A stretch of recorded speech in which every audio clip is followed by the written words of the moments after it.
We are live. So, this is Sunday. I believe it's September. You know what? I'd have to look. 17th. And. Oh, well, I guess I don't have that information right away. But I believe it's September 17th. And we're just going to hang out, wait for people to show up. But we have channeled timeless readings that'll be happening. Those links will be below in the description if you're still here watching this intro, and you can skip right to your reading. Other than that, we will just hang out as people show up live. Hey, Sarah.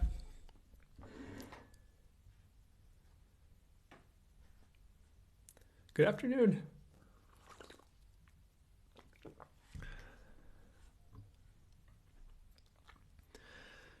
Hey, Ali. Hey, Lindsay. Hey, Marina. Rebecca, how are you doing? Lindsay.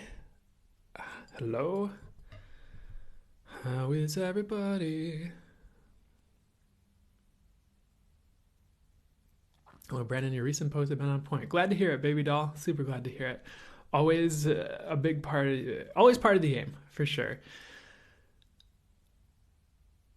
The accuracy is something I really, really, really do my best to ensure is there. So I'm glad to hear it. I was doing my best. Um, yeah. Maybe I need to. Yeah, I don't know if I have anything to talk about right now, but we'll see if something pops up, and then we'll start the reading soon, of course. Hey, Dragana. Hope everyone's having a good week. Hope everyone is enjoying their. And we're just hanging out. If any of you guys want to just talk about interesting topics for a second before we get into the readings, or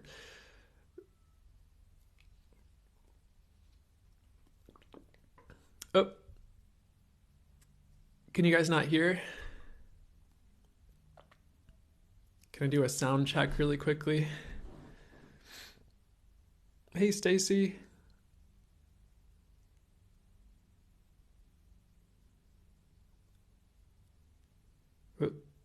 You hear it? Okay, thanks, Stacy. You can hear it? Cool, I appreciate that. No picture? What is going on today? Hey, Earth Angel, good to see you.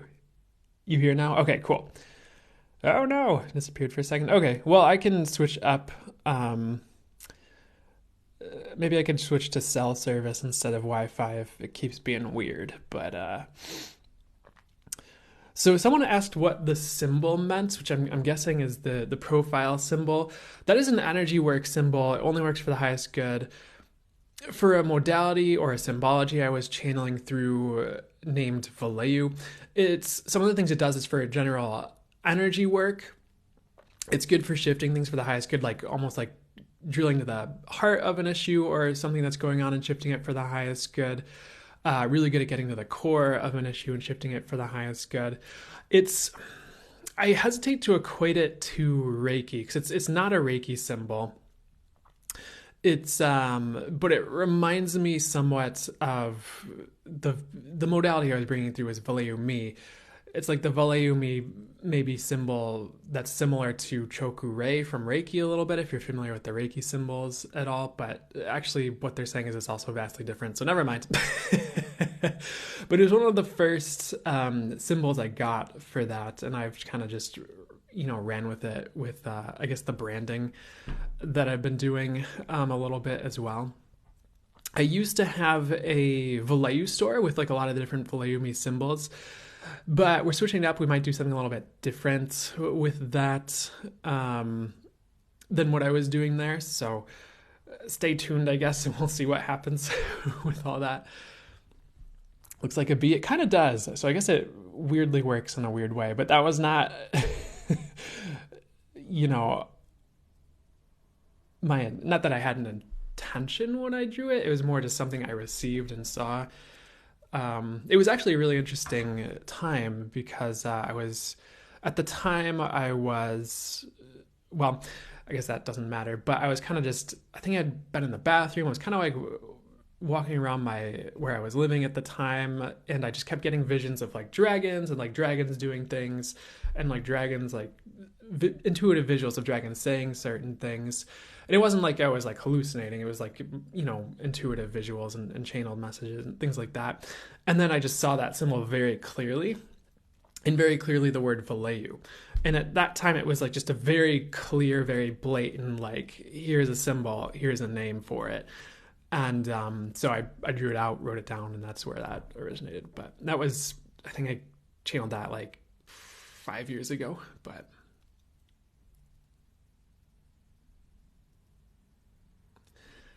okay. So I don't know. Hopefully that's an interesting story, but or something. But that's kind of some of the where it came from, I guess.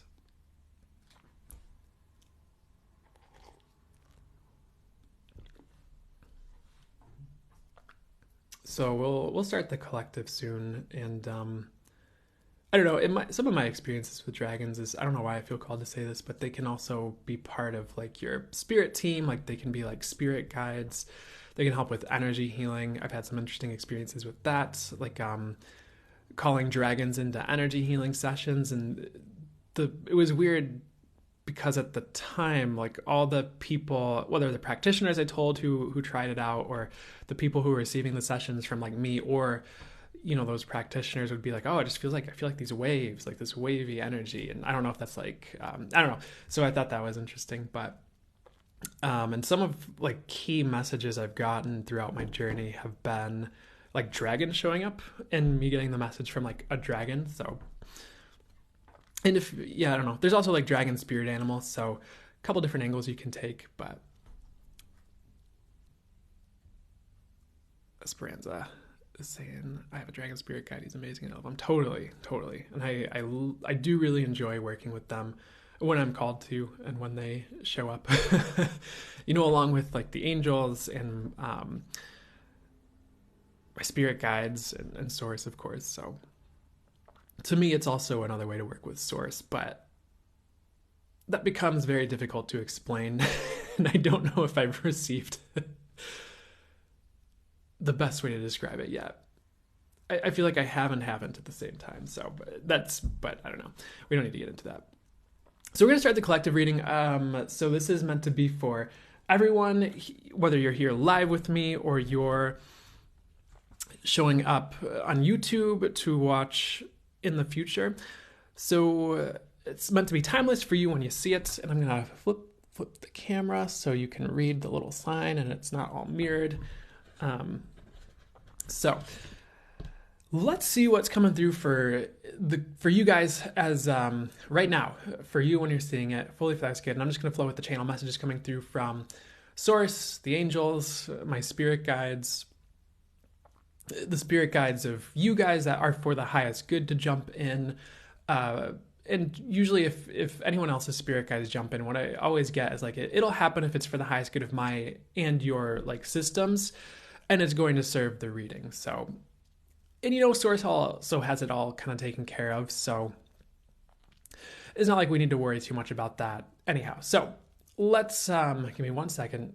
What they are telling me they'd like to start with is ice. They're showing me an ice cube. It's also in like a glass of like Coca-Cola, I almost said energy drink, but I meant soda, I believe. So let me sit with what's going on with the ice here.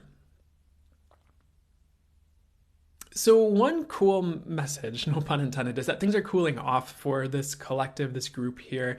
So if things have been very uppity or very like, and I don't mean hot. When I say hot, let me see what they mean by hot. Whether things have been really heated or all over the place or going in every which direction, there's a little bit of a cool period coming in, and they're also showing me like autumn, like the autumn winds coming in, the autumn leaves falling from the trees, and how it kind of cools down, the air, the atmosphere, the location that you're in, if you're in an autumn season place. And I said this already, things are going to cool down. There might be they're showing me the word ease. There might be a bit more ease coming in, or you catch like a break from some of the turmoil that's been happening for maybe like 60% of you is like a break from turmoil. For others of you, I feel like you are cooling down after you have been heated. And what I'm getting with heated this time, I don't necessarily, I mean, maybe for some of you, you'll interpret it this way, but I don't feel like it is. I don't mean heated in like a good way necessarily. It's more heated like angry or really worried or up in the air, not sure what's going on or things like that. It's kind of like they're showing me a volcano cooling off. And so it's not like you're losing a hot streak or it's not like you're losing hotness after hours or anything like that. You know what I mean by now. So next thing they'd like to get to here is like things are cooling off. There might be like a cool off period, but things will heat up again. They're showing me in like a positive way. So it's like things moving like finally. So it's almost like, you know, those like roller coaster rides where they'd get stuck. So sorry, let me explain this a little bit better. If you're familiar with like theme parks, roller coasters, like sometimes they like get stuck. There's like a technical issue and people are just like stuck on the roller coaster for like an hour or two. And they showed like a roller coaster that was stuck that was like lurching forward. So you might have like a cool off period, like a break from certain things. Maybe things being a bit easier for a second, but then things will like heat up again. But like things are moving, you know, things are lurching forward.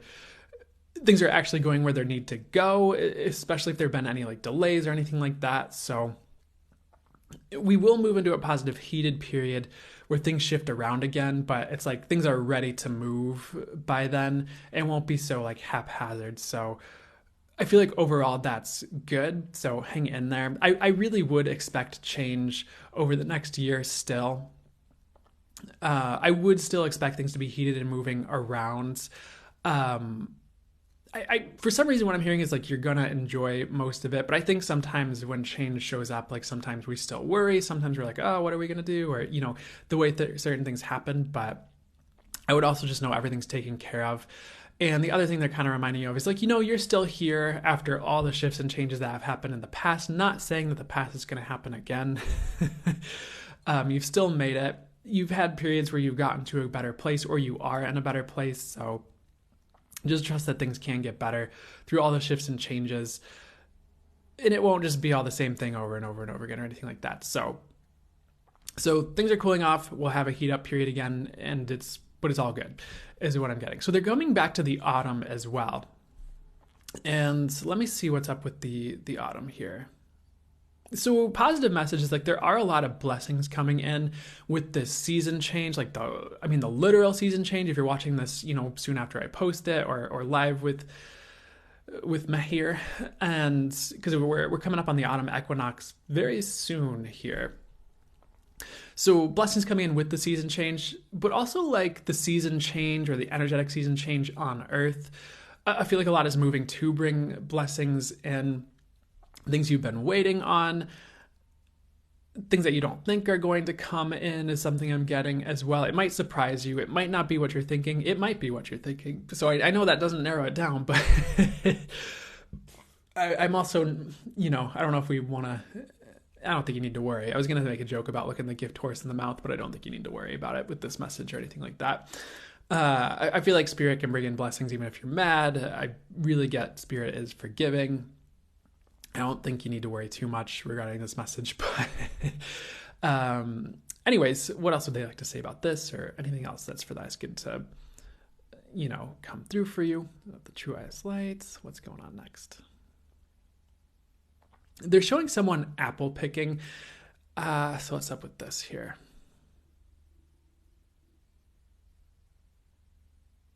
Weird message, like they're showing someone apple picking, and you could see this as blessings. You could see this as a positive thing.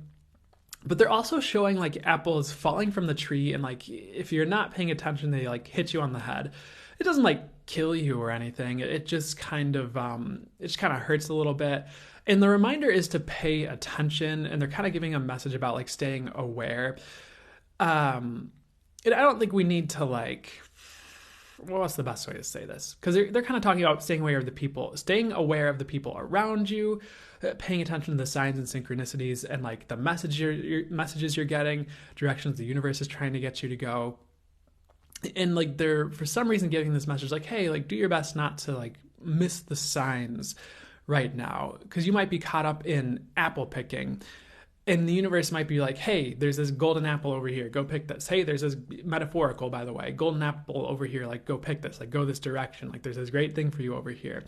And if you're too kind of caught up and not paying attention, there might just be like certain things you're missing. I don't feel like most of you are really going to miss it, honestly, now that I'm bringing this through. But as long as you're paying attention to like just like what people are saying, the signs you're getting, the messages you're getting, and not just like writing things off over and over again, you're going to be fine. And I feel like you're going to get multiple chances to make this right. It's not like a one and done deal, then you messed up or anything like that. Sometimes I'm not sure that's a good mindset to have anywhere, you know, excuse me, about things, depending on the circumstances. But let me see what else I'd like to say about it. Because you're going to have a lot of chances, because you're going to have a lot of things catching your attention, like regarding signs, regarding synchronicities, regarding messages you're getting. You're going to have like multiple chances to go a specific way. You're going to get multiple messages to do it somehow. So don't think you're just going to like miss the whisper and then mess up your life or anything crazy and silly like that. That's not how this works, is what I'm getting. You're going to have multiple chances to do this. So that's cool. The other thing I'm hearing is like there are multiple opportunities coming in for you, and you're going to have, again, kind of similar to what we just talked about, multiple chances to get to them. So try not to write off the opportunities that are coming this way, whether it's like people who are inviting you out or who want to be friends, or people asking you out on dates, even if you're afraid of love. Use your, intuition and awareness and all that, of course. Or like job opportunities. Even if you think you don't want it, like really sit with it and be like, okay, is it for me? I know in my mind, like I'm programmed to think I don't want this thing, or I think I don't want this thing based on certain past experiences. But is this really the same thing, even if it appears similar? Is this really not for me? Just because I've been taught to write this off as weirdly enough the words I'm hearing. So whether you've had it in your mind, like, oh, I never want this type of, what's the best way to say this? I never want like a job again. Or you have it in your mind, like, I never want XYZ kind of person again. And like the example that's showing up, that's a little bit, it sounds silly, but bear with me, is like maybe you got hurt in a relationship with someone who was tall. And so now you're like, I'm never dating tall people. And it's like, well, it might just be the association. And like, I understand like how you could get triggered by that if it reminds you of that. But it's like, tall people aren't really the problem, in that situation. It was just that one person that, created all that, or it just wasn't the right match at the right time and you both created it, whatever happens. So maybe it's time to metaphorically give tall people a chance again or something like that. You kind of know what I'm saying. So the next thing they'd like to get to here, we're moving it right around. They're moving the season to winter. We were just talking about autumn and autumn themed things. And typically when we think of winter, depending on the circumstances, I know different people have different associations, but regarding reading, some people kind of read winter as like, oh, like lack of abundance, things are frozen, things are still, things aren't moving forward. You're huddled in your home, drinking your hot chocolate or your mulled wine, or if you're, of legal drinking age or whatever, and waiting for the season to pass. And hopefully you have enough in your coffer and your silos or your stores so you can make it through and all this stuff. Weirdly enough, what I'm getting is winter is actually going to be abundant, whether it's the actual literal winter season, if you're in the northern hemisphere. I know some of you are in the southern hemisphere, so I'm not trying to write you off here. Bear with me here. Or you feel like you're in a winter period, you feel like things are slowing down, like more metaphorically, and you think things are going to be unabundant, but then all this abundance comes in, or things speed up in some other area that helps you out, or maybe you're just being called in a different direction. It's not really about unabundance. So it's like a message in one way where like different things are happening than you think. It sounds a little bit vague. Different things are happening than you think regarding things that are happening. The sentence I heard, the sentence they told me. And so, excuse me as I wipe my eyes. But let me see if they'll go into more detail or explain it a little bit more. And they're kind of just bringing it back to what we were just saying. Like, think of the winter period. Like, maybe people think like, oh, it means unabundance, it means stagnancy, it means trapped indoors. But maybe it actually means like beautiful winter walks and sleigh rides and fun and like hot apple cider and going out to winter parties and really enjoying ourselves and building snow forts and, having a really good time. And maybe there's plenty of food supply if we're looking at the metaphor more of winter, and things are actually really great. So try not to write things off as like, oh, things are going really badly. Even if there are some telltale signs that used to mean that to you in the past, or your association with them or trigger with them is like, like more negative. And I use your awareness, use your intuition on that as well. But because I feel like I'm not saying that right, so let me regroup. Let me sit with it for one more second. So I kind of said it, but the best way to summarize it right now, or get a more direct message for you to make it make sense and make it, let me see what they have to say. They're bringing it back to what they originally said, where it's like winter is actually going to be a time of abundance. So let's bring it back to the message and I suppose let that be what that is. Next, they're showing me this mirror. They're showing this mirror then like shattering. So one message for you, and this doesn't have to be negative, is that your self-image is shattering either soon, or it could have happened recently or right now, but I was getting soon. And it could be through like changes you've gone through or are going through. It could be through an identity shift. It could be like the change in the seasons is also bringing a change in seasons in you. So maybe you're changing up your look and you feel different, and maybe you'll feel more confident, or you'll move towards different things because of it. Maybe you're changing the way you work in the world, and that shifts your identity a bit, and you're attracting different people to you and new experiences, and that causes you to be a different person, at least on the outside. Could be inner as world. Could be inner as well. Maybe that is a synchronicity for someone, me accidentally saying world. So let me see what else they're saying with this. There's like a big identity shift or self-image shift occurring. And it's positive because either it's better and it's directly better, or you get to rebuild something better through losing certain things that used to be your identity, and or just building a new identity for yourself that you move into over time. So a couple different,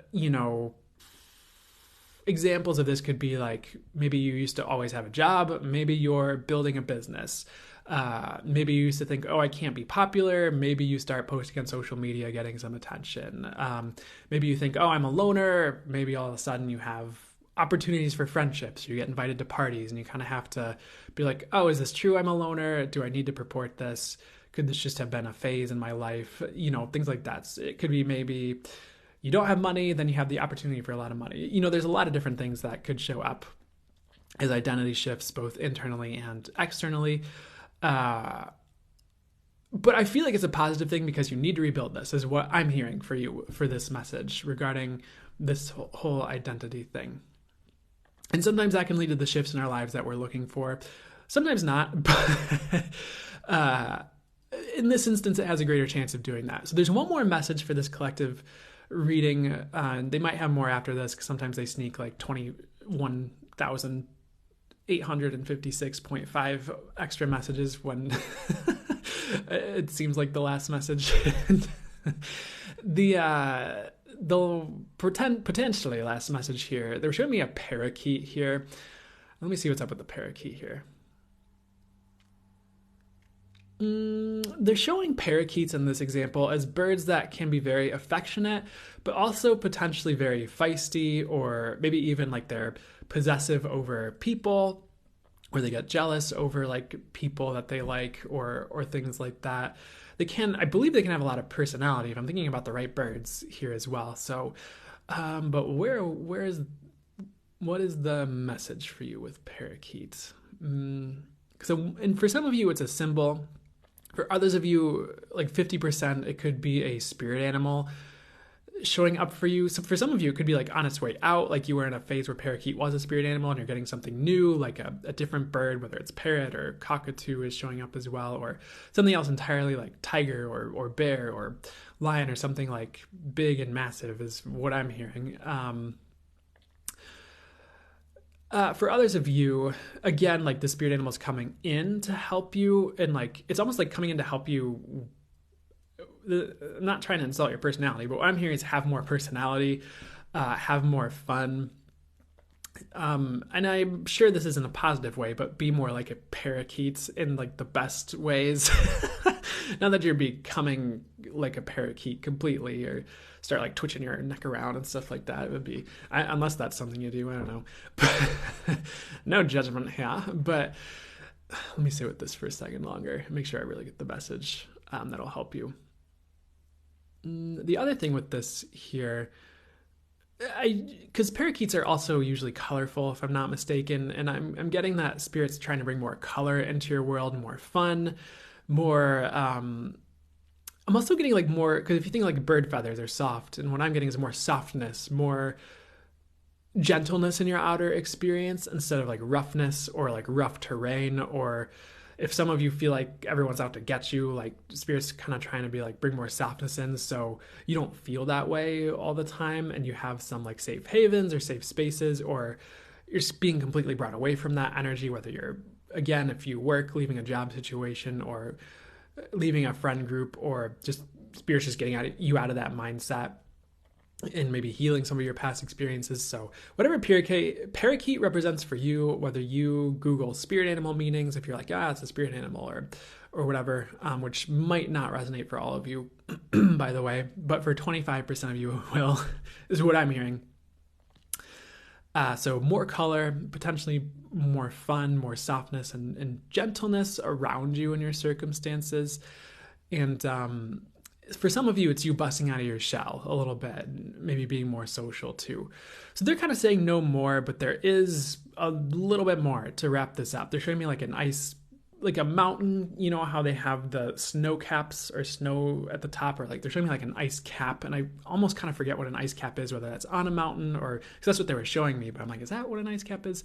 So let me see what the message is with that here.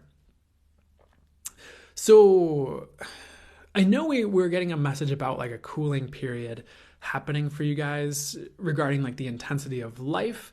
And I'm also kind of getting like some of you are preparing over this next little while or this next month or two to like explode forward in your world. Like maybe you're in a cocoon phase or something like that, or you're ramping up for it and things are going to take off for you more. And they're showing this ice cap melting. So it could be after this cool down period, or it could be like some things cool off around you, but you're ready to explode forward, or like one area does that's like important, that needs movements. But honestly, it could be after the cool down period. So some of you are really gearing up for a lot of momentum in the future, a lot of things moving forward. So even if things seem stagnant now and you're like a cool down period, like what? Things are also already like so cool, or I don't know. I don't know if any of you are in that spot, but in the future, things are going to explode forward, which is cool. And it's like once this ice cap melts, it's like it's like a volcano, or like, if you remember like certain like secret layers in certain movies, like they have like a rocket ship hidden inside of a mountain. They're also showing like once this ice melts off, it's like a rocket blasts off like out of this mountain. I think like The Incredibles had something like that as a movie, and some other ones probably too. Or that's what I'm seeing. That's what they're kind of, that's a lot of what I'm getting with that as well. And anything else here? They're showing me the, before we totally wrap it up, if you remember those little like desk toys that have like the metal balls, they're all on strings, and like you lift one up and it like hits the stack, and then like the one on the other end's like whoop, and they kind of like hit the other ends, and I forget like the terms that are appropriate as I'm doing this, but something about the momentum or the force of this ball hitting the other balls is just moved through the other balls and straight to the one on the end, because the balls are touching each other. And what I'm hearing is there's a lot of that happening in your world. where one area is really impacting the other. Even if they don't seem directly connected, it's like they are. So you changing your appearance or your identity like really impacts this thing that seems unrelated over here. One of the examples popping in is I've heard people talking about like, and I want to double check that this is true as well as I'm saying it. So I'll tell the story and then I'll see what my guides had to say about it further if they have anything. But they were showing me this example, so I'll say it, where I was listening to someone, I think it was Lee Harris, who's a channeler, talking about like manifesting money. And like he was, and I don't know if this necessarily always has to be true, by the way, but he was talking about how when you manifest in one area, or like you change your frequency, or you change things in your life, other things that might seem unrelated can change as well. Like you manifest a bunch of money, and then all of a sudden, like you like have $1 million.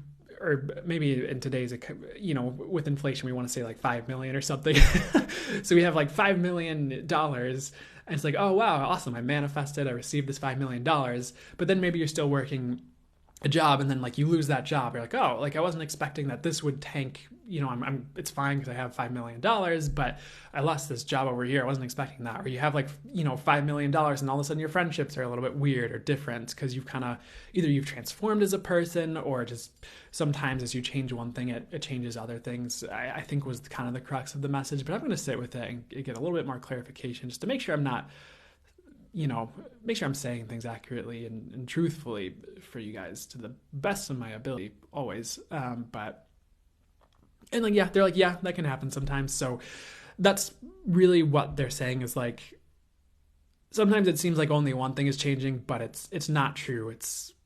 Or you're making a change in one area. It's also impacting this over here.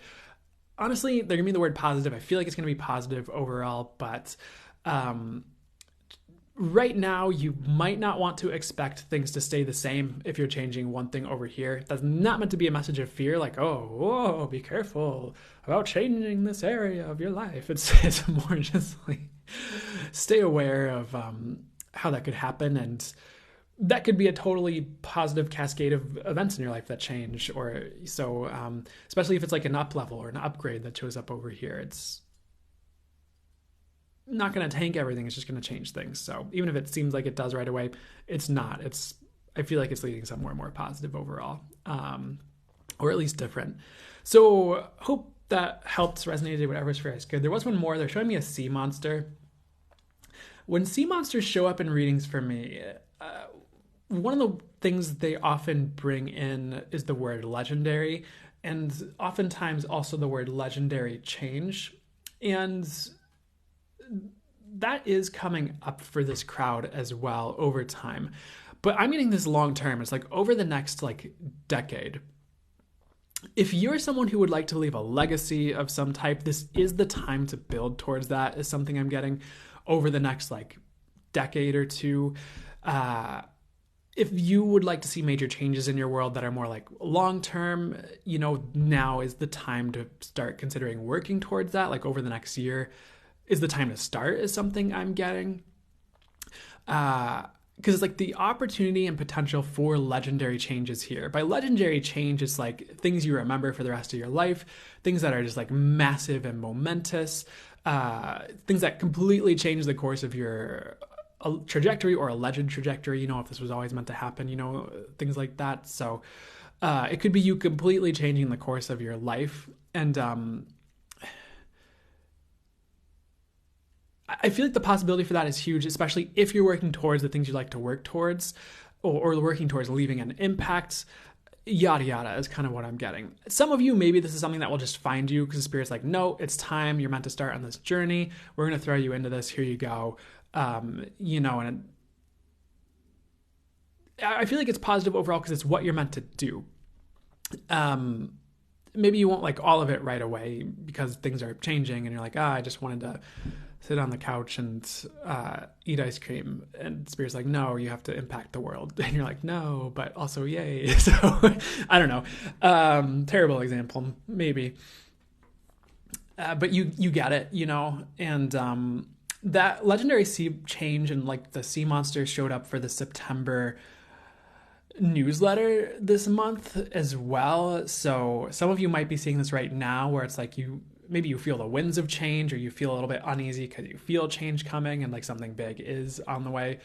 For some of you, it's something small that ramps up to something big. Some of you, you've been in the crux of this for a while. It might not just be like a 1 month thing. It's like change over time, and you're being sculpted in this person that either has success or is supposed to go the certain direction, and you're getting perhaps the word is lessons, the experiences, the things you need to get there and be the person you're meant to be, or be the person that has this thing you're meant to have. Something like that. If there's a better way to say it. I feel like that was close enough, they're saying. So, I'd rather be dead on than close enough, guys. So please help me with that. But, and by guys, I'm not asking you. I'm asking, spirit guides, angel source, of course. And you probably knew that. So I'm going to close this reading here. Okay, sorry. There's more. They're showing me this character from a video game series called The Legend of Zelda, and they have these characters called the Gorons. And I was super into like Nintendo and video games growing up, so I've got all this knowledge stored away that they use as ammunition for their channeled and intuitive messages and things they show me now, and way they ping off of messages. And it's all fun because sometimes they'll guide me. They don't want me to get into that. Never mind. Coming back to the message. So what's up with these Gorons here? The Gorons are like these like rock kind of like beings. They like eat rocks. They're really depicted as like tough, very like physical, like, yeah, I could eat rocks and punch things really hard or whatever. They're typically like really big.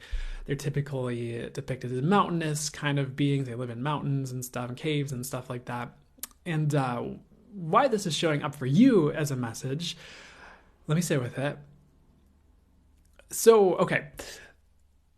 Some of you are being called to toughen up a little bit because you'll need that for where you're going. This doesn't mean becoming like ice cold to the world. This doesn't mean like losing your energetic sensitivity or your connection to your emotions or anything like that. It just means being able to handle things. And even with Parakeet, if there's softness being brought into your world overall and things like that, you might be called to be firmer with people, for example, in like boundary setting, or being very clear in your communication in a way like you might even have to actually potentially hurt someone, but that's like the only way to convey the truth or the message that needs to come through, or the thing that needs to be conveyed, or that might be the only way to get this person to see something they need to see, for example. So it's kind of like tough, like as in having a spine and not letting life push you around. It is almost like being okay with if life does try to push you around because you can handle it. And I'm not saying like invite that in and invite all these tough experiences in so you can toughen up. It could be happening naturally. You could be having realizations that lead into this with ease and grace. If you feel like you need this, you can ask for it to show up with ease and grace, instead of having to have tough lessons bring you there. But it's like kind of being a little bit tough with like people so you're not spineless, and being okay with setting boundaries with people are some of the examples I'm getting with this. And sometimes you need to be a little bit tough in that regard, or in a certain regard, to be in certain like positions, like a position of authority. Like you need to be able to tell people the truth. You need to be able to give people like feedback so they can like change. You need to be able to tell people what's going on, even if they don't like it. Otherwise, you're just going to get like pushed around, and like there's no reason for you to be in that position of authority, because it's like you might not be as effective. So it could be like being tough as in like speaking the truth. It could be tough as in, I already gave a lot of the examples, so I don't need to repeat myself, but I guess that's kind of it with that. But I feel like I'm not done with it either. So can I get the summary of it, please? It's not about being harsh or cold. It's about being strong, capable, like effective in communicating, and effective in doing what needs to be done, but while retaining a heart and like a connection to source and being intuitively led, I suppose. And sometimes when you're just speaking the truth with your intuition or delivering messages, you do need that toughness and that strength. For the people who don't want to hear it, or just because people might push back because they don't want to hear it, or they're comfortable in their cozy little lies or whatever. I don't know. Anyways, let's the last thing is like they're showing me a bomb, like a cherry bomb. I feel like you are going to be causing explosions. I feel like it's positive overall, like in your world, through maybe things you're saying, things you're doing, changes you're making, but you need to. So like, don't worry about that. Sometimes certain things are meant to blow up. Not always. I'm not saying go blow up your life and end all your relationships and live in a cave and eat slugs and ask God why it happened this way. It's more like, if you're called in a certain direction, you have to go in it. This is like the only way. You have to break ties with certain people. If it results in an explosion, okay. If you have to blow up certain ones of your own patterns to make changes, and like, I need to like cut this off cold turkey and just do something else, like, you're going to be making explosions in your life. It's going to be positive. And that could mean other things like exploding on social media. That could mean exploding as in having a big impact in the world. It could be exploding as in telling a truth that a family member, someone's not ready to hear, and it causes a blow up. But at the end of it, like, everyone feels better because the truth is out there. So try not to force this to happen, by the way. Really sit with it for a second and make sure it's right. And this might be happening, like, you don't mean to have it happen, but it just does because of who you are or something like that. And so you're going to be causing explosions in your life, but it leads to something positive. And no more, they're done. Like, they're showing me like a spear as I go to close it out, and just candy and other things. Like, there's messages about leveling up. There's additional reminders about like, hey, like, have a spine, like reminders of having a spine. That's where your like truth can come out, is if you're doing that. So are we actually done, or do we need more? We're done. We can move on. So hopefully that helped, resonated. Whatever was for your eyes, good. If you're called to leaps of faith right now, and it feels intuitively like the right move, you're getting signs, you're getting synchronicities, now could be the time, is the last reminder. And we'll close it there. So otherwise, I'll just keep going and going and going, and we'll energize or bunny this stuff into the sun, and it'll be great, but it'll be long. So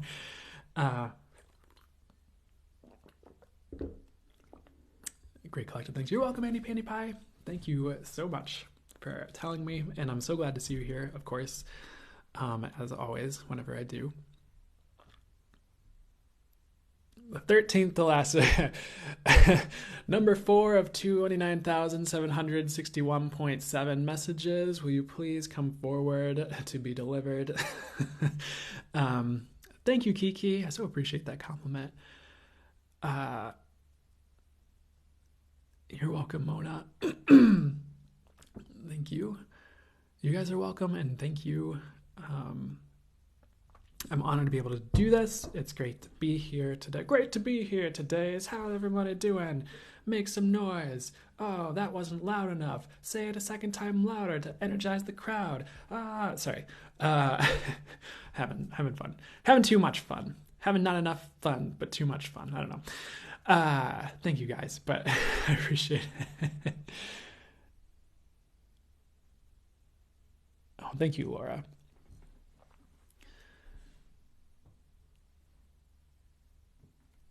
You're welcome, guys. Fun is good. Fun is the bait. Or I don't know if I want to agree it's the best, because there's other things that could be the best. But fun is great, and I always would love it to be a part of my world when appropriate and for the highest good. Or all the time. If it's, for the highest good. Anyways. I actually did the crowd noise. I love that. Good to see you. It's Sizzy. It's Sizzy. It's Sizzy. It's Sizzle. It's Sizzy. It's Lizzie. Oh, it's Lizzie. If I can get I feel like, oh my God. I feel like I've been saying your username wrong this whole time. I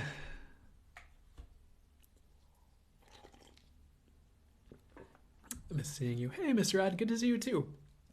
I'm glad you're here too. So, we're going to hang out a second. I'm trying to hang out between readings just so I'm not just here talking at you for 3.5 to 4 hours, and we're going to do the fire signs next. But we're going to hang out for a second and we're going to do another reading, and then it's Izzy. All good. Oh, I was saying it right. Okay. Pepita. Hey, Brandon. Hey. How was my week? It was really good. I feel like saying right now, I'm sure there were ups and downs, but it was good overall. I actually got a reading from someone else, and it was really helpful and good. And you know what? I'll give her a shout out. But just because Anna's Synergy Healing on Facebook, and if you feel intuitively drawn to book a reading with her, just tell her that I referred you, and you can tell her it was through a live or whatever. I don't know. But she's really great. And she's one of the few readers I book with anymore. And I hadn't gotten a reading from someone else in, as far as a one-on-one reading in like a year. So it was fun. And I think sometimes even as a reader, it's still helpful to get that additional input, from a good reader. And so that was cool. And my mind's going a little bit blank on the rest of the week, but that's okay. That's because I'm maybe not meant to talk about it right now.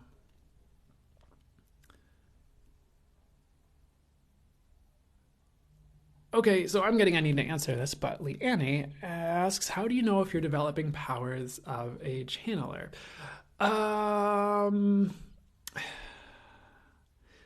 This is going to sound a little bit odd as an answer, but the thing I hear instantly is like, well, you're getting channeled messages is probably one of the first ways you'll know you're developing it, or channeled experiences. I know that sounds very, very obvious, and I'm not trying to give a well duh answer.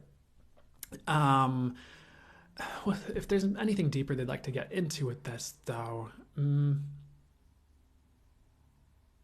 if you're getting intuitive visuals about things, and you know it's not from your mind, or you're shown it's accurate in the world and it's not from your mind, if you're hearing clairaudient messages, especially like it pertains to your world, is accurate to what's going on and things like that, that's one of the ways you'll know.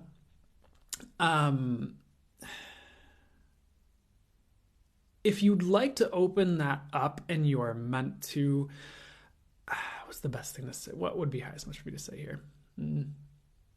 I mean, there's a couple few key points I could talk about. Like, one, practicing it, especially automatic writing or channeled writing, is a great way to just start to get into that and just see what comes through. Typically with channeling, it's you'll hear the message, but it's not the same as hearing your thoughts, or energetically it comes from a different place than where your thoughts come from. And it's not any type of disorder or hallucinating or anything like that. Of course, but my thoughts typically come from a different place than my channel messages, or it feels different energetically, or it's just a different experience. And as you practice it more, or show up more to practice it, or give yourself the chance to practice it more and more, it's easier to discern between the two. You get more sensitive, potentially. You get an easier time discerning between what your thoughts are energetically when you have thoughts, and what your channel messages are when you get channeled messages. You also get the feedback of the universe. I'm not going where they want me to go. I'm sorry. Let me redirect and see what I actually should be saying right now for you.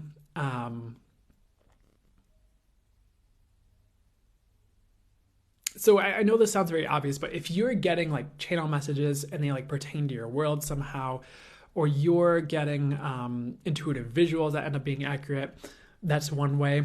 Another thing comes to mind, though. Another channeler that I'll listen to sometimes, Lee Harris, one thing he would talk about as well is if you sit down to practice automatic writing and you get messages oh, you're a great person and you are loved, and people it's positive things. And one thing he said is there was someone who was practicing channeling or trying to learn it, and she was oh, I'm not getting any information. I just keep hearing oh, you're loved, and oh, you're a good person, and I don't know, it's not helpful. And one thing he's oh, well, is that your typical internal dialogue and thoughts? And she was no. And he's well, there you go. You're being calibrated to love and to channeling. So if you've been practicing it and you are not sure about getting the messages yet, that could be a way to start to discern. And like, please keep showing up if you feel called to it, because that is like eventually like a channel message happens, like something happens, like you start to get the grip of the rubber hitting the road, and you can take it from there. And you know, I don't feel like I'm saying it right. I know I'm kind of meandering with this message, so I apologize, but hopefully this is helpful as like starting points with all this.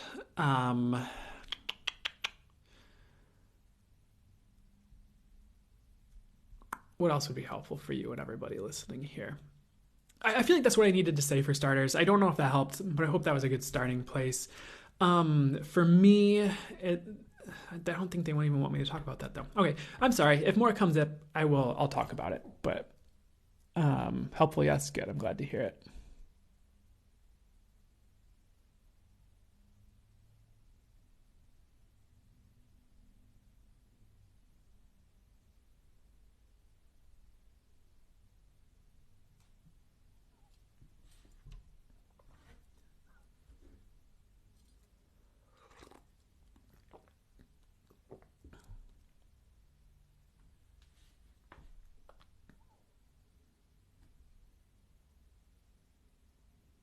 Okay, sorry, I'm just reading chat.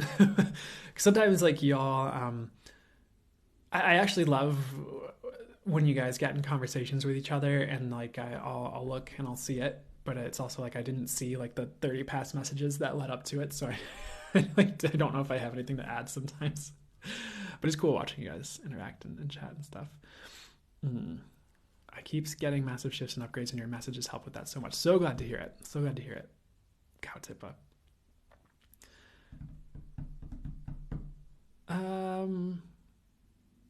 So Lainey, what I'm getting to say to you is like, write that down and like just keep it in mind and see what starts to show up in your reality. Whether like maybe you'll meet someone with an arrowhead tattoo, or you'll start seeing signs or synchronicities with it. Or sometimes, actually, this isn't what this is going to be about. I'll say it anyways because it could pertain to something someone else is going through. But you'll get, okay, there's a couple things I can say. You'll start seeing a word synchronistically, and you're like, why do I keep seeing this word over and over again? And then like a day, a few hours, a couple days, sometime later, there's a conversation that either is centered around that word, or the person says that phrase or word you keep seeing, and it like ends up being like, oh, that, pay attention, like this conversation is significant. Or it was like maybe letting you know this conversation was coming or something. But I think it's more like, you know, pay attention, like this is coming up, or pay attention, like, you know, when you hear this phrase. Sometimes it can work like that. It can mean other things too, of course. Like sometimes you'll see signs and then you'll watch a reading, and like that, like for example, like I was going through social media, and for me, like synchronicities and signs, like my spirit guides will point my eyes to it. Like they'll just really jump out at me. They'll have a different energy a lot of the time, if not all the time, than just like quote unquote normal things happening, you know, in my world. Like it'll really have a different energy or jump out at me intuitively somehow, or be highlighted somehow to me. And like I was scrolling and I saw like it wasn't actually Jesus. It was like a video game character that was like on, it sounds a little bit gruesome, but it's not too bad. But it was like a video game character like on a cross. I'm like, oh, that's gonna show up in that reading I'm having in a couple days or tomorrow, isn't it? And sure enough, there it was. Like in the reading, it was one of the main, it was like a symbol and a synchronicity that really tied into an important message for me. And it wasn't like, so, you know, that can happen too. As far as like arrowhead though, and like why you're hearing that, you know, that could start to be an opening of your gifts if you hear like a random phrase. And I'm just, what I was hearing, like write it down, see what starts showing up, see if something significant happens with arrowhead. Otherwise, just, you know, file it away and see what happens. The other thing I'm getting to say though is like, you know, it can take a couple, if you're new, it depends on how far along you are in the journey. If you're new, like it can take a couple months, or sometimes it takes a while to open up to your gifts and like bring them online and like be ready to work with them fully all the time, or to really like either open up to that, create that, however it works. So, you know, I'm kind of jumping back a little bit to what we were talking about before. Like, don't I mean, unless it just happens quickly, perfect, that's awesome, but you don't have to rush the process of becoming a channeler. Like if it's meant for you, it's going to happen. Like you'll be led down that path with the right experiences, people you meet, situations for you, typically. And so like don't rush it. If you're hearing a phrase and it doesn't make sense, like give it time. If it feel like it's opening up slowly, like be patient with it. It could be a lot if it opened up all at once and all of a sudden like your sensitivity was like way up here and all of a sudden like you're getting all this clarity about every single thing in your life and it all had to like fall apart because none of it was right. Like, you know, not that that's your life right now if you don't have your gifts, but be gentle on yourself if things aren't like with that opening up as fast as you'd like. It took me years to get to a good consistent place with it in some way, but that's not like totally right. It's so hard to get this in the right words for you guys. Or what will it take for it to be easy for me to get this in the right words and communication for you guys? So if you hear like arrowhead and it doesn't make sense, write it down, come back to it later, see what shows up, give yourself some space, you know, allow things to show up in the future. Don't cling on to it too much if it's not showing up. Like it could be the ramp up to you opening your gifts. It doesn't make sense yet. But maybe it will.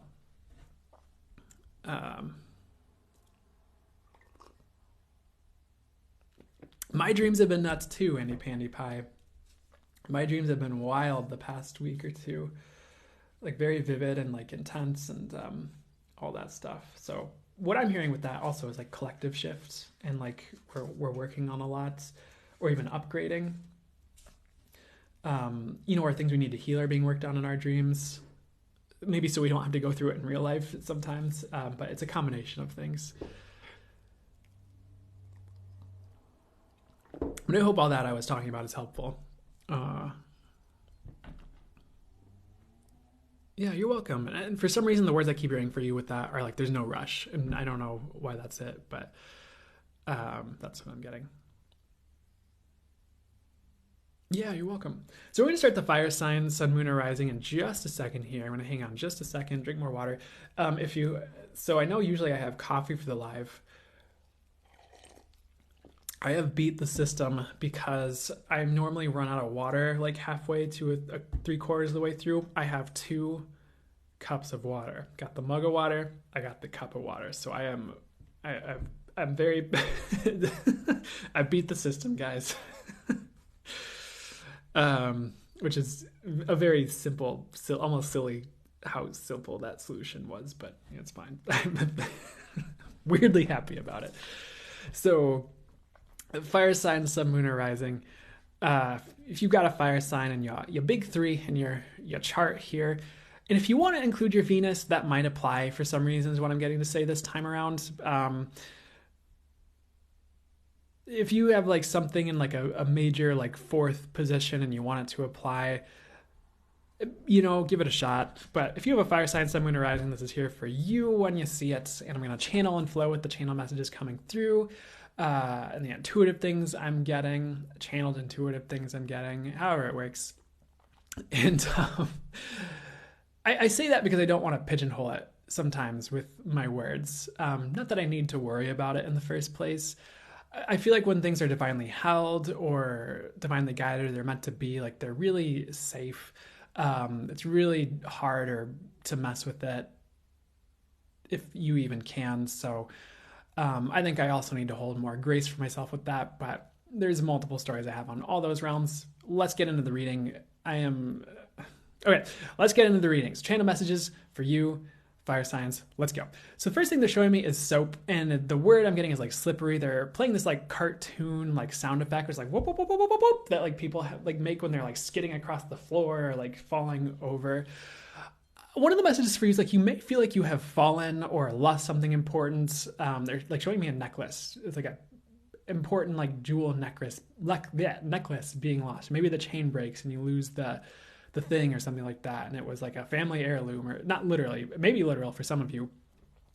I just get the message you haven't actually fallen. You're actually progressing.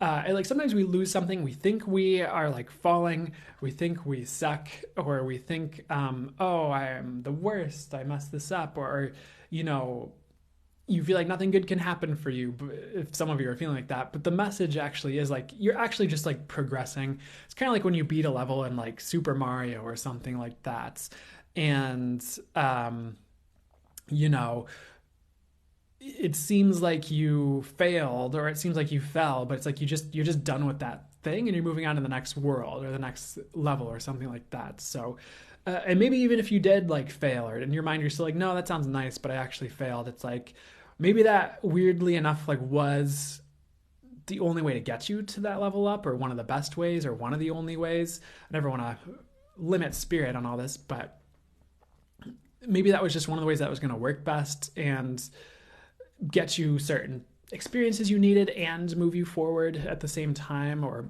lessons or whatever, something like that. Maybe that wasn't totally right, but let's get back to the main crux. You didn't actually fall. You're actually progressing forward. It just seems like you fell because you either lost something or something you didn't like happened, if that makes sense. And this could also be teaching you about, for some of you or all of you, the stories you have about yourself and how not to beat up on yourself for some of you. So try not to beat up on yourself right now regarding like anything, because like so much is going on that's like above your head or like behind the scenes that doesn't quite make sense to the human in life right now. And you might get like glimpses of clarity on that, or I mean, maybe messages like this are help from other people, from me, whatever. Or maybe you're getting messages that give you like that clarity. You're like, oh, I see, I kind of get it. But the way they're showing it to me is like, I remember there was this video, and I think it's like Mickey in Mathematics Land, and I could be totally wrong about that because I remember watching this in grade school. And I don't know if this is literally how I don't think this is literally how the dimensions maybe work vibrationally. And I feel like we can intuitively, however, learn to see through all the dimensions. But for this example, what they're showing me is they showed this visual in this video, and it was like, this is what it would look like if you were in the second dimension looking into the third dimension. And it was just like the slit on the screen, and it was meant to represent like 2D.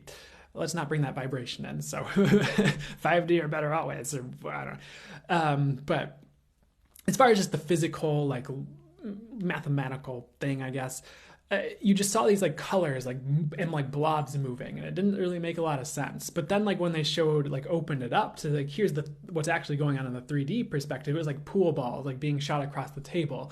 And in that little slit perspective, you're like, you kind of had glimpses, you're like, something's moving, there's colors, something's happening, but I can't quite. And then like once it zoomed out, you're like, oh, it's just someone hitting balls around in a pool ball. And they're saying like that might be how some of you are feeling about life, where it's like things are happening and you're like, oh, why did this thing tank? Or like, why is this relationship going this way? Why am I feeling this way? Like, it doesn't make sense. It's like I'm seeing this happening and like I get a glimpse. I'm like, okay, I kind of get it. But and so things are actually working in your favor is the message I'm getting, even if it doesn't make sense to the human right now. And again, not saying you can't see these things or learn to see these things, or some of you might like jump up and see these things. Not that this is literally how it works, but jump up and see those things metaphorically, and then you're back down. You're like, I still don't get it. I don't know. So you're going to be okay. I feel like the full clarity is coming, or more clarity, or it'll all make sense in the future, the way things are moving right now. But it's like you're not messing up to the degree you think you are. It's like things have to happen a certain way is the way I'm getting it. Or what's the best way to say this? Like you might think you're messing up, but there's more going on that's making things happen this way than you realize. So beating up on yourself like isn't really the way, is what I'm hearing. Or maybe even the best way to handle that. So have a little bit of grace for yourself. Keep asking the universe to keep working in your favor. Keep asking things to shift around in your favor. It's going to work out, but be gentle on yourself. And I do feel like clarity is coming. I do feel like you will kind of see how this is all working out, or you will get that behind the scenes glimpse or more clarity in the future. But for now, just kind of chill is what I'm getting. And don't beat up on you. Next thing they're showing me is ice. Ice showed up in the collective reading. I'm just like asking if I should tell you exactly what I saw or if that's going to be too TMI. Not that it was like weird or anything like that. I'll just tell you. The thing they showed me with ice, it was a different visual than they showed me for the collective reading. They showed me, again, I used to grow up loving certain like Nintendo games. So like Super Smash Bros. Was one of my favorite games growing up. And there was this item in that game called like Mr. Freeze. And it was just like this little ice cube looking thing with a face.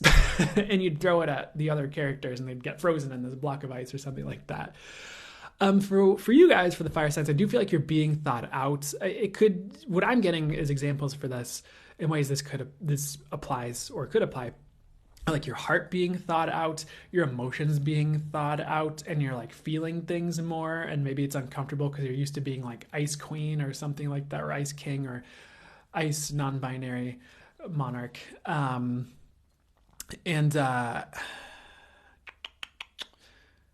When you're thought out is a little bit uncomfortable because you have to be a new you. You have to feel the consequences of your actions or the things other people do or say to you. Like you can't just like pretend it's not there any longer. And this is growing and evolving you as a person. This is what you need. This is your medicine, actually, because I feel like feeling in a weird way is the way. And sometimes it's a way to like work through certain things you're going through. Is just feeling what's coming up or putting your awareness on things and letting them pass is sometimes a way to work on things, or maybe always, but depending on who you are, where you're at. And anything else with this, like becoming unfrozen. So just be like aware that's happening. It's okay to feel things. It's okay to feel hurt. It's okay to feel anger. It's okay to feel love. It's okay to feel scared of being hurt because you're feeling these feelings. So not a bad thing. It's just opening you to life and higher possibilities through feeling. Quick message coming in as well. I'm getting the word omen, and I'm getting there are positive omens coming in for you. So there are a lot of positive omens coming in for you, even if it seems like or looks like to you things are going badly. Again, I don't feel like they are going badly. I just think you think they are. And that perception could be tripping you up right now. And it's like things are working in your favor. There's a lot of positive omens, a lot of even potentially positive turnarounds, good things coming in to lift you out of situations. So do your best to get out of your head. And if you think you're doomed, stop thinking you're doomed. You're not. That's like a fast track to having a bad time and like giving up and having a bad experience.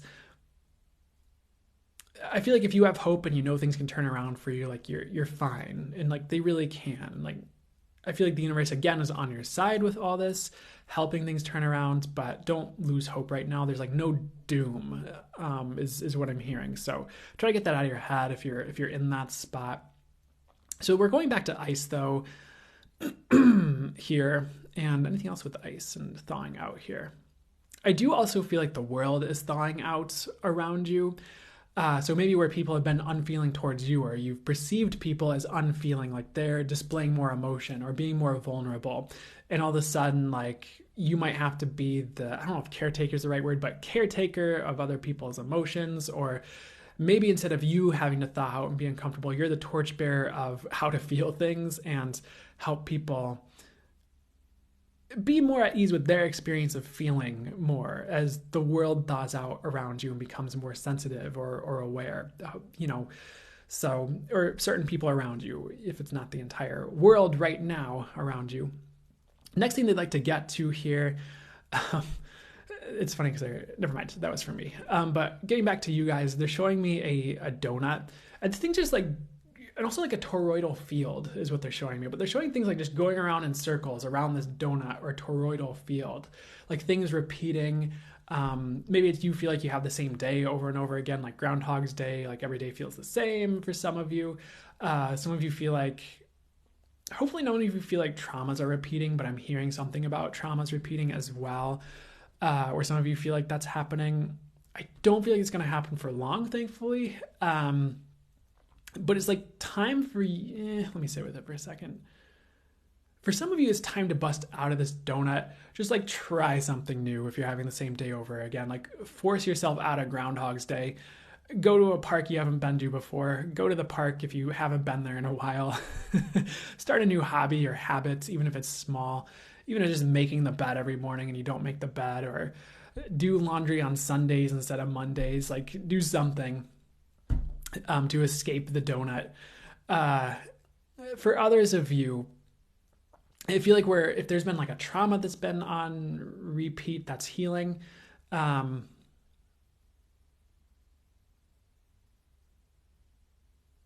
Sorry, one second. Yeah, for some of you, there's a trauma on repeat that's healing. For some of you, the cycle is being broken for you, so you can escape this, like, because it's almost, they're showing it like if someone were in this tube, running around in this tube, and it's like you don't necessarily, I mean, maybe you do, maybe you don't realize you're going around in circles. But it's like this tube just keeps interconnecting in a circle. So you're running and you're running and you're running, but you're just in this tube that nothing's changing. The way out is being revealed for a lot of you. And it reminds me of that scene from Thor Ragnarok, where there's like the character Korg calls it a freaky circle, where like you run around and like you go around and you just like show up right back where you were again. And there's like, how did this work? But cool. Okay, I've already said this, but good news, you're busting out of that. So let's move forward here, see what else they want to say about this here. I just feel like you're either busting out of a repeating cycle, healing things that are repeating, getting rid of repetitive cycles, or you're being busted out of that for you. Or some of you are healing a field around you. Is this the right message? This doesn't make much sense to me right now, but if you think of like your fields around you, like maybe you have a field around you that is like a toroidal field or a part of your energy bodies, and you're healing that. That gets into a whole discussion I'm not sure I want to delve into on like semantics and like what framework is the best framework for energy healing. I don't know. It turns into some weird discussions to me. But really the message is like you're healing something that's repeating itself, or maybe you're healing a field around you that needs healing, that is a toroidal field or has a shape like that. I don't know. That's weird to me, but maybe it makes sense to you, and that's what matters. Next, before I just keep repeating myself and going through the donut myself on that message. So one thing I want to talk about, for some reason, that they are telling me to tell you right now, or in the middle of this reading, is the example I'm getting to talk about is one time, or yesterday actually, I was getting that reading, and I was trying to convey just maybe a question I had, or just something that was kind of going on in my life, to see if the reader got any additional information for me that like I wasn't getting at the time, or just to see what came through to help me in that moment. And the way I described it was the way I'd never usually describe things, because I was like all over the place. Maybe you think I'm all over the place anyways here, but it was different, I swear. I was just like, yeah, I have this thing going on, and I just kind of need to make sure like this is happening. Or do I need to go back to do this thing and open this thing back up again? But then there's this thing over here. Like I never quite explained something that way, like the specific way I did. And what she said next was like, well, if you think like the exact way you answered that, what she was saying was like the exact energies of what's going on right now, like collectively, like for you. So sometimes we like, we're in tune and we say things weird, but we're actually just in tune with the energy. And it's so, I do my best to be succinct and direct for the highest good with these messages, but so hopefully I don't, what's the best thing to say here? Hopefully you don't see me swept up in the energy where it's negatively impacting the reading in any way. And maybe some of you are familiar with that experience. You're like, oh, that's what's going on when I talk to this person, and all of a sudden like feels like I'm talking out of my left foot. It just doesn't work, which is the weirdest phrase. I don't know. Anyways, some of you might relate to that experience. I don't know. Next message, they like, anything else I need to say on that though? Like, why did that come through? Some of you that might be a sign for you, or some of you that might be explaining something. And I feel like that half happened with the donut thing I was just doing, but also not really. So whatever. Let's get into the next thing, or what they'd like to get to next here. Okay, actually, that is leading to a message, that whole story. Like some of you are going to feel caught up in an energy that's like not your own, is something I'm getting. it's like, and you might feel like you're having a lot of stress and a lot of like things going on, but it's like, it's actually not you. It could be certain people around you or certain things you're picking up at the job around you. So some of you might be getting more sensitive and picking up on that a bit more. Your job is kind of to be aware. You can like ask yourself like, okay, is this mine or is this someone else's? And see if you get the intuitive answer. There's like a few different things for that kind of thing happening that I've heard as far as tools. Like, but let's see what they'd like me to actually talk about here. You know, clearing your energies every day could be very helpful to you if you don't already do that. Asking yourself like, oh, is this mine or someone else's that I'm picking up on? And then if it is someone else's, you'd be like, okay, I let go of that, or I ask that's return to sender for the highest good. There's a lot of different things you can do about it. If you look it up, like access consciousness is a modality that talks about that happening, where it's like, once you figure out it's not yours, like, okay, return to sender. And it's not like you're like, I'm going to bash this person with their most awful energies that I'm picking up on, which, it's more like, which I'm going to say what this is actually true as far as what I get, what they talk about, which maybe isn't something I should say. Maybe I should stick with my own channel, honestly, is probably the better route to go. But it's like when you're returning to sender, it's not like you're just bludgeoning the person you're picking up on it from back. It's like turning it back to the originator of it, which could be like someone, you know, that they know that person knows that knows some person. It goes back to the string of people back to the originator, and like that person can then deal with it because they're the originator and fix it. So you're not hurting people when you do this. You're just allowing them the chance to maybe become aware of the issue and fix it, so you don't have to. I'm not saying this well, so I apologize, but it does something that's actually for the highest good. It's not hurting people. So that's like a thing you could try. There's other ways, of course, and but just know that you're aware and that's growing, and it's like not your fault if you're being swept up in an energy, but your awareness is going to help tell you, or your intuition is going to help tell you whether you are or not, and like what to do about it if you're not used to that happening yet. And it's like a newer experience for you. For others of you, you're well versed with that. You don't need my help, but let's move on here. The other thing nope, never mind. Let's see what would be bad. The next thing they're showing me is Swiss cheese, and they're showing me like a Tom and Jerry cartoon, like with the cheese that has holes in it. I feel like the cheese they always depict looks like cheddar cheese with holes in it and not Swiss cheese. So I don't know what's up with that. Maybe it's just the colors they had available to them with cartooning at the time, but I digress. Let's see what the message is with this cheese showing up here.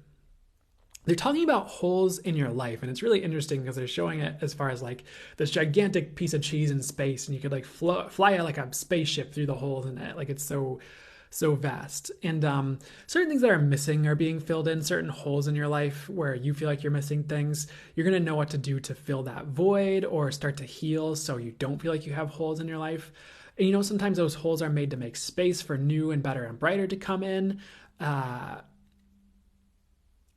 Sometimes those holes are there so we can just appreciate like what does come in when it does, or the certain things we have in our life. Sometimes, you know, not. There could be multiple reasons, but those holes will be filled with maybe felt, but filled with the right things at the right times for you. So try not to struggle too much about it or like freak out too much about it. Know like the replacements for certain things that left are coming in. You're not at a loss permanently. Things will get better. And if you're feeling like a hole inside somehow, or like this dark pit, like know that's not always going to be there. It's temporary. You're healing something, and temporary experience. I'm kind of getting that might be it for this reading. One more message, Grasshopper showing up here. He has a top hat. He's ready for a journey. He has a top hat. He's a briefcase. He's leaving his wife and kids. He must go on like... sojourn is not the right word, is that? I don't know why that popped in, but he must go on a journey, or he must go on a pilgrimage, or I'm like completely forgetting the words I'd like to use, but they keep showing me, I believe it's like, if I'm not getting this wrong, like Mecca from like Islam, where I believe in certain either sections of that religion, or people. They make the pilgrimage to this one specific area, which I think is the city of Mecca, and it's something they're supposed to do every lifetime, in their life. And I could be wrong about some of the details. So I learned about different religions way back in school, and I don't necessarily remember every single detail about every single one. So I apologize if I got that wrong. But you might be called to something very sacred to you. And this could be literal, where you need to move somewhere. You need to go visit something that maybe is special to you in a past life, or maybe is you'll gain something from this trip or traveling, or maybe it's more on the lines of it's metaphorical. Like you need to start this business. You need to strike out on your own and do something important to you. I'm not saying leave your family behind, by the way. Maybe some of you are feeling called to break up a family. You're feeling like divorce is in the cards or something, or you have to do it. Not all of you, by the way. Don't take that as your sign to take your life today. You sit with it, make sure it's right for you intuitively and all that. Some of you might have to leave something behind. Not all of you will. Some of you will just have to leave behind an identity. But there's this journey coming in for you, or this great change within you coming in. That's going to be your journey. And there's going to be a lot that has to change as a result, or you're going to have to be comfortable with certain things leaving. That's not quite right. What is right? What's accurate here? You're going to have to be comfortable with the changes that happen, maybe even just temporarily leaving some things behind, going on the journeys you're called to. And the words I'm hearing this are to stay put is death. I don't think that's literal at all, by the way. Please don't take that literally. Because I feel like that's a fast track to be I must change everything or else I'm going to die. We don't need to get into that. It's more like some of you are feeling called on a journey and you're not doing it. You're called to start a business and you're procrastinating, and that's fine. That happens. Or you're I know I need to move, and you're just not doing it, even if the stars align. You're just afraid or something, or you need to leave a situation. They're really saying that. Maybe you need to leave a situation and you're just not doing it, which I understand. And this is for those of you who are sure about that. You gotta go. And to kind of stay put and not make the moves you need to make. It's not literally sentencing yourself to unaliving. It's more just you might, what I'm hearing is you might have a temporary period where things aren't that great, or a period where you get all this stuff where it's this is why you are being called to make this change. Or it could just be stuff happening to push you towards the journey more if you're not doing it, honestly. Or it could just be you wonder what could have been. It doesn't have to be something drastic or awful. It's just maybe things get a little stagnant and then you make a change. The other thing I want to talk about with this, though, however, to balance this message out, so you're not freaking out, I don't even know what change I need to make. Don't worry, you'll know. And if you don't know, you will at the right time, or it'll apply in a different way. But the other thing I was it's showing up for me to say to balance this out is what's the best thing to say here?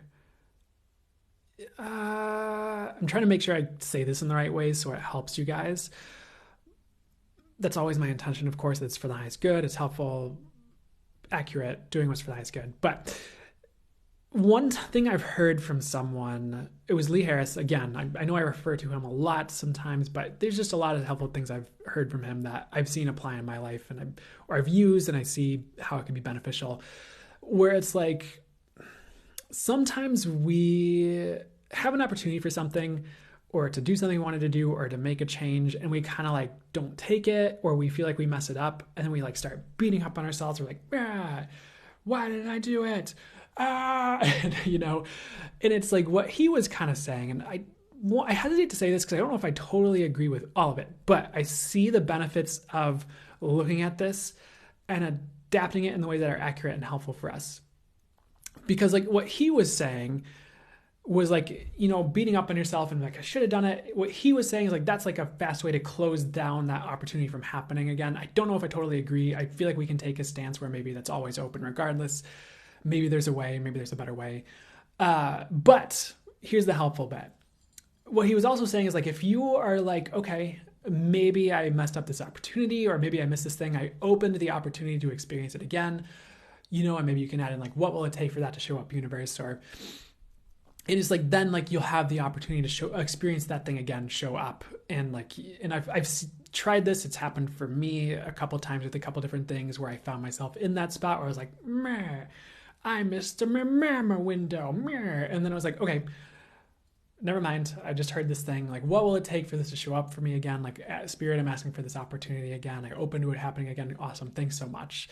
And I'm going to hold grace for myself here and allow that to heal. And lo and behold, like if it was like I watched a reading or got a message where it's like, oh, it's time to do this thing. And like you can work really hard on this thing. And if you don't, then like you might be stuck.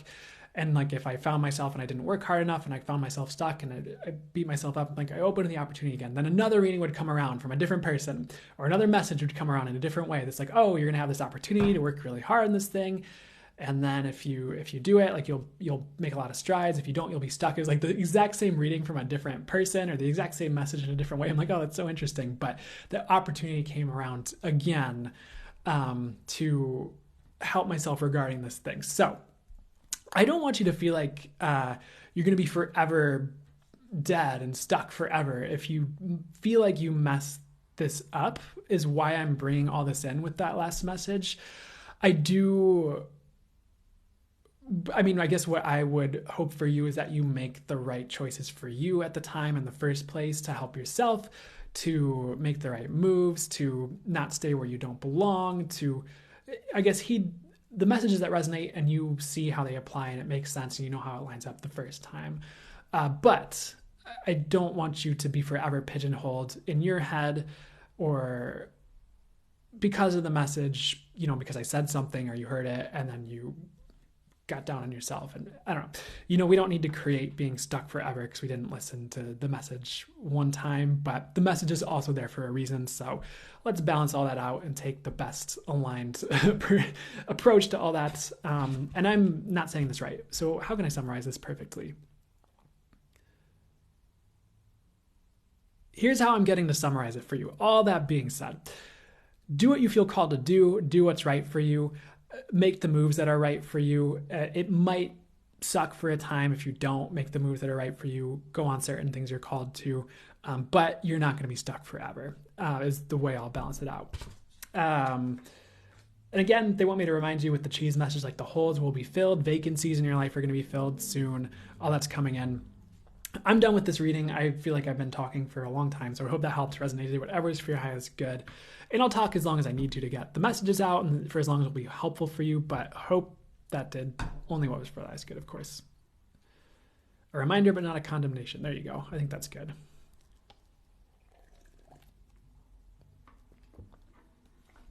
Thanks, Liani. The water reminders have been a staple of these lives since the beginning, since pretty early on in the first iterations of the Sunday lives. So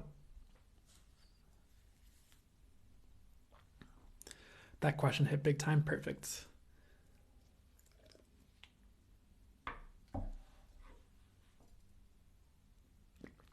Thank you, Brandon. Always resonates and your message is always awesome. Thank you so much. I appreciate that. And I appreciate the reassurance and the feedback. Thank you. Ooh, I love that, Jessica. So question Jessica just got when I was talking about that topic or afterwards was, what do I need to do to align and help myself to receive it this time delightfully? Regarding like an opportunity you have and you're like, you get a message like, oh, do this, or this bad thing might happen, or unfavorable to you thing might happen. And so I love that question. Like, what do I need to do to align and help myself to receive it this time delightfully? I love that because I feel like that could take the pressure off. You're like, must make right choice, me, like, and I feel like it also puts it out to the universe that you are helped lovingly along that path to the best outcome as well. You killed it as always. Thank you, Arlo. And you have a wonderful day too.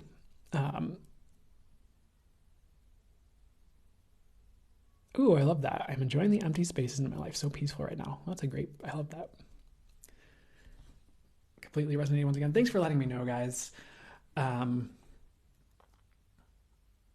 oh yeah, who I got a reading from recently? Anna Anthony is her name. Her Facebook page is Anna's Synergy Healing. I hopefully that shows up for you quickly when you type it into the Facebook search. Maybe I need to find a better way to refer people to her so it's easier to find her. But fantastic. Just tell her that I referred to you on this live or this video or whatever. And, I believe her, yeah, and see what she responds with, and hopefully she can get you in. But she's fantastic. And I'm not paid to endorse her, of course, if anyone was worried about that, like at all. It's just a reader that has helped me over the years.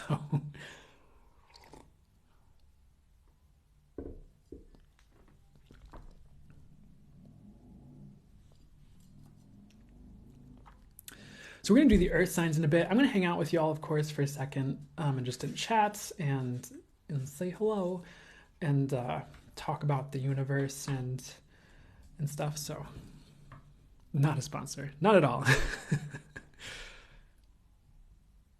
Perfect, Sarah.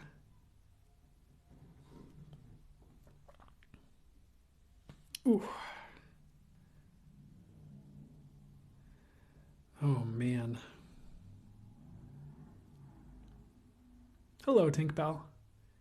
Will you be doing water, or did I miss that? Yeah, so we've only done the collective and the fire sign reading, so we have earth, air, and water to go yet. We'll be doing earth in just a second here. And right now my plan was just to hang out with chat for a second before we move to the earth signs. Good luck with your vacation, Jack. If I'm saying that right.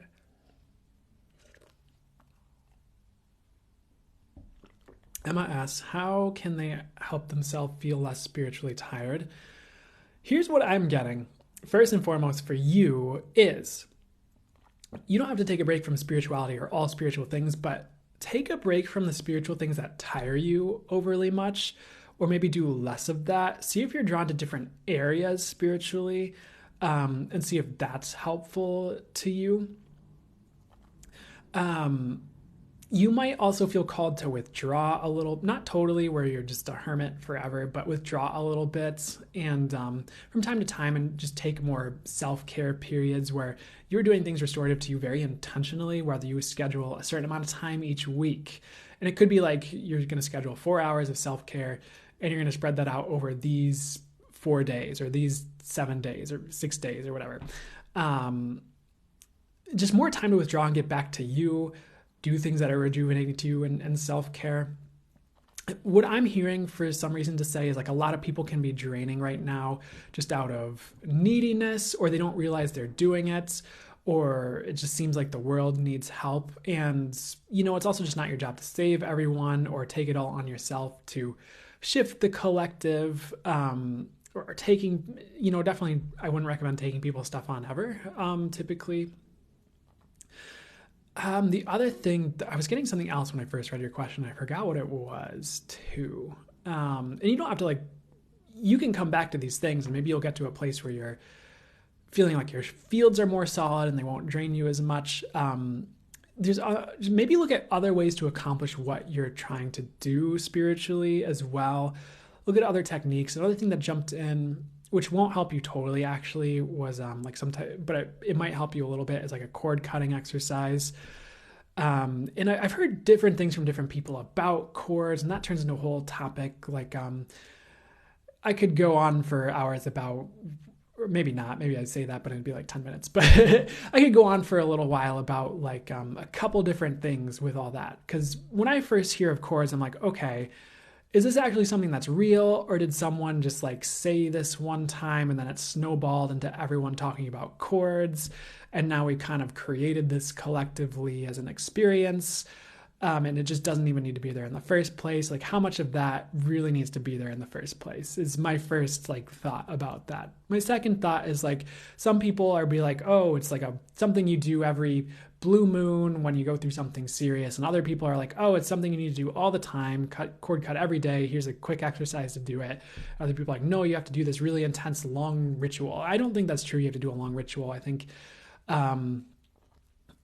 intention and ways to enact that on their own can be potent, but you might feel called to some type of exercise for cord cutting that you can do at the end of the day, or once you're out in public, or once you do some type of spiritual work or whatever. If you feel called to it, if it feels right, that helps you call back your energy, helps you clear of other people's energies, all that. So if you feel called to that, maybe look into some simple cord cutting exercises to do. I think the tricky thing is sometimes what I've run into is it seems like our perspective on things, or like the thing we buy is how it works, can sometimes be how things start to show up. So if you're like, cord cutting can be an easy thing that we just do in 5 seconds with this exercise, it can be. I'm sorry, they want me to redirect me in what I'm saying. So let me, before I say something that's not going to be helpful, let me switch it up and see what they have to say here. Try and take the highest and best perspective you can that's going to lead to the most ease and grace for you, while also maintaining awareness of like how things are showing up and what's showing up. So you're not like deluding yourself, at the same time. Like, find that balance of like, what am I creating and how can I create better and ask for better? And like, what's actually showing up that actually needs to be dealt with. Because there's a balance there. But that can be one thing to keep in mind, is like, am I creating this thing? Or does this really need to be here like this? Or does it really need to be this difficult? So keep that in mind. But I hope any of that is helpful to you right now. There's one more thing they want to get to here, is make sure you're around people who are really livening you up in general, like friendships, family, relationships, and not the people that are draining to you, not the videos that are draining to you. Because you might even find different people like on YouTube or podcasts, like are draining to you to listen to. You're just like, oof, or I hesitate to put this on maybe music, but I don't want to, again, put too much unnecessary strife out there where it's like you need to be afraid to listen to music. Because I don't think that's true, but maintain your awareness. If you notice you're listening to a video and you're just like, getting drained, like, stop listening to that person for a time, take a break. If you notice you're hanging out with people and you're always getting drained, like, maybe you don't have to cut them out of your life yet, but take a break, see how you feel, try some other people, maybe spend less time around them, change the dynamic of the relationship if you can. So could be no, never mind. There's one more thing. Boundaries could be a thing, where even just like your physical boundaries with people, like, how much time am I going to allow myself to spend around this thing that I know drains me? Like, how, what's the best way to say this here? How much am I going to allow people to remain in conversation with me if I don't want to be in this conversation? Like, or if it's a topic I don't want, am I going to be able to steer this conversation to something I've heard before that could be helpful, or from other people, by the way? So I guess physical boundaries and energetic boundaries is something to look into and see if anything helps you there. In energetic boundaries could be as simple as setting intentions, doing exercises every day. You might have to go on a whole journey to find what works for you, but something's out there that will help. So what I'm getting is, between all that I just said, something's going to help you. So I hope that helped and leads you to it with these. Thank you so much. You're spot on. Perfect. You're welcome, Emma. Always at least part of the aim, the spot onness, for sure. For the highest good. Always drawn in by your authenticity. Thank you very much.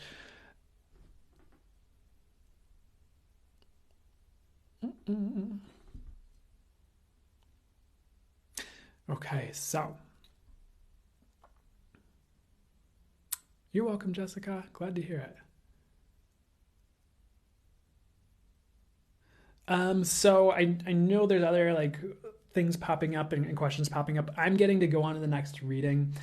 If they would like to venture into those like topics, I'm sure they will sometime, either soon or maybe they'll touch on it during the reading, maybe after the reading.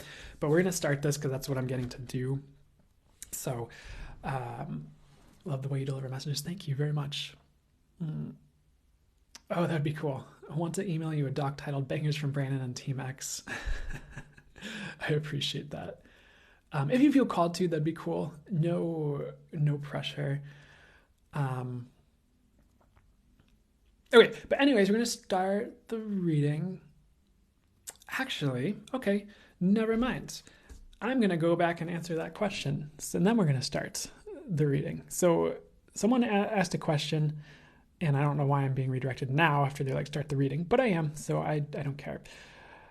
The question is, how do I stop procrastinating, from Yuki? And there's a couple things we're going to venture to. One, we're going to try and touch on things specifically for you. Maybe, try is not the right word. I'm going to channel things specifically for you and see if anything else comes up just about the topic that could be helpful for other people listening. But those could also be one and the same. So, as far as things that would be helpful for you regarding this, first thing I'm hearing, which you might feel like these are things that do this, and you might be like, I don't get it right away, but that's okay. I'm just going to say it in case it's helpful for whoever's listening. Really do your best to find things that really bring you alive and call you forward, and it's very natural to work on them. I know sometimes there's things in life we have to do, but if it's like a project that maybe you kind of want to do it for money, but you don't really want to do it, and it's not something you have to do right now, like maybe forcing yourself towards the thing that isn't calling you isn't the right move at certain times. But if it's naturally bringing you alive and exciting you, it's going to naturally draw you in, is something I'm getting first and foremost to say about this topic for you and perhaps for people who are listening. Because sometimes we're like trying to force ourselves to do things that aren't quite right, or we don't actually have to do them. I'm going to talk about this thing as well. It's slightly off topic, but it's also slightly connected. And it's like sometimes we start to get very jammed up on a project or something we're trying to work on. Even if it's like channeled or spiritual and it's meant to help the world. And one thing I've heard that's been helpful is like, if I'm trying to like channel, for example, to give myself as an example, a book or the next phase of this thing I'm doing, and I just keep getting jammed up, the information's not flowing, I feel like I'm running in circles, it's not working, it's not flowing. One thing I've heard from someone else that was helpful was like, maybe it's not the right time for the world to receive this work yet, with the trajectory you're on with it. Like, people aren't ready. The people you would be serving with it aren't ready. The world's not ready for this frequency or thing yet. And that's why you keep getting jammed up. So you can give yourself a little bit of lax and come back to it when you feel called to, or you can keep revisiting it until you find flow with it. Or you're not ready to put it out in the world for some level. Maybe you need more experiences with certain things, or you're just not energetically ready to have that experience. That's so okay if you just keep trying and getting jammed up on the thing, or just not working or flowing. Or maybe there's something else that will flow better that's calling to your attention, and Spirit's like, work on this thing instead. So that's one area you could kind of look at and see if that's helpful. There's a little bit better I could say about that though. Sometimes something's just not for us, and that's why it's not working, but you kind of have to use your discernment on that and allow things to evolve. The other thing for you specifically about procrastination, let's see what comes through. One of the words phrases I'm hearing are like defense mechanism as well. So if this resonates, if this makes sense for you, one thing you could look at is like, is there something you're protecting yourself from by not doing the thing? Whether it's like failure, or whether it's like people not liking the thing, or it's, all these different things. One thing I'm kind of hearing to say is like, we do move forward when we are ready. Things click when it's time. So sometimes we can't, I'm not saying you're helpless in all this, but sometimes we can't force something no matter what again. However, sometimes we're like protecting ourselves from something maybe, and it's good to be discerning about all of that. And like sometimes with all of this, I know this is flying off into another direction, so hopefully between all this, you're all getting something that's helpful. There have been times where like I've been just energetically in tune. Like I moved to a place one time, And like, I just kept being like, I really just don't feel like unpacking my crystal, because packing crystals and unpacking crystals is one of the most time intensive parts of moving for me right now. Cause there's, you have to like wrap them all, and you have to like make sure they aren't going to like chip in the move, and make sure they're not going to like, you don't have the wrong crystals with the wrong crystals where they damage each other. And then there's like, they're heavy, and it's like this whole process to wrap all the crystals, and I love them, and I'm so appreciative of them. And but I had them in like the boxes and the bags and everything. I'm just like, I just don't feel like unpacking them. And lo and behold, like a week, 2 weeks, a month later, the house we were renting got sold, and we had to move like really quickly. So, the way it all worked out. And so it's like, that was like for a reason, that I was really just not feeling, and I'm not doing that thing. And it might have looked like procrastination, but it actually like wasn't on another level. It was just being in tune. So, and I know this gets tricky maybe because there's so many different things it could be. And there's so many different like ways this could show up.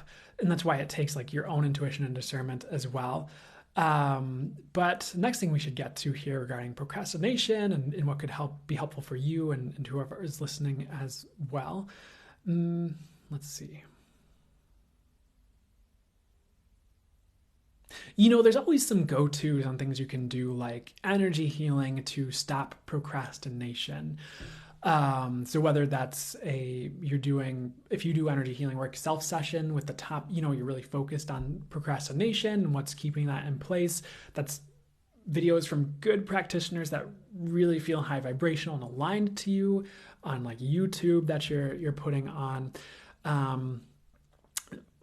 The other thing that's jumping in for me, which is kind of sometimes difficult to explain and talk about, which is sometimes why I hesitate to talk about it, and sometimes I'm just getting not to talk about it, but access consciousness, again, has like different like tools you can work with, and some of you may feel drawn to it. It's your jam. Some of you maybe not, but there's tools in that where it's like, what's the best thing to say? You find yourself procrastinating, and then you're asking like, oh, how does it get any better than this? And you're kind of, my understanding, the way I'd phrase it is, when you ask that question, you're asking asking the universe to manifest or actualize that answer. So you're like, how does it get any better than this? The universe responds by making it better and like creating it better. So, and that one's fun because you can just use it for anything. You're just like, something bad happens. How does it get any better than this? It gets better. Something great happens. How does it get any better than this? It just gets better, So, that's a fun one. Or they have another one where it's like, okay, I'm procrastinating. Like, what else is possible for me regarding this? And it opens other possibilities for something else to show up, or maybe you get the clarity on this so you can do something else. So if you have any energetic tools you can put in place to help yourself regarding it, like put those in place as well. They also have like a clearing statement, which I don't feel like going through explaining it. You can look it up if you want with their stuff and books or whatever. If you feel drawn to that, it feels right to you. Because I mean, not everything they say is something that aligns with what I get, if I'm going to be honest, which is sometimes why I maybe hesitate on like talking about it, or maybe there's something else that's going on where I shouldn't always be referring people to it. Or maybe it's just some of you it's right, some of you it's not right, but because I don't want to talk bad about people unless I have something true to say, and it's not necessarily bad, it's just what's there. But like, for example, like if you have that clearing statement, you can be like, okay, everything allowing that procrastination to be there, I run the clearing statement. It's supposed to remove everything that's allowing that to be there. So different ways to approach this, but hopefully any of that is helpful in this thing. Have we hit on the crux of the issue for you? We've glanced at it, so we haven't hit the core of it yet. Sorry. So anything else that would be helpful for me to say for you and for this collective here to help with procrastination? Another thing jumping in is like, sometimes it is actually better to go easy on yourself, and depending on the time frame you have to do this, sometimes like instead of beating ourselves up to like write this book when we don't feel like it, it's better to, for a time, like give into that feeling like I just want to watch TV and just like not fight that energy. And then like as we give ourselves that break or whatever, we naturally start to feel inclined to want to do something in the future instead of like, oh, I'm so wrong for not wanting to do this thing right now and I must do it and I'm bad, but not in a good way. We can be like, okay, I have a little bit of give on this time frame. I don't need to do this right away. I'm just going to crash on the couch for like an hour, 2 hours, sometime. And then maybe you'll automatically feel inspired and drawn to do it later on if you just give into that for a second. And that might not work all the time, but certain periods of time that can be helpful. Because it's like maybe we just need something to shift. Maybe it's a timing thing. There's so much that could go on. So that's all I'm going to do to talk about that for now. I hope any of that was helpful for any of you guys. Do whatever is for your highest good. And you're welcome, guys. And I don't know if that, hopefully that helps, Lynn. Or maybe that will be the starting point that gets you on the journey that helps you overcome it for you in the right ways.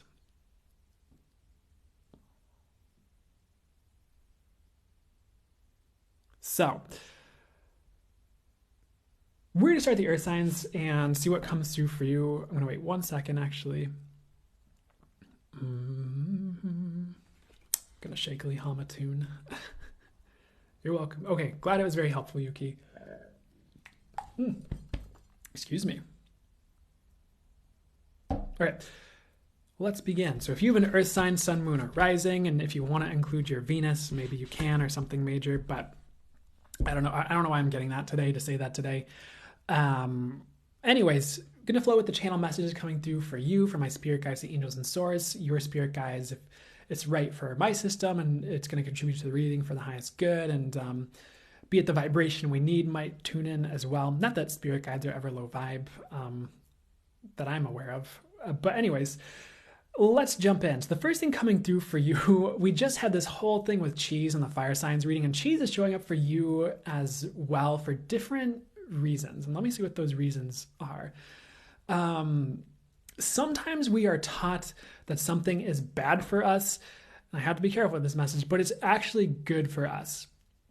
Like, here's an example with the cheese.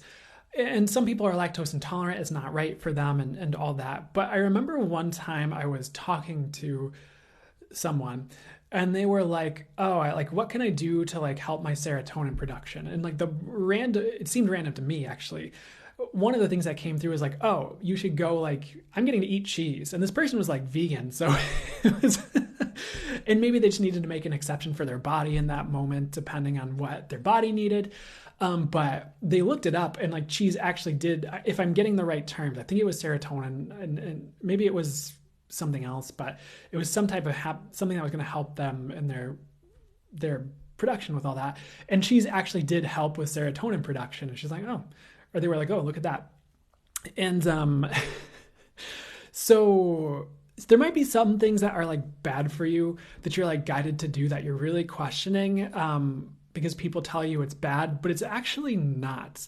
And maybe for some of you, this is something even like marketing, and you're like, marketing bad, it's manipulative, but maybe there's ways to do it that are aligned of spirit that are going to help you bring good to the world, and it's not automatically a bad thing.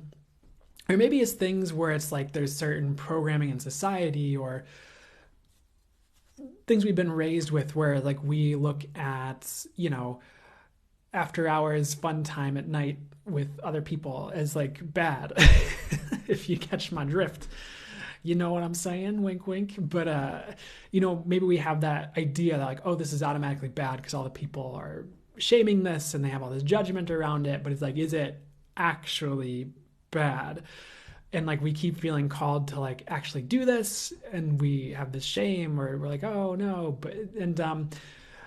These examples might be a little bit more shaky for this topic, but it also reminds me of the times, and I'm not condoning like excessive and abusive use of substances at all, but the times where my body like wanted a certain like alcoholic beverage, like, and by the way, it's when this happens, it's like one or two, or it's not like 10 and I'm wasted and, throwing up in the bathtub or whatever. It's, it's like, oh, this, for some reason, this is what my body wants. It feels light to me. It's supposed to be bad for me. But in this instance, it's what my body wants because there's something in this that, B vitamins, whatever it is that my body would like. Or maybe it's the universe wants me to actually loosen up with one thing. And it's not drugs, by the way. I don't smoke. I don't do any type of drugs at all personally. I don't feel called to that. I don't feel like it's helpful for me with where I'm at. So just letting you know. But, so there, again, if you're called to something, even if there's a lot of judgment around it, but it's for you, or you're being guided to it, or you're being drawn to it, like try it. Well, and within reason, by the way, use your discernment. I'm not saying go do awful things in the world or awful things to yourself, which is why this is kind of a tricky message, but stop judging yourself and do the things are good for you, regardless of what anyone else says. Another example coming in is maybe it's like different. I want to be careful with this one too, because I think there's a lot of weird stuff that happens with this sometimes and what I've seen, but it could be different types of relationships, like instead of monogamy, or different structures for relationships. I'm going to be honest. I'm not saying it can't work. I'm not saying it can't be great. I just haven't seen an example of like polygamy that's actually been healthy and worked well. Not saying it doesn't exist. I feel like it's always been, there's some type of shadow with it, or someone just, people say they do it for love, but they're not doing it for love. They're doing it for other reasons. And maybe that's not inherently bad or something to judge, but it's also not being honest, with it's kind of sugarcoating the real reasons you're doing things. So again, maybe in the future, people will find better ways to do things like that. And I don't know. I think, whatever. Let's move on before I get into a whole controversial topic about relationship types. And let's see what else comes through. And by the way, maybe, never mind. Next thing that would be going to come through for you guys here. And I'm going to summarize that, because the way I'm hearing it now is like head towards things that are for you and things that belong for you, and not things that people just judge as, not necessarily stay away from them because people judge them as bad when they're not. So weird way to phrase it, but hopefully that makes sense. Next, show me the color red. It's about transformation and like everything transforming around you. This could be gentle or it could be violent. Or maybe it's gentle sometimes, and then violent other times, or gentle in some areas, violent in other areas. There's just a lot of transformation, and maybe it seems like there's tumultuousness as well along with that because of all that. It is heading to a good place. It's raising your vibration. It's like, it's allowing you to access opportunities you didn't have before, because this land is like red and it's like twisting and turning, and it's just like, rah! And like you're transforming, it's transforming, but it's also raising up to this like path in the sky, and it like raises up to that path, and you can take that path, and then that path can continue to go higher, but it's smoother. So new opportunities are coming in as a result of this like transformation and change, of course. But you kind of have to go with the flow, go with the ride, let it be what it is. Try not to judge it too bad as like you messed up or you made the wrong choice. It just is what it is. And again, going somewhere good, but that's what I'm seeing with all that. As far as like why that's coming through or why you need to know that right now, there's all this don't judge message coming in right now, but try not to judge where you're at or what's happening, but try to see where it's leading, or like maybe why it's happening, how you can deal with it appropriately in the moment. And no, it's not like the end all be all. Like that's not the ending point for you when something like transforms. If you don't like it, it's like the beginning of the transformation, maybe even for that area. And there's like 12 more iterations to come potentially for like that thing or that area, or 12 more iterations of you before you get to like there, for like wherever you're going or whoever you're meant to be that you're transforming into at this time. And maybe it's continual, but you understand. Things are transforming, might be tumultuous, headed to a good place. new opportunities, things like that. I see you opening wide. And this thing that's showing up, there's like a rainbow. It's hitting your crown chakra. It's opening your crown chakra. So I see you opened wide for etheric information, or maybe wider from wherever you're at. Some of you might be very open and fully open. Some of you might be newer to all this, but I just feel like more information is coming, even like around you, signs of synchronicities. If you're not in the place to channel it, or just in addition to you channeling the information, or maybe it's all synergized together perfectly to be a super amazing amount of information or something, or you're getting the direct information, or intuitively you're opening wide to receive more information, but that's happening like more. So prepare for that is what I'd say. And gonna be good is what I'd say for that. Next thing they're showing me is a spring, almost like a springboard, or it's almost like a contraption someone would jump onto, and it would like spring them really high into the air is something that they're kind of showing me. There might be obstacles that seem insurmountable for you. Maybe it's like even just like getting money, but it's actually not. It's like the tools are there. So like the way it's showing up is like this wall. And normally you might not be able to jump over this wall. It might be difficult to climb, but if you hop on this springboard, it just like springs you right over. And then there's, pillows on the other side to land on, so you don't need to worry if you were worried about that listening to this. And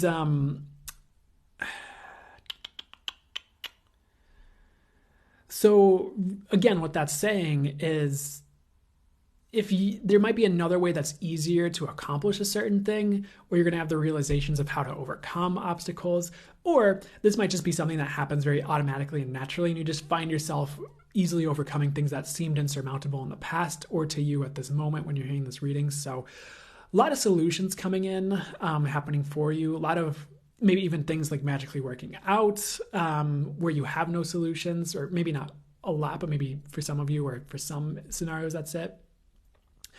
Again, a lot of realizations that help you move forward, which is good. And again, just getting to say it again, things aren't as insurmountable as they seem to you right now. And the example they're showing me for some reason is like, maybe you look at making $1 million, and right now that looks so difficult and out of reach, but maybe it's easy.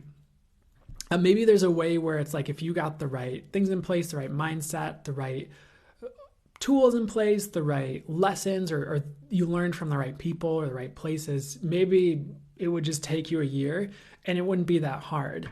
And one thing that is coming to mind as well is like just a quick flash is like, there are people that I've seen it on TikTok and sometimes with business mentors. So I'm sure there's great ones. I know there's really great ones coming from great places doing great work in the world, but sometimes I'm like, I don't know about you. But I also get that for people in every area. So it might not be a niche exclusive thing. But like some people are like, oh, it's actually easy to make tens of thousands of dollars a month. Like now that I'm into this and doing it, it's actually very easy to do this. I just needed the right systems in place and I had to change my mindset. And it's actually not hard like people think it is. And you'll hear different people say different things. You'll hear people say like, oh, it's so hard and I worked so hard and I got through all this stuff. And other people are like, whatever, it's not that hard, buy my course. Or maybe someone's saying it's hard, buy my course. I don't know. Sorry, I'm not trying to dig at those people. Again, a lot of them are probably doing great work in that world and helping people. I'm sure they're out there, and I know I've encountered them. But, maybe it is easy. Maybe there's things that look really difficult and out of reach that are very easy, and you'll get there. So I'm going to stop talking about this topic because I feel like I've been talking about it for a couple minutes, and we should probably move on. So next thing they're showing me is the autumn, which showed up in collective reading, this season of autumn. And what I'm hearing for you, again, is you're going to be blessed this season. So whether you're in the Southern Hemisphere and it's about to be spring, or you're in the Northern Hemisphere, it's about to be autumn, the blessings are going to be rolling in, which I really love for you. Like they're showing me love. For some of you, you could be getting blessed in love and romance, even if it's been like a dry spell. For other, it could also just be money and abundance, or just like abundance in other areas that aren't money. or you get an opportunity where you really sorely needed one. I also see this as a season of breakthroughs for you is also showing up, where things that just didn't have any give finally do have give, and you can like break through to opportunities, break through issues, break through in business, whatever it is, that you need breakthroughs in. I feel like they're going to be happening with ease, because it's like sometimes the effort you're putting in is actually like eroding at the issue, like because they're showing me one thing, I'm getting the knowing of like another way to say it, so bear with me. It's like if you had a wall in front of you, and they're showing this wall is made out of clay, and you keep like pushing on it, you keep like lighting like little cherry bombs to blow it up and break through, you keep like ramming it with spears, you're digging at it, and it's like a tough clay. It's like all this work, whatever you're doing like is having an impact.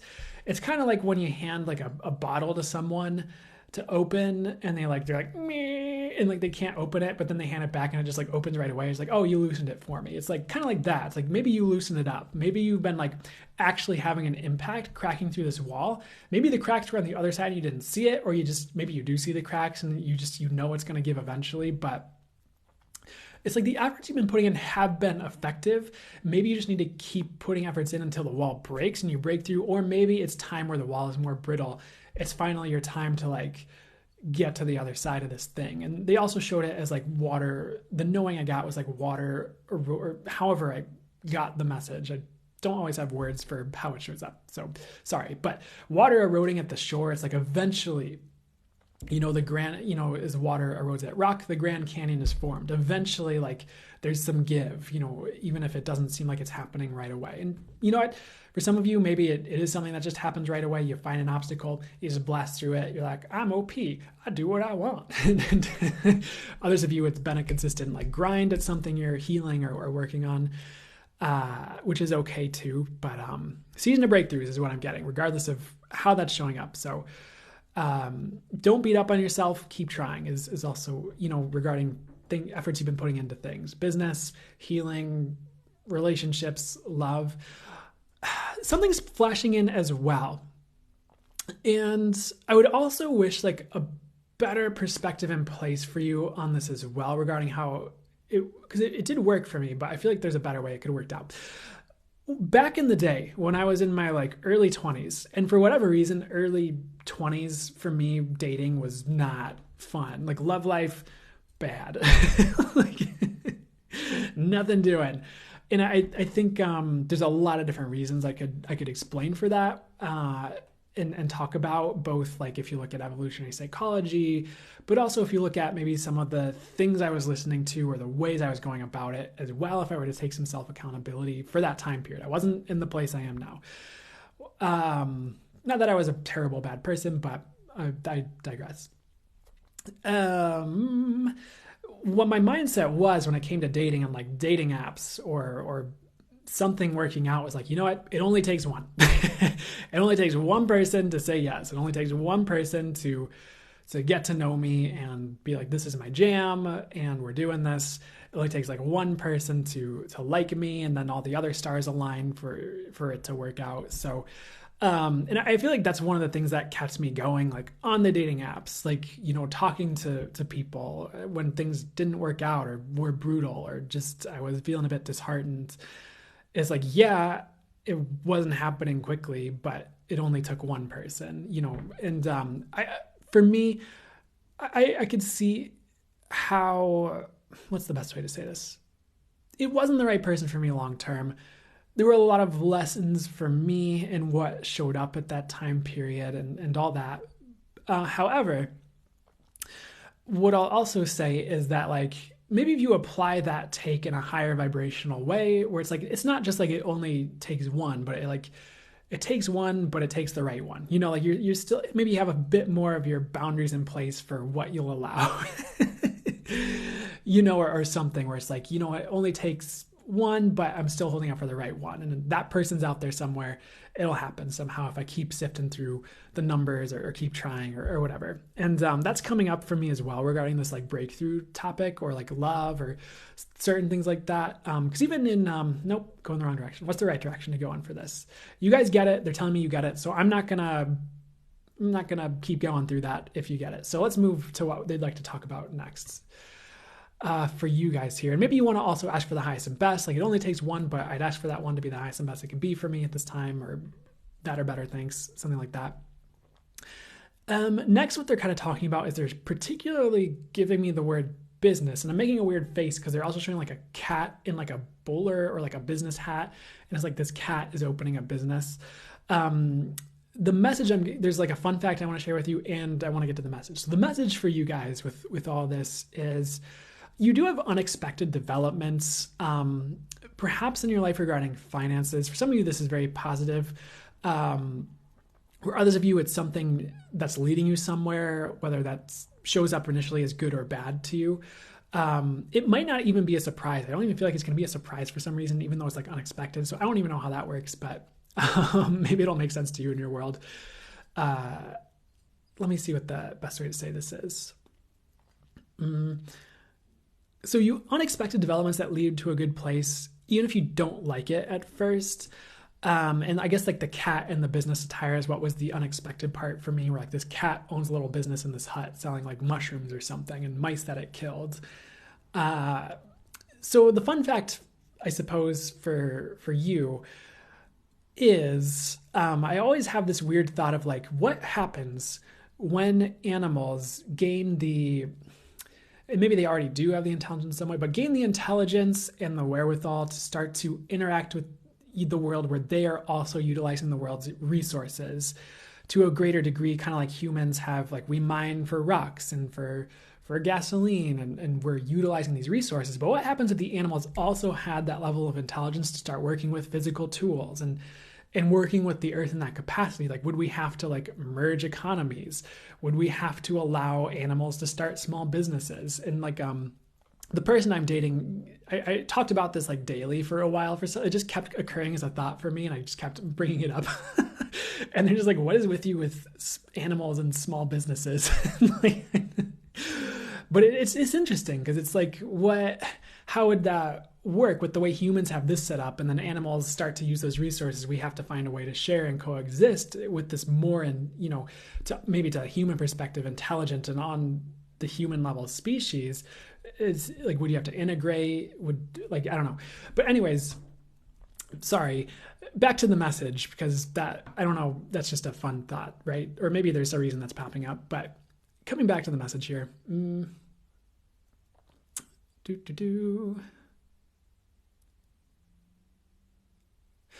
thing I'm getting to say for you with this is, don't think that things are over for you with unexpected developments. If things get harder, if anything gets like anything unexpected happens that throws a wrench in like plans, that might not be the thing for all of you, but it's just like, that could be leading you to the solution that leads you to $1 million, for example, or it could be leading you to the right path for you that you jump for joy about.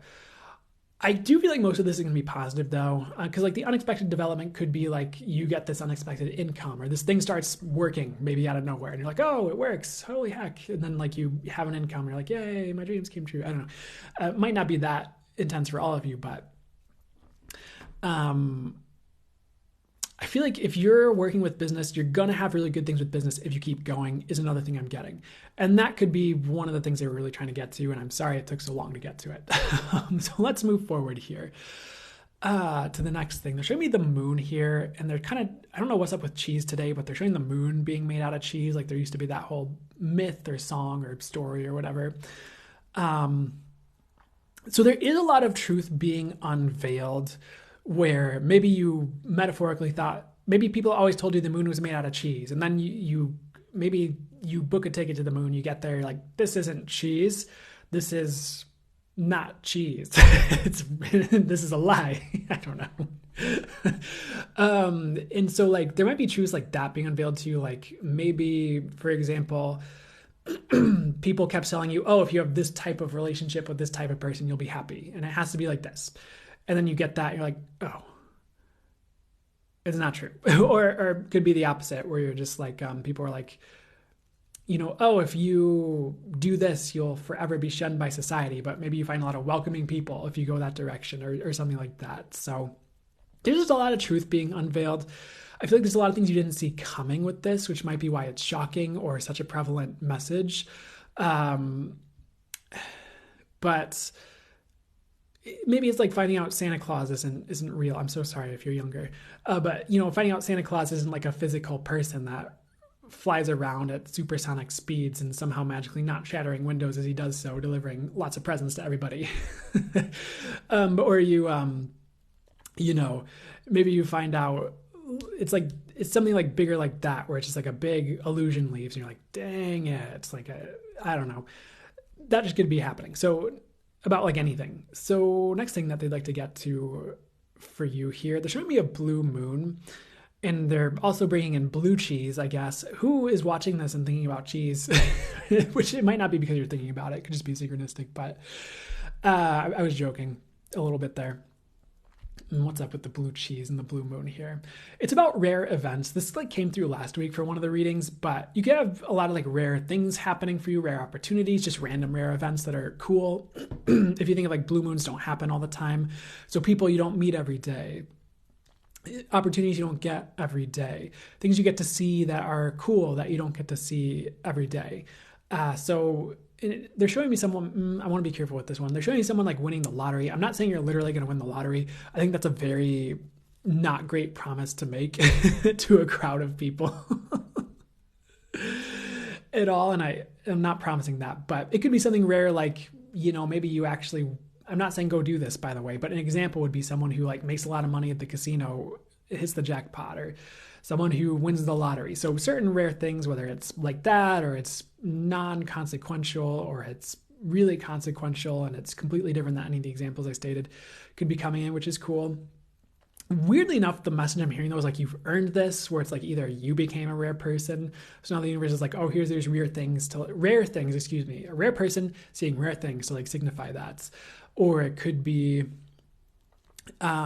you worked really hard for an opportunity that's a little bit harder to come by or a bit rarer, and you're finally getting that, some type of manifestation. So that's cool as well. But maybe I didn't say that right. So I want to revisit it and just get a good summary for you here.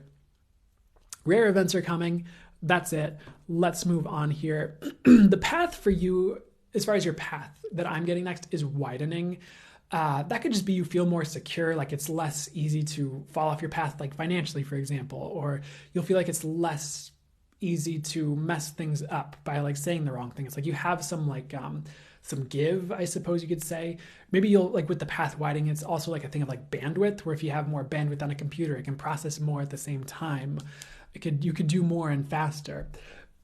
You might feel like your capacity for life is increasing, like you can handle more, you can do more. And maybe some of you, it's reminding me like something flashing in is like depression, where someone's depressed, like they don't feel like they can do as much. They like the getting out of bed is like a chore. It's not like I'm not saying that as like a judgment of that. It's just like that can happen, where it's like washing the dishes just seems like a mountainous like task. And maybe like if you've been going through that, something like that's going away, where it's like, oh, doing the dishes isn't that bad. This isn't bad. Like I can do chores. I can go to work. I feel great, or you just have more bandwidth for those things, which would be cool, depending on where you're at. And this could show up differently for all of you. So don't pigeonhole yourself into like one of these examples unless you're seeing it and it's resonating for you. The other thing with this like path widening is this a meaning that pertains for them? One second. There could just be more coming in for you, like more that pertains to you. And maybe like, for example, like maybe you feel like you're like, oh, as an example, like you're like, oh, I'm just supposed to be like a shoemaker, or I'm just supposed to be a channeler, and you're on this itty bitty path, like walking the tightrope. I'm only a channeler. It's like, and then the path widens. You're like, oh, and I do art, and I do, I don't know, music, and I teach classes on physics, and I do, it's like there's more for you in life, not just like I'm this little itty bitty one thing and that's all I can be in this world. It's like, because that's not true. And it's not true for anybody, and we need to stop pretending it's true. And the collective is also expanding to allow more of that for people. is what I've heard from other people and also what I'm getting to say right now. So that's cool. So there might just be more for you in life. That's for you, and like your experiences are expanding. What you're called to is expanding. Things you're doing in the world expanding. And it's really great because it's a breath of fresh air. It's more, you get more abundance and more out of life, maybe through people you're meeting or other things, because you're not just pigeonholing yourself to one definition of you and how you can show up in the world. You're hopefully being all of you, honestly, and allowing all the facets of you to shine and allowing all of that through. So you can be the best you and live your life to the fullest and have the best life possible. So don't pigeonhole yourself, I guess, as well. There's actually more with this path widening though. And the other message is like there is more that's for you that you don't think is for you, as far as like things you can have coming in. So the path widening could be allowing more abundance, allowing more you, more friendships, more love, more, you get what I'm saying, more manifestations. So maybe it's like you get a new hobby. You're like, oh, I never thought I'd be doing this, but this is really, I'm passionate about this. I love this, or things like that. So it's not like a new direction. It's like an added thing. So I feel like I've brought through a million different messages regarding this path widening, but I feel like I'm getting they all pertain, and maybe even more pertain that I haven't stated yet. So don't limit it. The path is widening for you, and there's more security and more things, which is fantastic here. Also, don't feel like you're going to fall apart. They're showing like a hole or like a pit in the middle of your path. Don't think that's coming for you. Like you don't have to worry about falling through holes metaphorically or falling into pits of spikes. Like you don't have to worry about like the promises of good things being lies right now, like some of you might be doing.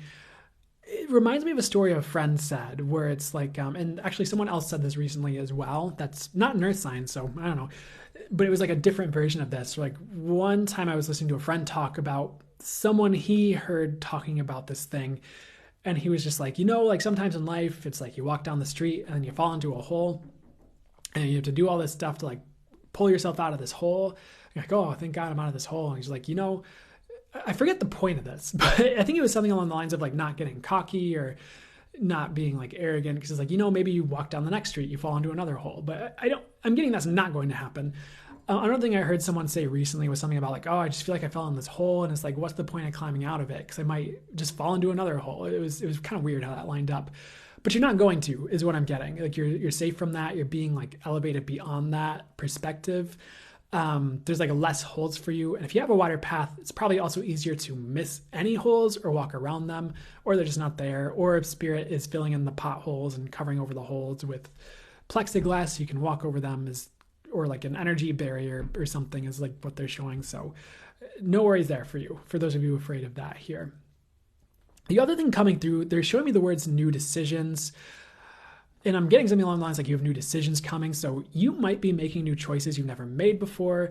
You might be calling different shots. You might be trying new things.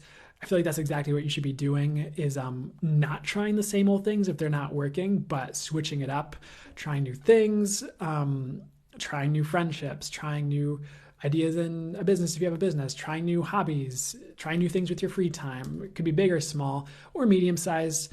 It could expand beyond the bounds of reality as we know it. I'm only slightly joking, but if I am. But you understand. And so, which is cool. I would encourage you to try that. I think that's going to help you mix it up in the right ways where life doesn't get stagnant. Could lead to new opportunities or new recipes in life that lead to great things. Maybe you're literally trying new things like cooking, by the way. Next thing they have for you is they are showing me a volcano. I'm getting a weird message like not to expect an explosion. So let me see what that is even about. And it's like from people around you. Like you might be tiptoeing around certain people because you're expecting them to explode at you, but they might be like totally cool with what you're doing or very supportive of you, even if you're doing something that's a bit more like not normal or on the fringe of society. And you might be like, I don't know, I'm getting silly examples. Like I was going to use myself as an example, like, oh, they can't find out I'm a channeler. But I think the other one I was hearing was sillier, like, oh, they can't find out I like eggs or something like that. Like, but it's like people would be really like cool with that or just like interested in it. Actually, you know what? As a personal example, I've actually encountered it where like I'd go to parties and especially when I was newer with this, And it's like, the thing with like becoming a reader full time or doing spiritual work full time is like when you go to parties or social events, people ask you, what do you do? And you're like, oh no. And like, a part of you is a little bit nervous just based on how past people might have reacted or other people.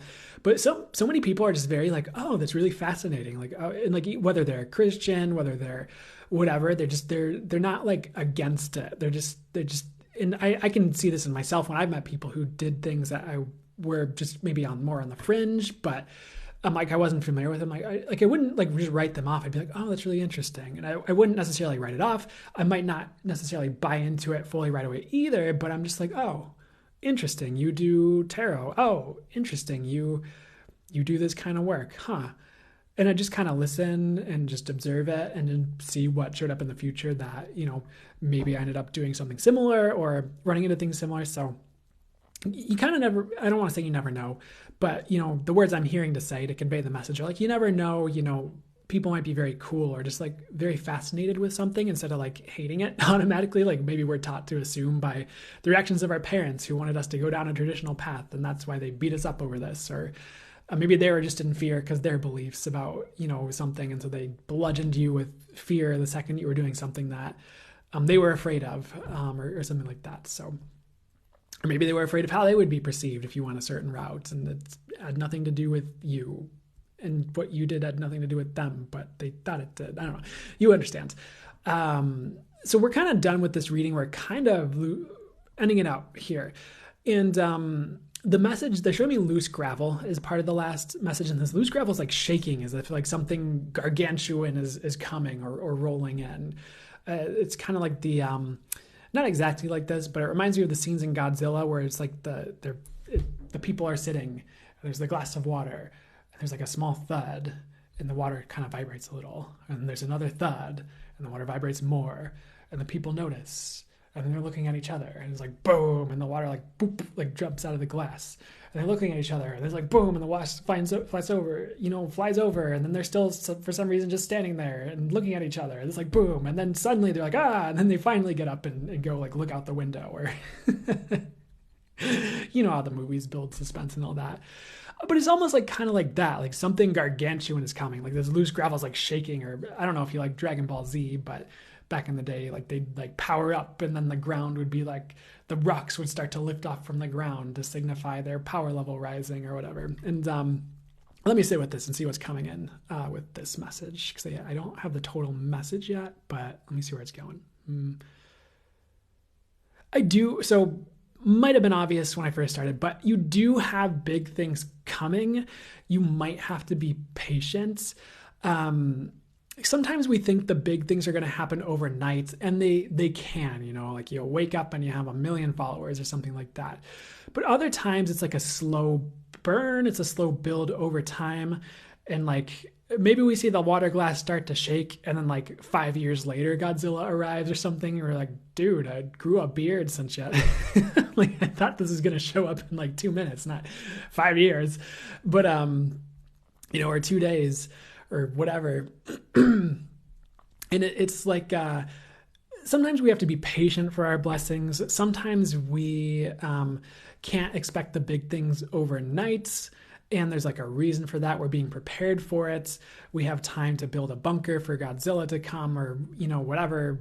We have time to learn Godzilla-anese so we can speak to him and befriend him instead of getting our house destroyed or whatever, or maybe it's just we learn so much building towards a big blessing and working with the divine to create that and call that in, that that journey is so valuable that we can't miss that, or I don't know, not to limit it or pigeonhole it, but those are examples showing up.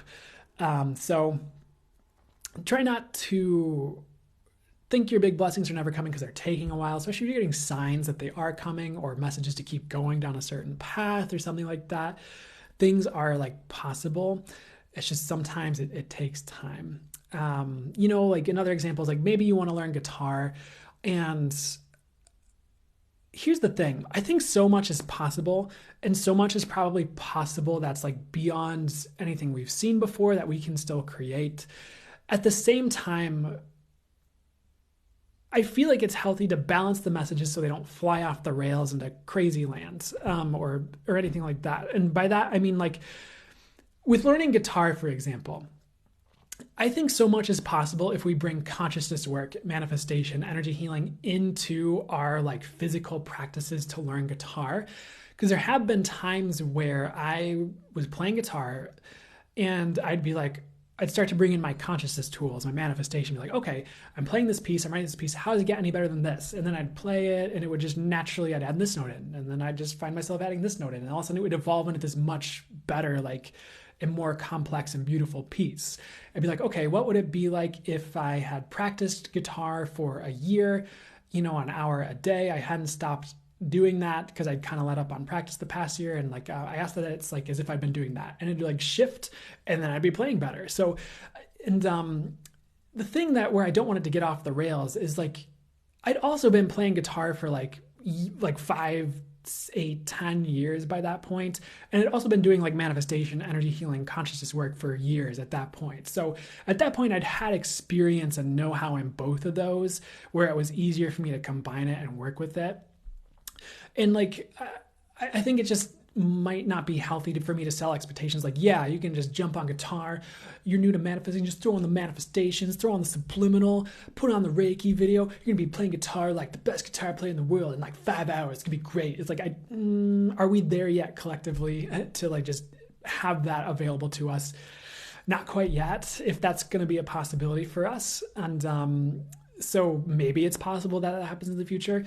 Maybe we're still gonna have to put hours and days and years into our crafts to become a master at it, or maybe we can combine the two and expedite the process. But so much is possible. But at the same time, like along with this message about blessings coming in over like 5 years, like taking guitar, like you can expedite it. There's ways to learn it faster than others. There's ways to become a master and really good faster than others. But sometimes, at least right now, it seems we just have to put the work in. We've got to put that effort in over years to really master that, depending on the craft. Like guitar is notoriously like difficult to learn as an instrument and master, according to just things I've read, people who've talked about different instruments. Like the motions like take a while. Without me creating it, by the way, just whatever is actually there right now. It's like learning the motions and all this stuff. Like it seems like it takes people longer to master than certain other instruments. So, and I can attest, having like played for 10 years, like after like 3 years, 5 years, you can get really, really good. And you can even make a lot of progress like in 1 year and 2 years, like astounding progress, but it can take like years for that. So it's okay if things take a while, I suppose. Like it's going to be worth it. And sometimes it just is meant to be that way in this period of our lives. So hopefully that was a fun topic of like, hey, maybe things are really possible, but we're not taking it off the rails at the same time. Because I just would like to avoid taking it off the rails, in a negative way or to a detrimental way for you. So I hope that helped, resonated, whatever for you guys. Good. I know that was like a whole long conversation, maybe beyond just a reading at that point, but I hope you still enjoyed it and got good things out of it.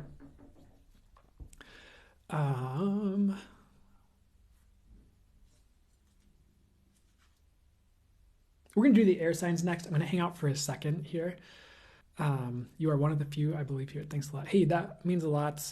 I appreciate that. And I did put in a lot of work to actually be like real with like all this stuff, the real deal with this stuff. So I mean, I'm not, I didn't just read a book and jump on TikTok here. I have been doing this for real for a while. So thank you. And I'm glad that that is the case. I was eating cheese during that. There you go. There's the synchronicity.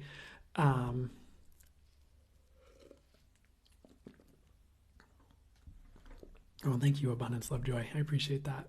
And I did write books. I did channel a book, and I do think they can be really helpful. So yeah, I know I kind of threw a weird example out there. I think would it be fast for me to get into this thing right now? Like this kind of came through like I've seen this talking to different people who are into this work, who are more in tune, and it even came through in the reading I got yesterday from someone else. And if you weren't here the whole time, I talked about that earlier in the live here. But one of the things we were kind of talking about was, I'm being guided to tell you the whole thing, so I will just relay it to you. What pretty much came through is how in some of the even like the metaphysical, like the way the reader phrased it was like Reiki, shamanic, love and light crowd. It's like in some ways, people have kind of done the same thing to, whether you want to call it like the typical new age or just the common ideas of it. Like people did the same thing to some of it, or maybe even a lot of it, as like people did to like religion with like Christianity or the things where it's like, maybe people don't like people who go against the common belief that's like out there, or people don't really speak the truth. They kind of bought into the mainstream idea, or maybe they're not really connected, intuitive. They're just regurgitating card meanings, and like that's okay for starters, and it's okay to like get into it and practice it and work on that. But if they're like purporting things they're saying as truth that aren't truth, or they're just making it up as they go along, or they're just repeating the common noise without like really sitting with, is this true, and getting to the bottom of that. Like, is it really serving people or us? And I forgot where I was going with this, but that was one of the topics.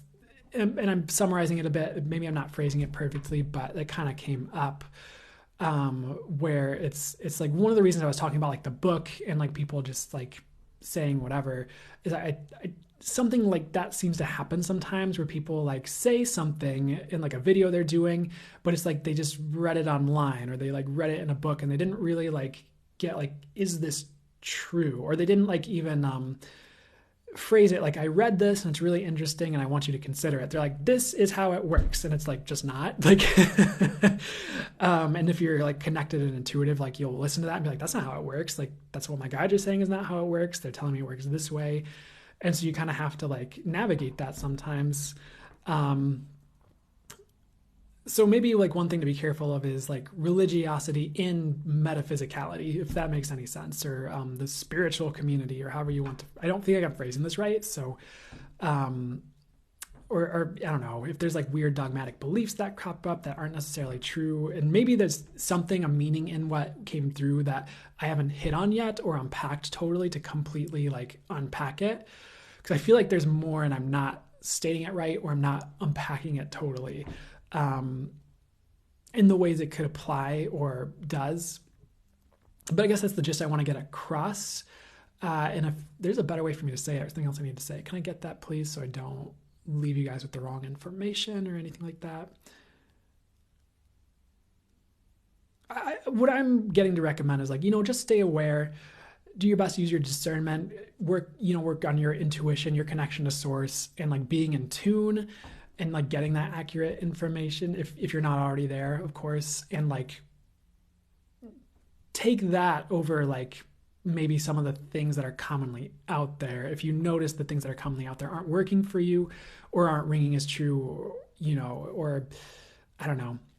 But the other thing, and I'm not saying this to like talk bad about people, but the other thing I'll notice, or have heard other people talk about, is how they'll go to a metaphysical fair, and there might be like, there's great readers out there, of course, there's great people out there that do work like this, but I've heard different people talk about like, like some people mention like being like a healer, and it's like, might even just be the way they say it, or like the place they're at as they say it, where they're not really there, and so like they're talking about like, I just like roll my eyes when I hear them be like, I'm a healer or something like that.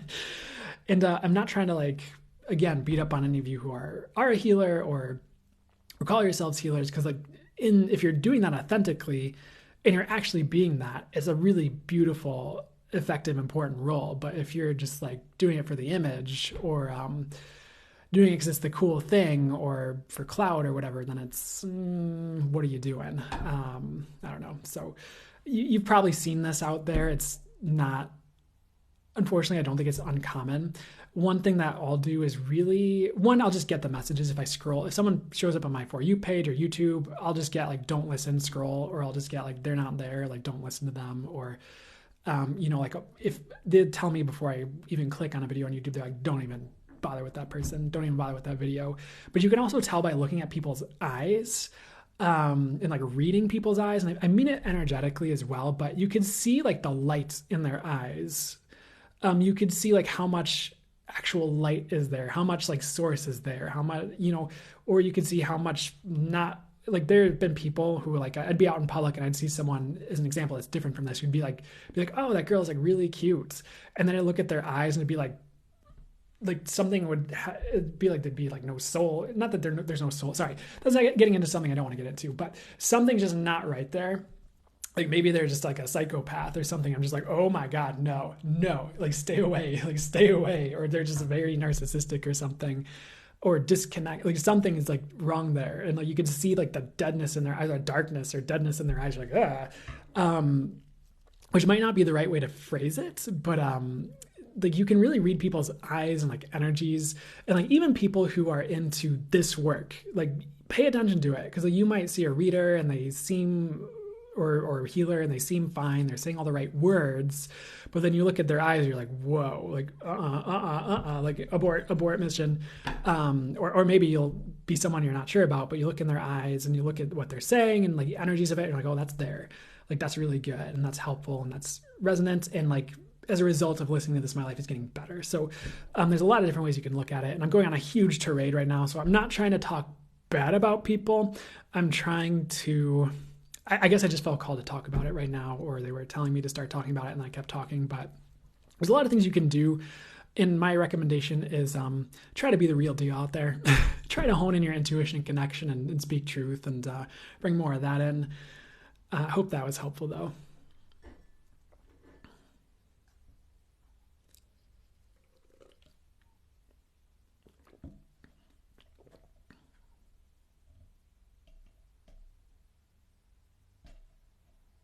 Completely neutral topic, to be honest, probably.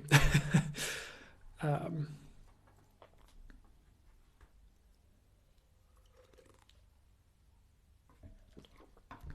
yeah, I mean, I might not even be saying anything controversial, but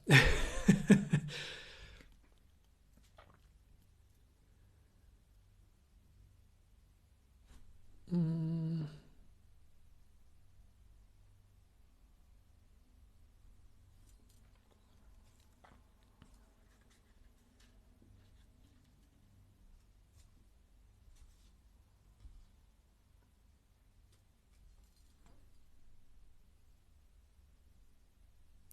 Crystal said, wanted to express that was a beyond reading for me, so PayPal you. Thank you so much. That's awesome. I really appreciate it. And you're so welcome. And I'm so glad to hear it was that for you. We're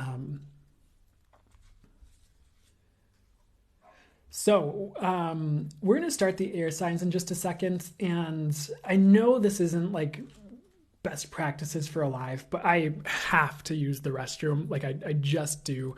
And I think sometimes when you jump on here for like 3 to 4 hours, like I do with these, sometimes it's just unavoidable. And I know sometimes I lose people. So if you're scrolling away once I go pee, have a great rest of your week. I hope you do great. But I'm going to go. It's going to take just a couple minutes. I don't have a sign for bathroom break, but if anyone wants to pin it up in the comments and let people know, I'd so appreciate that. So I'm gonna be back in just a couple minutes, and then we'll do air signs, okay? Love you guys.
Well, I hope you enjoyed that image of an empty chair for the past 2 minutes, but I'm back.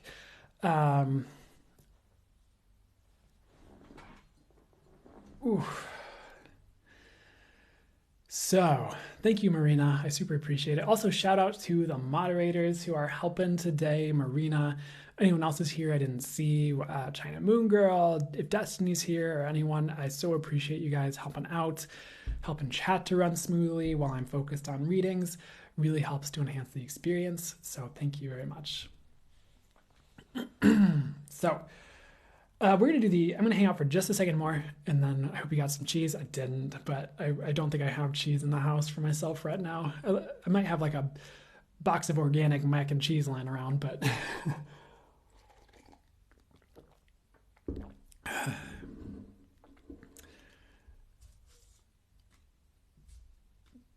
maybe sorry, I was about to make a really terrible joke. I was about to say, like, maybe we'll just do a string cheese live where I just eat string cheese and stare at the camera. But I don't think that would work.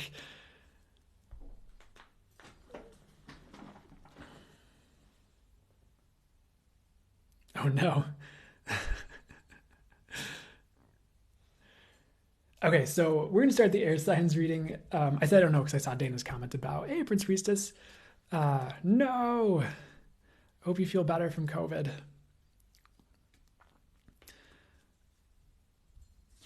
I was saying oh no to Dana's comment about the mac and cheese and being dangerous. I hear ya. May the Lord bless you and your mac and cheese. But if you have an air sign, sun or moon or rising, and maybe Venus, I don't know why they're throwing it in the Venus in today, but this is a channel timeless reading for you. When you see it, going to flow with the channel messages coming through for you from my spirit guides, the angels and source, and what would be highest and best for the highest good, of course. If it's for the highest good for your spirit guides to chime in, they will, but it has to be for the highest good of both of our systems and ideal for the reading and what the reading needs. So maybe the vibration of the reading, not that you need to worry about your spirit guides or anything like that, but let's start here. First thing they're showing me for the air signs is there were a bunch of things flashing in, but they were showing someone like moonwalking, kind of like Michael Jackson moonwalking. He was on the moon moonwalking. So let me see what's up with this here. It's one of those things where even if you feel like, because the moonwalk is like, someone's dancing like backwards, but it looks like smooth and like it shouldn't be happening. Sorry, I had a joke pop in, but the words weren't fully formulated, so I can't share it. But with the moonwalk, it looks like they're going backwards while walking forwards or something like that. And like you might feel like you're going backwards, but you're actually not. It's one of those things where like there's that quote where it's like, if everything feels like it's difficult, you're being pulled back to be slung shot forward to your new destiny or, destination or whatever. And it is kind of like that. Like you're about to be slung shot forward. It might even be like a thing where it's like, if you feel like you're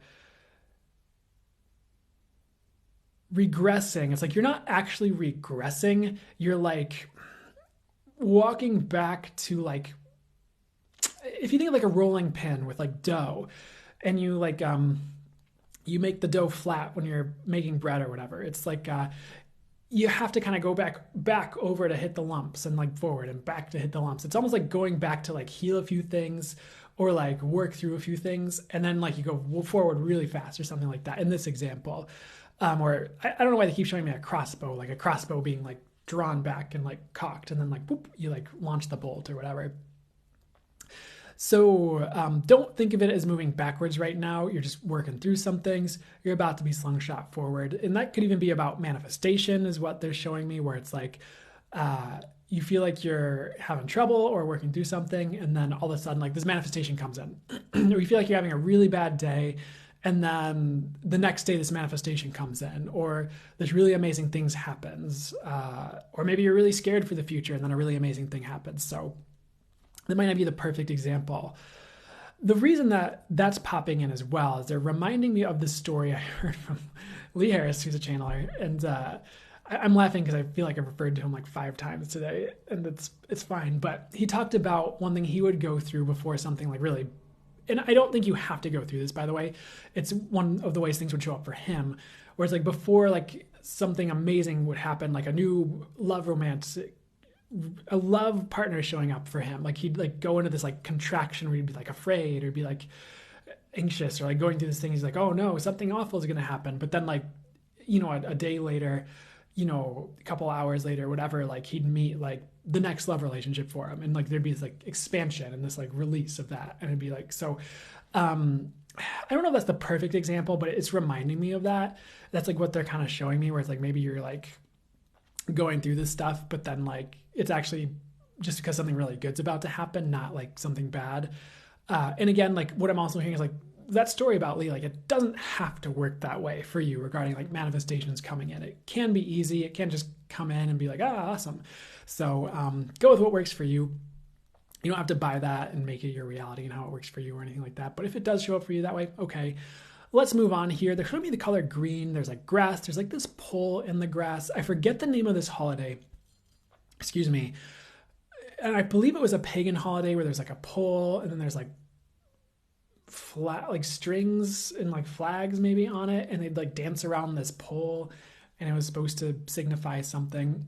And someone in the comments probably knows way more about that holiday and what it's about than I do. So I'm sure someone's about to like say that in the comments, what that is and what it's about. But as far as like why that's showing up here,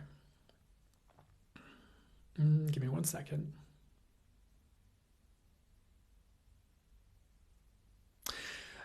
It's not the direction I was expecting it to go, because they showed this flagpole or this pole, like almost like rusted, and it was kind of like the tradition, it was representing tradition, and like tradition had fallen, or like tradition wasn't like there anymore. And what I was getting was like, you're getting this restoration of tradition, but it's going to be new tradition. So what does this even mean? I don't know how this pertains to your life, but perhaps like you had a family tradition when you were growing up, excuse me, of like you'd always do like this one special thing that other families didn't do for Christmas.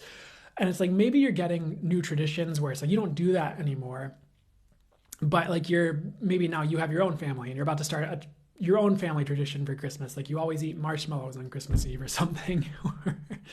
It could even be like rituals you're putting into your life to have like success. Like if you think of like, I get a bit wary of this stuff sometimes. I don't know if it's always really the true recipe for success, but if you think of certain like business, like mentors or self-help people, they're like, always make your bed and meditate for this thing and have this morning routine. And I know people who are successful wildly without morning routines, or know of them. Yes. 100%. So, but it's like, you might be finding the rituals that work for you that lead to success. And it could be success in your life, like you're doing well. It could be literal success, like money, like you find the rituals to do in business that bring in clientele, or rituals you do for you to bring good things your way, like mantras or things you do every day. So you don't have to follow the crowd with all that, but it's such a strange message. If you have a tradition coming in for you that you're putting in place or is being put in place for you, it's like leading to good things. And it's like certain old traditions, if they are falling away, it's like they're falling away for a reason. It's like they don't really, I'm not talking bad about that specific pagan holiday, by the way. This is more about how this is pertaining to you. Certain traditions falling away are like supposed to fall away. You know, if we did everything the way it's always been done, like there'd be still things like human sacrifice ritual, you know, like things that we don't really vibe with that we've realized aren't the way, you know. There'd still be like all this like crazy weird stuff that doesn't belong anymore. Or same with like how certain organizations are run. There's a quote flashing in here just as something I remember that was on like a poster in one of my classes in high school. And it was like, on the poster, it said, in quotation marks, but we have always done things this way. And then like under the line, it said, the last words of a dying organization or something like that, where it's like, sometimes doing things the way they've always been done isn't the best way. That's why certain things are like dying off, or certain traditions aren't there. That's why new ones need to be forged for like this time period and for the era we're in or the era you're in. And like tradition isn't always the best way, is something I'm getting, regardless of the beliefs, regardless of what we're sold, regardless of all that stuff. It's like we kind of need to move towards the future and forge new realities and new traditions for us.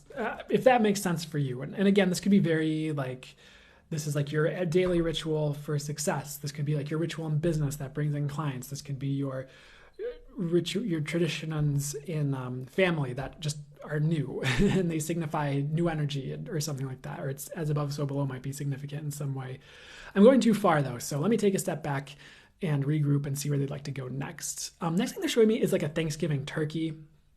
I know Thanksgiving is kind of an American holiday, so bear with me, all my international friends, and we'll make sense of this message in just a second for you too. The message is there is a lot. I know some of you are going to want to shoot the messenger with this one, like 2 of you. There is a lot to be thankful for, even if you don't see it. And you don't have to beat up on yourself if you're like not as thankful as you want to be, or you recognize that, but you're still in pain because of a loss or something like that. Like, you don't have to beat up on you or me for this. It's more about like writing those things down or acknowledging them, even if you don't feel thankful. And like that counts is kind of what I'm getting to tell you with this. It's like that's good enough if you want to do a gratitude practice or are trying to be in gratitude, but you just don't feel it. You can't feel it. And sometimes that practice, whether you feel it in the moment you're writing it down or acknowledging it or not, brings that energy and feeling in the future. Like one of the things I'm getting to tell you that was a personal experience recently was I was doing this like meditation I would do at the end of the day, like, or this channel guided meditation I would listen to at the end of every day, like very, very consistently, like the last couple years. And I fell off of it for a little while. And then just recently, a little while ago, I started listening to it again at the end of each day. And a couple of things happened. One, I realized how much that was helping me because of how much better and how different I felt the next day and right after using it, after I hadn't used it for a while. So this might be a reminder to keep up on the things that help you, even if you're, if that's a helpful reminder for you. But the second thing was like part of that meditation or ritual, whatever it is like you go through 3 things you appreciate from that day. And what I found very soon after implementing this again was like during the day, I'd be more cognizant, aware, present with the appreciation I felt with things in that moment during the day. So it was bringing more appreciation into my life during the day, not just in that moment. I was going through things I appreciated in my life. So even if you feel like you're going through the motions, like of course I'd recommend doing it with as much intention and presence as feels right to you in the moment. But I feel like even that with like a gratitude practice or something like that is going to be better than nothing.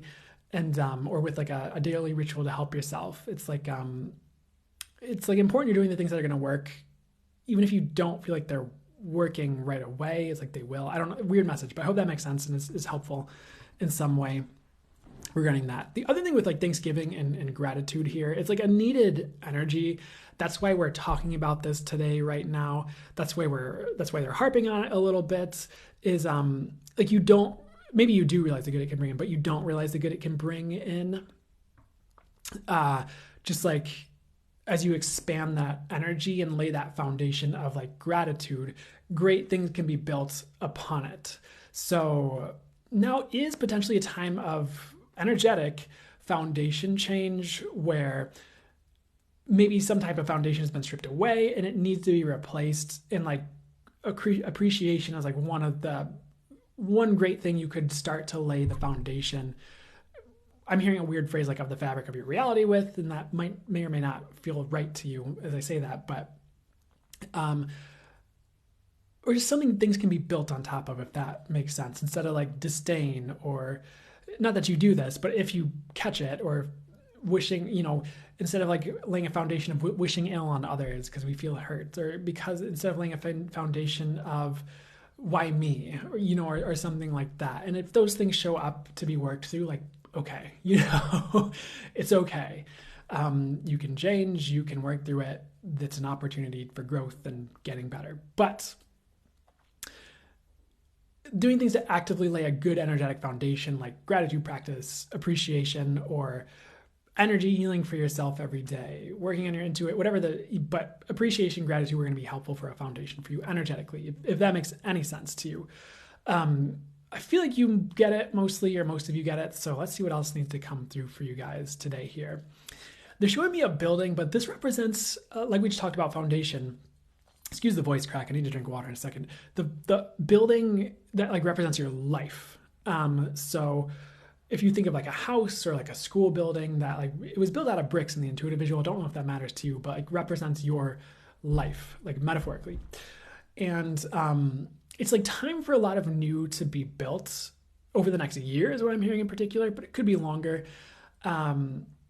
It's like a time for the foundation to be laid. So it's like, what do you want to call in? Like, what do you want, like this new life?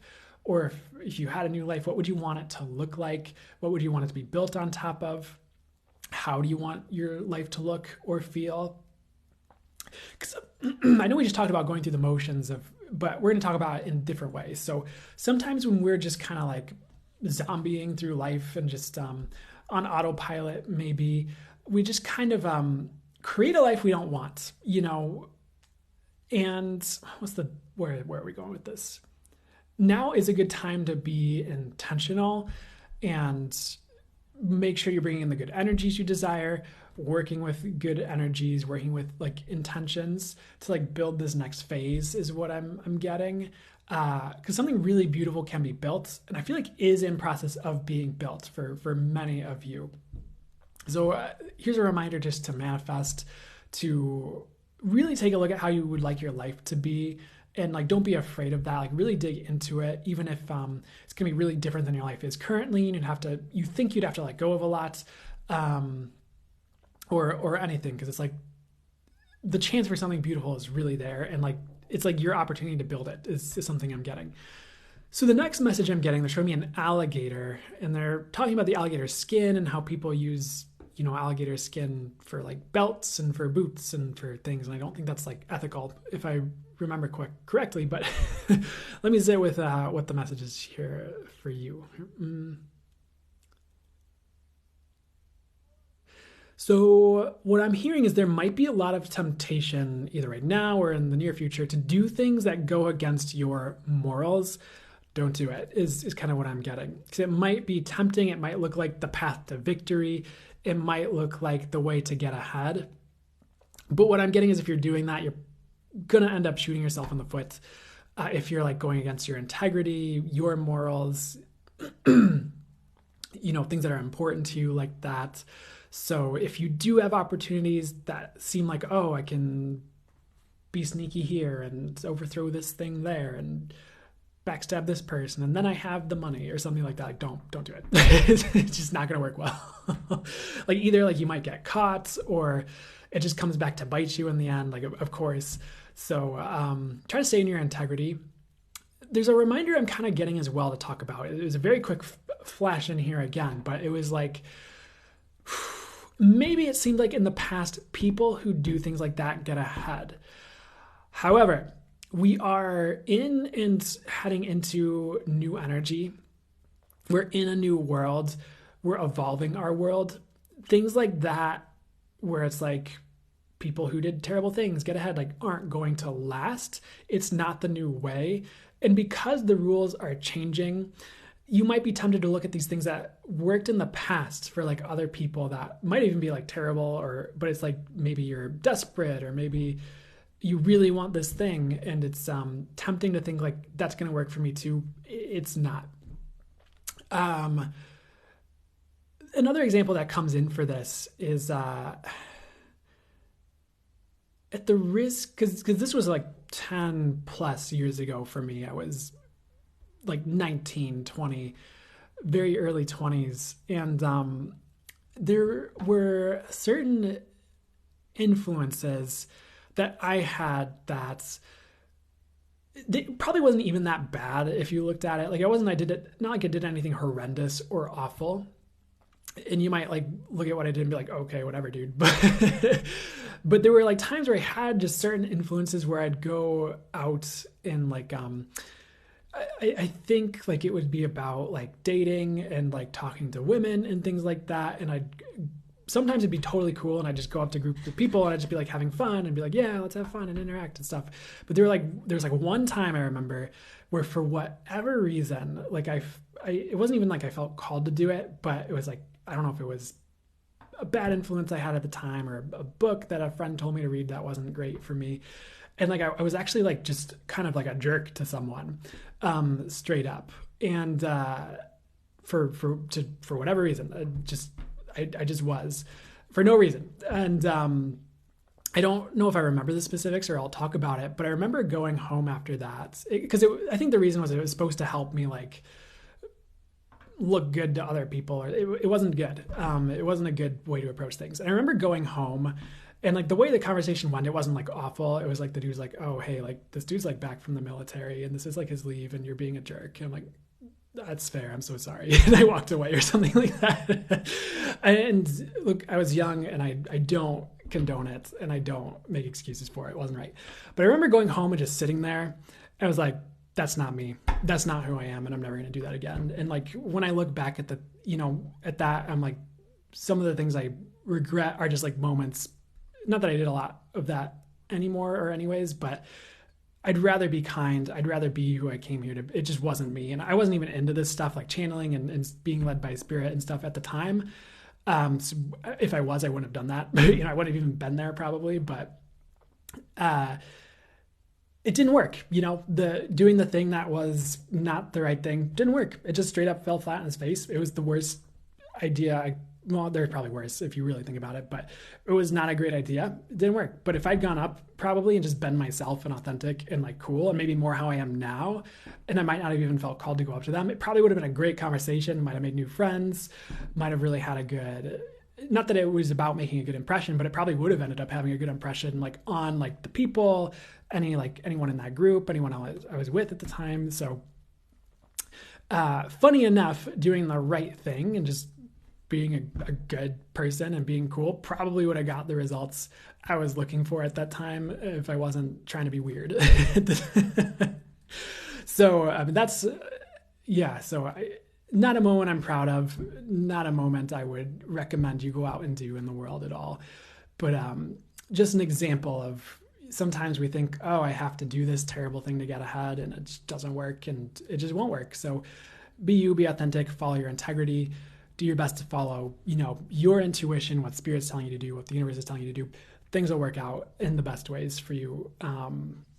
Potentially with some work, potentially with working on yourself and all that. And I'm kind of maybe glazing past a lot of detail with that. So take it as it resonates, but hopefully that was still a helpful reminder for you in some way. And I need to find a faster way to tell that story in the future so it's not so like bip, bip, bip. But let's move forward. Next thing they're showing me for you is there's a couple things showing up. There was like a giraffe and then there was like this field of ice and like things were slipping on this field of ice into place. And that might be another reason you don't want to do anything quote unquote bad or quote unquote like against your integrity or morals, not quote unquote for the second part. I put bad in quote unquote because some people are like, don't use good or bad. It's judgmental and it's the wrong thing. And I don't know. It is what it is, but I'm just trying to get a message out. And so please bear with me. Look at the essence of what I'm channeling through, communicating if you can. And but anyways, oh my gosh. You might not want to do anything against your integrity because things are slipping into place and they will continue to if you like keep working in a way that's in your integrity and operating that way. But it's like if you do something that's like against that, you might like throw a wrench in spirit's plans to like fix a situation for you, or you might throw a wrench in like the way the universe is trying to like arrange a situation, no matter how it looks on the surface right now. So cool message that things slipping into place for you in a good way. The other thing with giraffe here, this giraffe is also on this like, it almost looks like an ice rink or like a sheet of ice. There's like, but the whole ground is ice. And he's like slipping on this ice rink. He's having a bad time. And like the message I'm hearing with this is like, stop trying so hard. So let me see what they'd like to bring through as far as detail for you with this one. It's like some of you might be trying to, I know this gets into a really hard thing to explain, so I'm going to ask them to try and channel it through in the way that makes sense to you, are actionable by you directly if they can. But some of you are like trying too hard to like make certain things happen, like a relationship, a business, a job situation. Like it's like just trying too hard where it's like to the point where it's like you have such a tight grip and you're so like uptight about it. It's like nothing's like working. But if you kind of just like let go of the situation, things just fall into place for you and like you know where to go, whether that thing works out or not. And it very well could, by the way. Like maybe an example would be like, oh, I have to date this specific person and I must message them every day and check up on their profile and make sure they're not talking to anyone else. And you know, it just gets into like a whole rage, maybe for some, not that I do all those things or anything. But I think a lot of us have had that thing where that kind of obsession energy kicks in and we have to work through that. Or I knew I used to in the past, not, you know, within reason. It's not like terrible or awful or out of hand, but anyways, I'm going too far with all that. And what I'm trying to say is like, if you just kind of relax and like, let it be what it will be and like open to your opportunities, open to your options, let go, live your life, do your best, of course, like things are going to start falling into place for you instead of like, this has to work.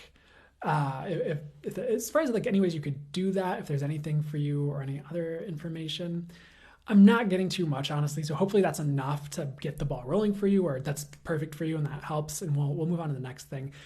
The other thing with this giraffe, he's like slipping around on the ice. He kind of like needs ice skates or like some type of direction.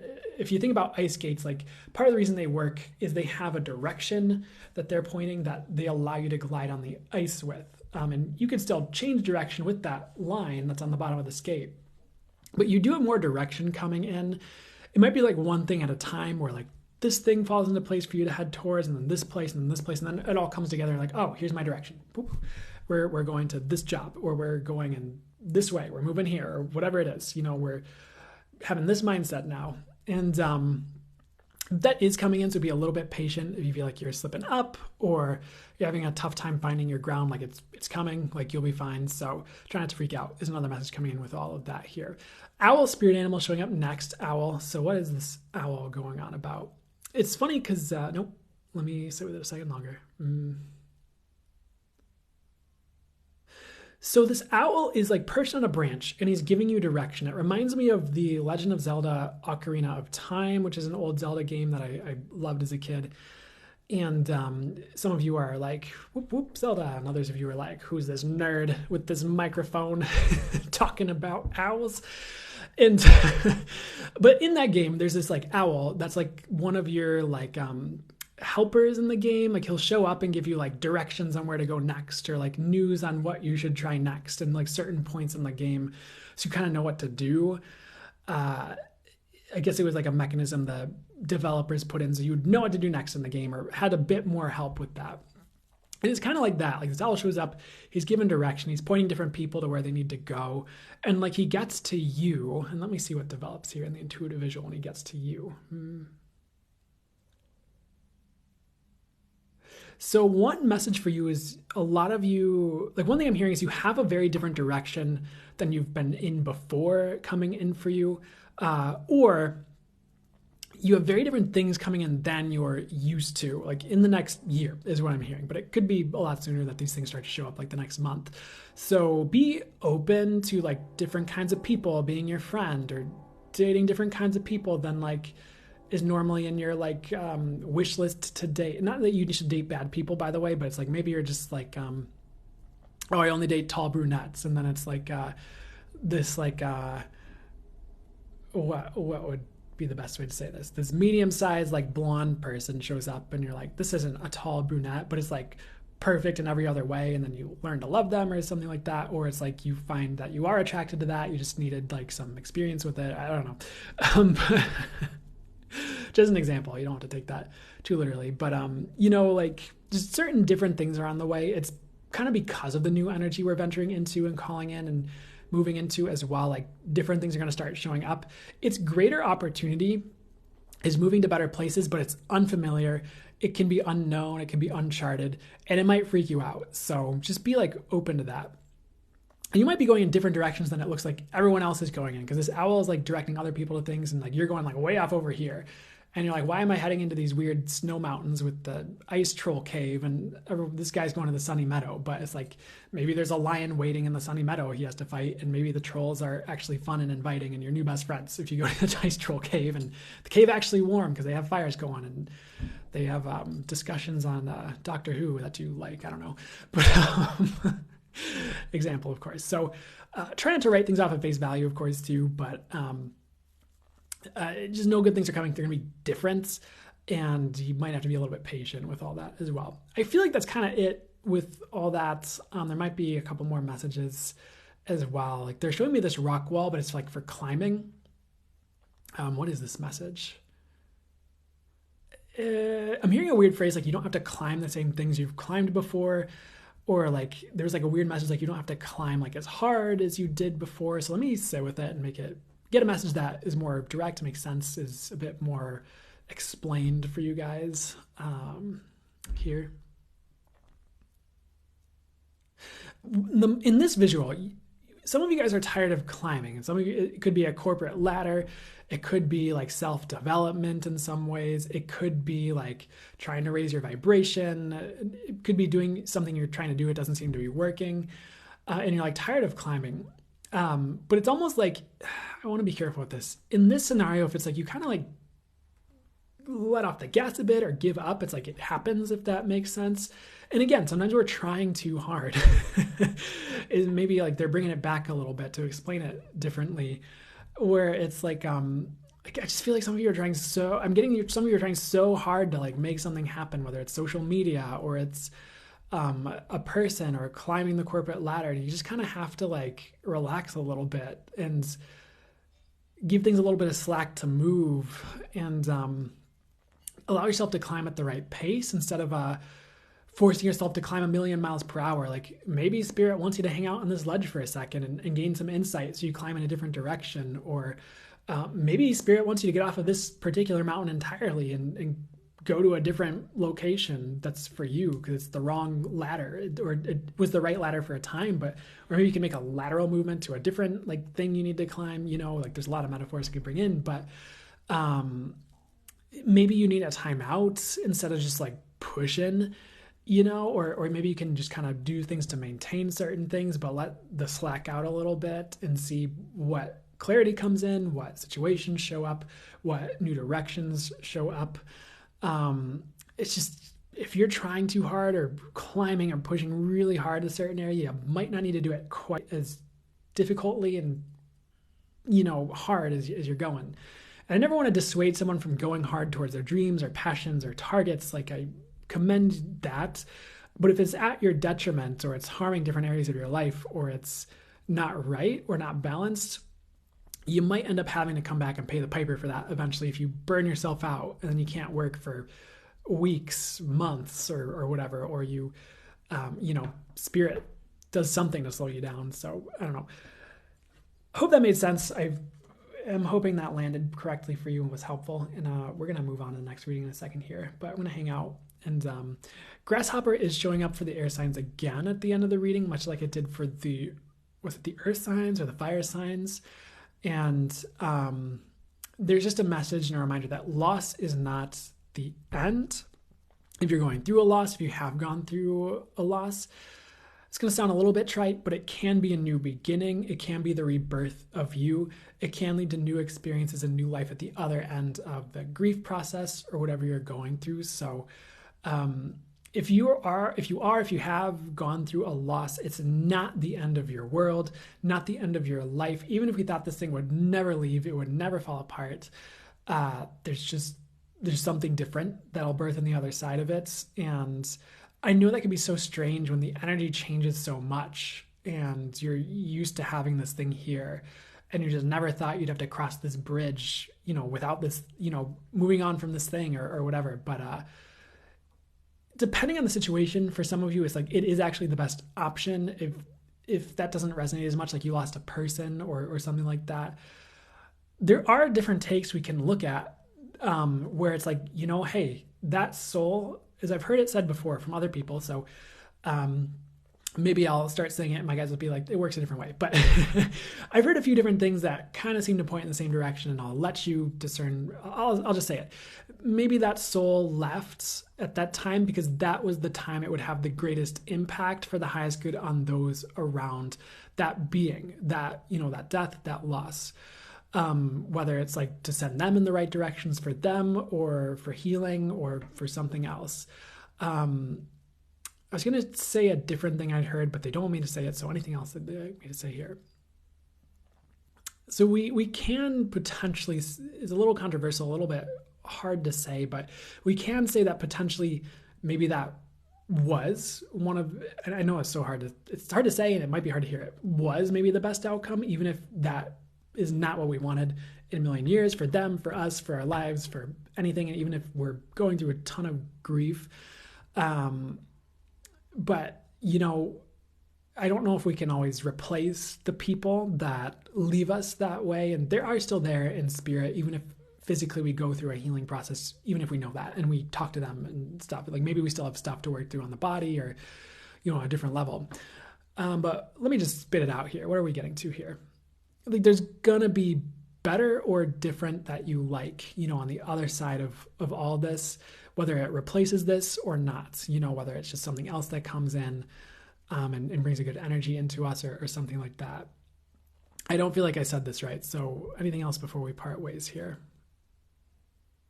It could just be as simple as a loss of like a job and you're going to have better. So don't worry about that is what I'd say, or just something else in your world. I feel like I'm getting a little bit lost in this message and I need to like take a step back and regroup before the next reading actually, but hopefully you get it.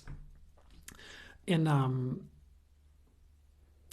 not saying we need to be like happy about our loss. It's just, where is this leading? It might be the question, because it might be a really great place. So that's it. Hope that helped resonate. Do whatever is for you is good. And you also don't have to agree with me. That's just like along the lines of what was coming through, and I was doing my best to bring it through properly there. So hope that was helpful at the very least in some way.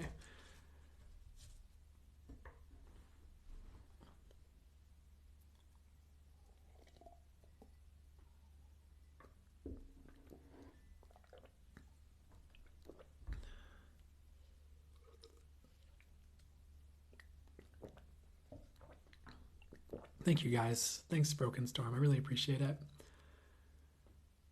I do my best. And I don't know if it's a doing thing or I just need to receive the compliment, but thank you either way. Oh my God, blue cheese, grilled cheese sandwich. That sounds so good. Enjoy. Prince Teresa says that really resonated, Brandon. Thank you. I'm so glad to hear it. I'm glad it did. Bought my book and started reading it last night. Awesome. I hope it does the highest and best for it to do for you. Hope it really helps you and leads you on the best journey for you, or as a part of your journey in whatever ways would be for the highest good. Hit spot on. Perfect, Sarah. Thank you.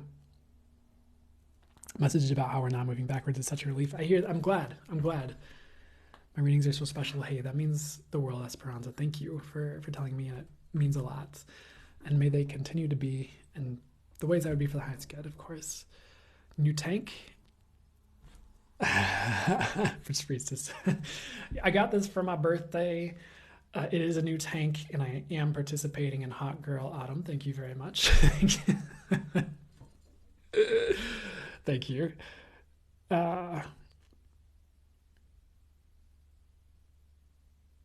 Brandon, you should do another book right away. You're just taking off here on TikTok Star. Thank you.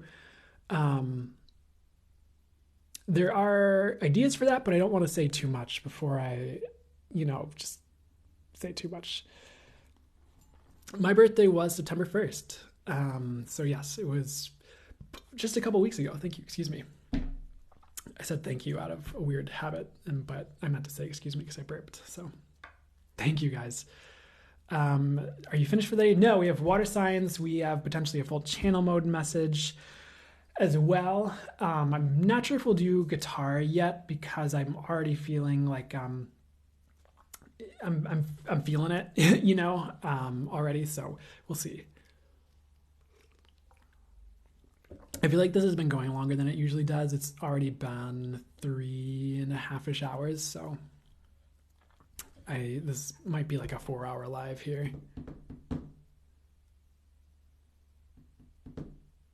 Another year around the sun, totally.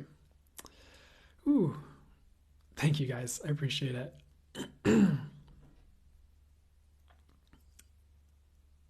Thank you, Shan. I appreciate it. Hey, Heather. Good to see ya. I don't know why I almost want to start a water, like water, water, water for the water signs, but I don't know. Maybe I'm just picking up on you guys being excited or something. Oh, thank you, Molly. Yeah, I might not. We'll see how I'm feeling in a second, but I'm going to need to start the reading for the water signs. So with my note card pen drawn sign, but that was a quick fix for this new setup I have in the physical. But if you have a water sign, sun, moon, or rising, this is for you when you see it. Going to be flowing with the channel readings coming in for you, of course, from my spirit guides, angels, and source. If it's for the highest good, highest and best aligned, your spirit guides will chime in as well. And if you have a Venus water sign, you might feel called to listen to this as well. They've been adding that in today, so whatever. And not whatever, but you know. So let's see what starts coming through for you guys. Okay, so we've been on cheese all day. It's been cheese day in a good way for these readings. And we are starting with cheese once again for the water signs. And in this instance, it's about happiness, actually. And I'm not saying cheese equals happy necessarily. We kind of got into some of the science of how cheese might help with certain happy chemicals in the brain. It's not a drug, I promise. But you might think it is, but it's not, I think. Anyways, you might want to Google that and double check that as well. That was something someone else told me after we had a whole story on that one. But in this instance, it is like about happiness. Let me see what's going on here. I do get that you have circumstances that lead to happiness, that lead to greater things. It might have been a journey. There might have been challenges. You might feel like the wind is like buffeting against you and you're walking against it, but I feel like you will make it. You'll get over the hump, whether it's like success, whether you just want to be happy, whether it's like things that lead to success, manifestations that come in that lead to success, your relationships blossoming or new, things like that. You do have happiness coming, which is well-deserved, I get, and it's coming in. Some of you, your happiness fell flat either recently or in the past. And again, loss has come up as a topic a little more than I would have liked. But maybe it's leading to good places like we've been talking about. But maybe it's been a loss or something happened or you had a realization or something's not working out the way you want it to. And like your happiness is kind of like flat is what they're showing me here. It looks... And I feel like it's going to be restored. It's just like a period of time before that happens, maybe, or maybe you just had to walk away from something and you're feeling a little bit down about it. But that happiness is going to be restored if you felt like it felt flat for you in the past, which is fantastic. And Spirit's working on that. The universe is on your side regarding that, so not to worry there. Next thing they're showing me is it's like melted cheese, but it's like a lake. We're in Cheddarland. Cheddarland is what they're showing me. It's like there's melted cheese, like a lake. There's like a cheese mountains in the background. It looks like something out of a Cheez-Its commercial that they'll do in the future. Not literally. I don't know if they're literally going to do that, but it looks like something they would do, or like some type of cheese-based snack. And there's like this shark fin. There's like sticking out of this cheese like fondue lake or something like that. So let me see what's going on here with the cheese lake and the shark and all that here.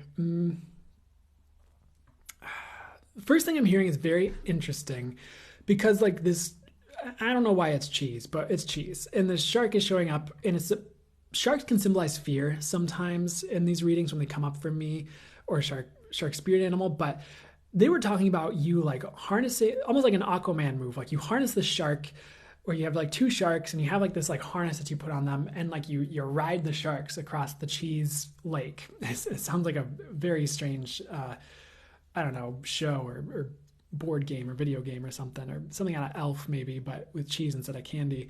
And Elf, the Christmas movie. And Oh my gosh.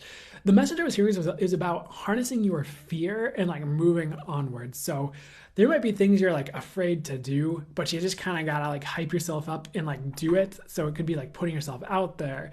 It could be like applying for jobs. It could be asking someone out, use your discernment on this if it feels right and intuitively the right move for you. There's like, if there's something you need to do that you're afraid of doing, like really amp up, like harness that fear, just like move towards it. It reminds me of a book. It was a book called The Tools. And it was like written by like a therapist who was in LA or something like that. And you may or may not vibe with this book. It might be your jam, might not. And there's other ways around these topics that they talk about, I'm sure. But in this book, he talked about this tool you could use to overcome not doing something. So maybe this would help with procrastination too for some of you. We talked about that earlier, but I feel like it's different. Like overcome like fear of doing something or like the pain of doing something we don't want to do. And like the tool was essentially like, okay, here's the outcome or something we want to do or get to. And like in between you, it's like the pain of having to do this task to get there. It's the pain of having to make a call we don't want to make, go to work, show up to work on time. I don't know. Put work into things or something like that. And like the tool is like you see that like cloud of pain and you like in this visual, you visualize it. You visualize yourself running towards it and you're in this cloud. And you're like, I love it. I love this. This is awesome. Heck yeah, I could do this. And you're like hyping yourself up like through like this, what you're imagining to be like having to do something that's like grinding gears for you or it's painful or something. And then you visualize yourself busting through, get to the other side, and it's like joy, it's like happiness, it's sunshine, it's like, yeah, it's victory, it's awesome. It's like, I don't know, like if you picture a runner like crossing the finish line, like, yeah, or I don't know why The Rock keeps showing up, like The Rock who's victorious after a movie and he's like, I'm The Rock and I'm happy. I don't know, whatever he does, which is probably not the best Rock impersonation, but it's fine. I'm not up here to act. Am I? No. But so like maybe you feel called to that book, maybe you don't, maybe that's something that helps you. Maybe it's just the idea of like, again, like you run towards the pain, you visualize yourself like loving it. This is awesome. And you break through and things are great. So, and like, I think what that did for that person's clients or people who used that tool was like, they took more action in their world. They stopped letting like fear hold them back. They stopped, not taking action because it was almost like programming themselves or rewiring themselves to like love taking action or like love the discomfort of taking action. And like seeing the results on the other side of it. And I could be wrong about that. I might not have said that last part perfectly, but you get the gist of where it's supposed to help you go. So maybe something like that will help you if you're like afraid and like not wanting to do something and cross the fondue lake of cheese. And but if you can harness the fear and get across it, I think that'd be great. The other thing, no, I'm not going to talk about that. I was going to mention something about like, sometimes people get fear and excitement confused and like they think they're afraid, but it's actually excitement. And you can kind of flip the script a little bit. We're like, oh, it's not like, there's different, I've heard people talk about this in self-help. I've also heard people talk about this in certain metaphysical like modalities or things. And you can kind of ask like, oh, is this fear or excitement? And if you get a yes, like it's excitement, then you're like, oh, I'm not actually afraid. I can do this thing. Like, I don't know. Maybe that's helpful. Maybe that was just a quick side message, but I wasn't even going to originally mention that. So whatever. Next thing they'd like to get to here. You are kind of on this journey, like a long journey, whether it's like a road to success you're trying to get to, whether it's healing something, whether it's repairing something in your life you're trying to repair. It could be physical, like repairing a house, or maybe you have a fixer-upper. It could be spiritual, like you're on your spiritual journey, or it could be like you're trying to build a business. Take it how it resonates. It could even just be like a journey of like transformation or personal transformation, changing how you show up for life. Like there's changing your relationships, all this stuff is showing up, but you get the gist of it.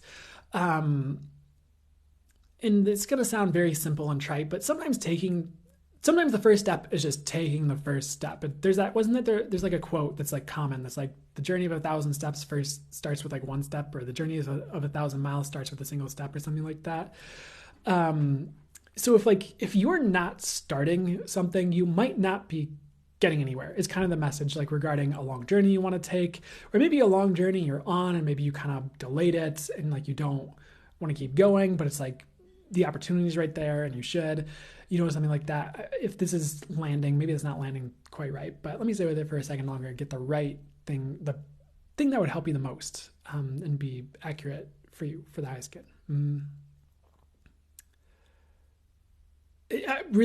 hearing the same thing. Like, you need to start. So if there's something you need to start, please start it or restart it up if you stopped doing something.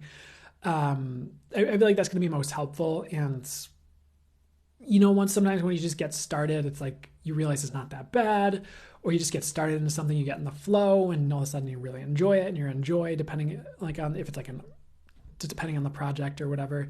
So whatever you need to do, just start. I don't know who needs to hear that, but start on something. That could be a long journey, and let it go from there. Something's flashing in that always reminds me, or that is reminding me of certain times there would be tasks at jobs I'd have. And it could be oh, you need to clean this space up, or it could be oh, you need to come up with this idea and put it together. And there'd be times along these projects where I'd see a certain part of it and I'd be like, I don't want to do that. Or just some part of me would be like, how are we going to make this work? How is this going to work? And so I'd kind of avoid it a little bit. But sometimes there were time constraints, or I just didn't see myself doing it. I don't know how to describe it. But there'd be a time constraint where it's no, you need to do finish this today.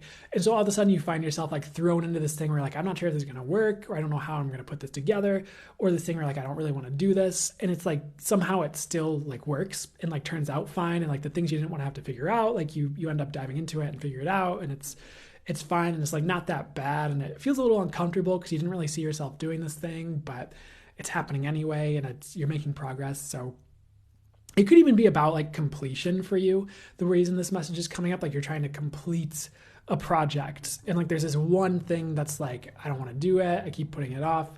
You don't see yourself doing it. You don't know how to figure out the right measurements, but it's if you just start and dive into it, all the pieces come together, or it's not that bad to figure it out, or things like that. Even if it's something that's really difficult, sometimes you start and it doesn't make much sense, but as you get more time with it and learn how it works, it just becomes easy over time, or the brain synapses connect just right, and you're oh, I get it. I get how this works. And then the second time you revisit it, it's really easy for you, or it makes sense. You're why did I struggle with this so much? But I think sometimes it's just the unfamiliar is what,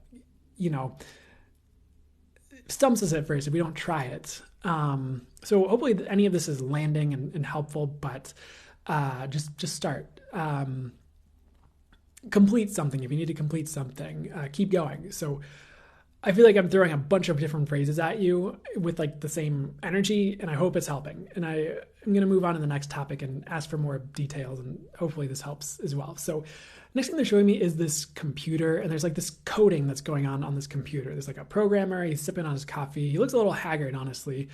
I used to have this mug that I bought, ironically, from a thrift store, and it had the words "Best Boss" on it. And I wasn't even I worked an entry level position at wherever I was working. I was in my early 20s. I just thought it was funny, and I mean, yeah, eventually got promoted and it kind of applied, but they showed me that mug for a second, so that might be a sign for you. Let me stay with this for another second longer and see what's going on here. So, okay, the message for you is your life is being reprogrammed. For some of you, you're at the helm of this. You're asking spirit for different things. You're asking for things to work differently. You're working with the universe and getting rid of the things you bought that aren't true, so that what's true can come in, or you can forge something a better belief or a better thing, a different thing that works better for you. You're unbuying all the things that haven't worked. For others of you, this is happening for you. The universe is at the helm of this. It's just happening to your world, where it's you just wake up one day and things are working differently for you. Manifestation works different. You feel different. Your intuition is showing up probably better, but differently than it was before, or maybe the same, but upgraded in some way. So your world's kind of being rewritten. And this can be disconcerting when a lot of unknowns pop up, or a lot of unfamiliar circumstances pop up that we're not sure how to deal with yet, or we haven't encountered before.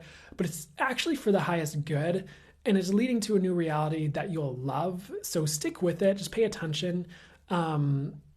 If new people pop up, be okay, is this for me? Do I need to set boundaries here? What's this doing for me? Yes, no, okay, let's move on. If things are manifestations working differently for you, just kind of sit with that and like probably enjoy it because it's probably going to be better and easier, honestly. And maybe you'll have to discard some of the old rules that you had about that stuff, but it's going to be better anyways, and it's probably going to work in your favor. So stick with that. Things are being like reprogrammed for you for the better. It's like life 2.0, but in a positive way, in the best ways. It's like life is getting an upgrade in a way, which is a very strange message, but I'm sure that'll make sense in your world, however it shows up. But there's more with this, so we're not done here. So I am not going to take this literally. It seems like something that's a message that's going to make sense if we probably don't buy it as like the actual truth of how reality works. So bear with me on like what I mean by that. The next thing they're showing me in this code is like, you know how in coding with computers there are things called like bugs where something's not working properly or there's like a glitch in the system. I'm not going to say that life literally has bugs or that source messes things up and there are bugs in our system or anything like that, because it's just not true. At the same time, what they're trying to tell you as a message, maybe you've had things that seem like bugs or glitches that are being worked out, or maybe you've had things that you see in life, you're like, that's not fair that it works that way, and like that's being like patched metaphorically and being fixed and changed. So there aren't like literal bugs that you need to like worry about where like the universe messes up our reality or anything like that ever. It's more just like little things you notice that like you wished it worked differently, or sometimes, people will fix a program or a video game with code for quality of life is what they call them. And it's literally just making a certain part of the game easier or easier to navigate or better as an experience for the end user or a part of that program or, software or whatever. So a lot of that is happening.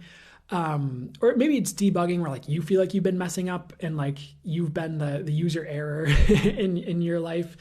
And like those bugs, metaphorically bugs, are being worked out of the system. So you're more consistent with like how source would like you to be, how your new reality is. And you're not messing things up as much if you feel like you were. So lots being changed around, and it's very deep. It's like at the core of you.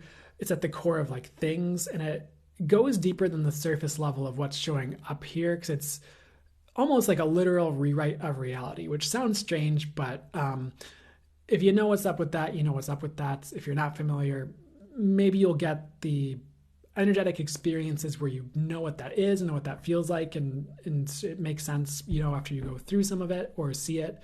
Or maybe source is showing you some things right now, like intuitive visuals or energetics of what I'm talking about. We're like, oh, that's reality. That's shifting. Oh, it's so interesting. Okay. So I don't know. But that's one thing they're showing me right now that's pretty prevalent. And it's actually really cool. Because like what I'm getting is like not a lot of people, it might be happening for the world, but not a lot of people get this a lot of the time. Like it's almost like a privilege in some ways. And if you have a sign that's not water and you're not watching, if you have a sign that's not water and you're watching, I'm not saying like you won't ever have this or that you're not getting this privilege or something like that. Could be for you too, but if you're here and you're listening to this reading, something like this is happening, and it's like it's actually kind of special and like really cool. And really just kind of pay attention and see what shows up after this reading that shows you what that is. Because it's a very fascinating message. Because I've had things about rewriting realities before. I actually got a symbol to do that from a modality that I was channeling through back in the day, and which is an interesting one. I haven't been guided to use it a lot recently, especially, but maybe there's a good reason for that. So, and it only works for the highest good. It's not like it's going to mess things up, by the way, but I don't know. Interesting topic and interesting message. So the next thing they like to get to with this, with like the coding and all this here, they're showing like the other thing with computers is like there's depending on the operating system, like a defragmentation process. And I might need to be careful with how I bring this through. I feel like you're energetically being defragmented. Like maybe there's been a lot of experiences that have happened and it hasn't totally been cleaned up yet, or you're still processing certain things. And like spirit's just going to make things run a bit smoother for you. So you're processing life better. Your energies are better. Things are just a little bit less, if things are fragmented, if that makes any sense to you, like are a bit less fragmented. There was one thing I was reminded of, and they're telling me like, okay, tell them, as in tell you, but it's not going to apply to this message. So the other thing I've heard with defragmentation and spiritual processes, there's a book, it's called like Zebu, and it's like a bunch of angelic symbols, which are different than the symbols I channeled through, potentially vastly, but there's one symbol for, it's like, I can't remember if it's like soul integration or it's like aligning with your soul. And like the way the author who channeled that symbol was getting that symbol to worked was like to almost like running an energetic defragmentation process and like helping you get back to your soul or like align with your soul or something like that. So kind of similar maybe to this message. I feel like this is actually a lot about your physical being though, and either like traumas you've had or maybe things that you feel have kind of messed you up a little bit in some way. Not that you're a messed up person, but maybe like you have trouble getting into relationships and push everyone away because of past instances, you know, you were hurt or something like that, or, you know, examples like that. And spirit is like fixing that, patching the bug, I guess. Not that it's a bug, but and like I'm hearing another weird message like spirit might be healing your memory. Maybe like you have a lot of bad memories with a lot of bad associations, but maybe spirit's giving you a different perspective that helps you get out of that mindset, or it helps you stop, if you're dragging that into your current physical reality, helps you stop bringing that into the present if you were before, or, and by that it could maybe, they just even mean like having those memories recurring and popping up and like, things like that. So if this makes any sense, I feel like spirit is healing something regarding your memory, or that's like a bad memory, or that's left a bad taste in your mouth, and like maybe it's ruined a lot of things for you even, and it's like time to move beyond that. So you're getting a lot of extra push, or a big extra push, or a lot of extra help to overcome that and get to a better place with that. Whether you feel called to book a session with a good healer that you resonate with, or you're being led to like videos or people or tools or books that really help you to heal that, or it's just happening for you like while you sleep, or just you wake up one day and you feel different. That can happen too. So go on your journey with that, but that seems like a positive message of healing, and whatever defragmentation means to you, that's occurring, kind of like defragging a computer's memory. And remember, for some reason I'm getting to reiterate, like it has to do with like the physical being for some reason. It could be energetic a little bit, but it's like something about your physical being, and like maybe it's, if you get into topics like cellular memory and like the body keeps the score, like type stuff, if you remember that book on trauma. So hopefully that is helpful and resonates. So the next thing they'd like to get to here is like, there's been a lot of themes about ice showing up for these readings today. Like every single reading had like ice show up in some way, even if there were different messages to go along with it. But you guys are thawing out as well. But I feel like you're thawing out to like reality. What does that even mean? Give me a second to stay with them and see how they explain it, because that's an odd phrase to me. I feel like it's kind of like how things are being rewritten for you right now as well. Like maybe simultaneously, or maybe this is part of the rewriting of reality, you felt a little bit numb to how the world has worked, or you've like shut certain areas of the world or your life off, or you've like gone cold to the world in some way, and like spirit's really healing that and like thawing that out, so you can see more truth and be like healed through that truth, if that makes sense. And maybe that's part of some of the things we already talked about with like the defragmentation as well.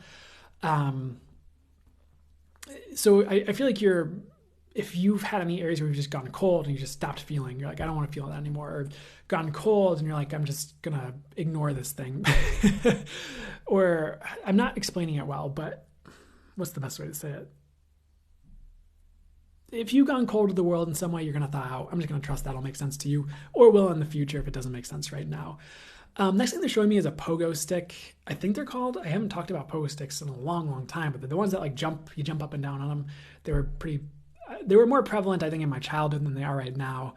But with the pogo stick here, if you think of a pogo stick as like a method of transportation, it's not a very fast method of transportation. If you were to like pogo stick down the street to like a place you were trying to go, it could be fun, and it's probably great for like recreation, or if you want to do tricks on the pogo stick and that's your thing, like cool, you could enjoy it that way. But you're kind of getting like upgraded ways of moving through the world that work better, that move faster. So an example would be if it was business, like you're getting better ways to approach your business to attract clients, or better ways to market your business, or better mindsets that'll help you succeed. Or if it's relationships, like you're more in tune with people and you're like realizing what people need, and you're able to navigate your boundaries with others more easily, or getting the realizations there. Or it could just even be like your approach to life or navigating life. Like maybe it's been like slower than you would have liked, or not making the progress you would have liked, but you're about to get what I'm being shown as a Ferrari instead of a pogo stick. So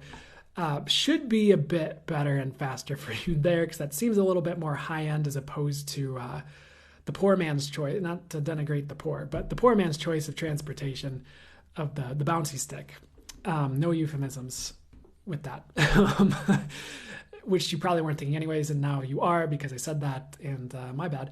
Anyways, let's move on to the next thing. They showed me the moon for this reading too for you guys.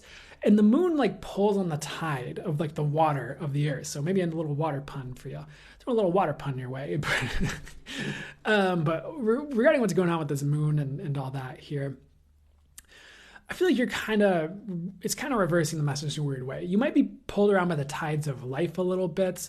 Or if you think of seaweed on the bottom of the ocean, it's like seaweed is kind of like stable, but if there's like a current or like a lot of motion under the water, like that seaweed is just like he's going with the current, and he's hopefully not being uprooted and swept along with it and eaten by fish, or put into a dried out package in a grocery store by some Japanese seaweed company or something. But I'm sure there's American ones now too. But anyways,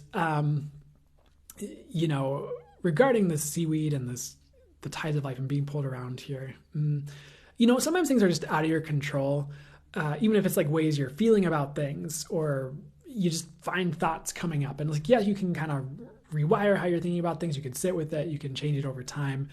But sometimes things are just happening, and it's like not even your fault necessarily. It just things are happening. And what the message is for this is, it is actually okay to just go with the tides sometimes, and like trust the universe is pushing you in the right directions or pulling you in the right directions. Sometimes our thing is we want to fight the tides in like the direction we're being pulled. It's like we're getting pulled to this person, and we're like, no, I want to date Brad, and even though he seemed to be abusive in his past 5 relationships, I don't care. Brad is hot and hunky, and I want Brad. I don't know. Terrible example, but maybe the universe is like, no, come date Cooper. He's like actually really cool, and you'll like him if you get to know him, and he's actually hotter than Brad, but you're kind of wrapped up in Brad land, so you're not like willing to look at that right now because you don't want to mess things up with Brad, but Brad's a terrible idea. So, a silly example, but, or maybe not, maybe that's going to weirdly land for one of you and be like, oh no. And I'm not saying, it was just an example, but sometimes we just go with the tide, and that's like perfect for us. And if you don't have any say in it and things are out of your hands and you're being pulled around, maybe just go with it this time. And maybe fighting the flow isn't going to help you this time as much as we might want to. So what I'm trying to say is, if you're getting pulled around, it's probably for the highest good. There's one last thing there might be more, but there's a motorboat they're showing me. There's like this recreational boating happening here on this lake. So let me see what's up with this boat.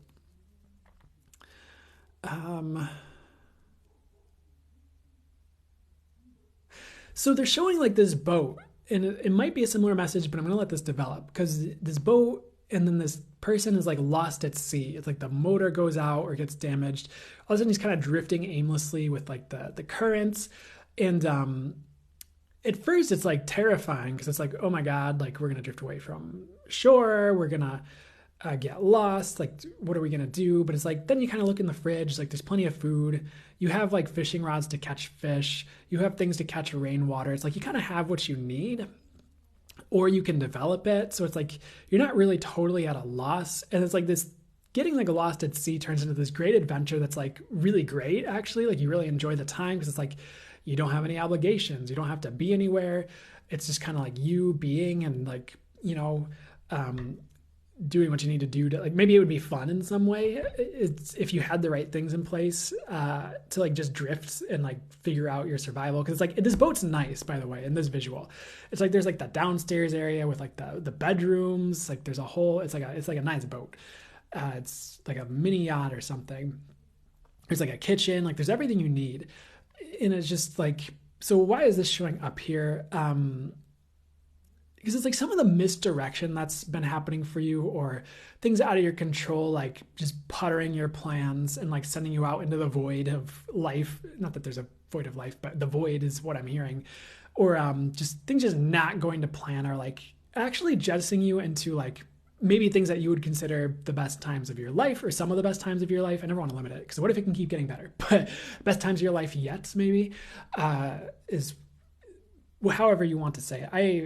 And you might not see it that way right away, but then like as you go through it, you're like, oh, this is actually kind of cool. Like I like this. I'm enjoying this. I'm having fun.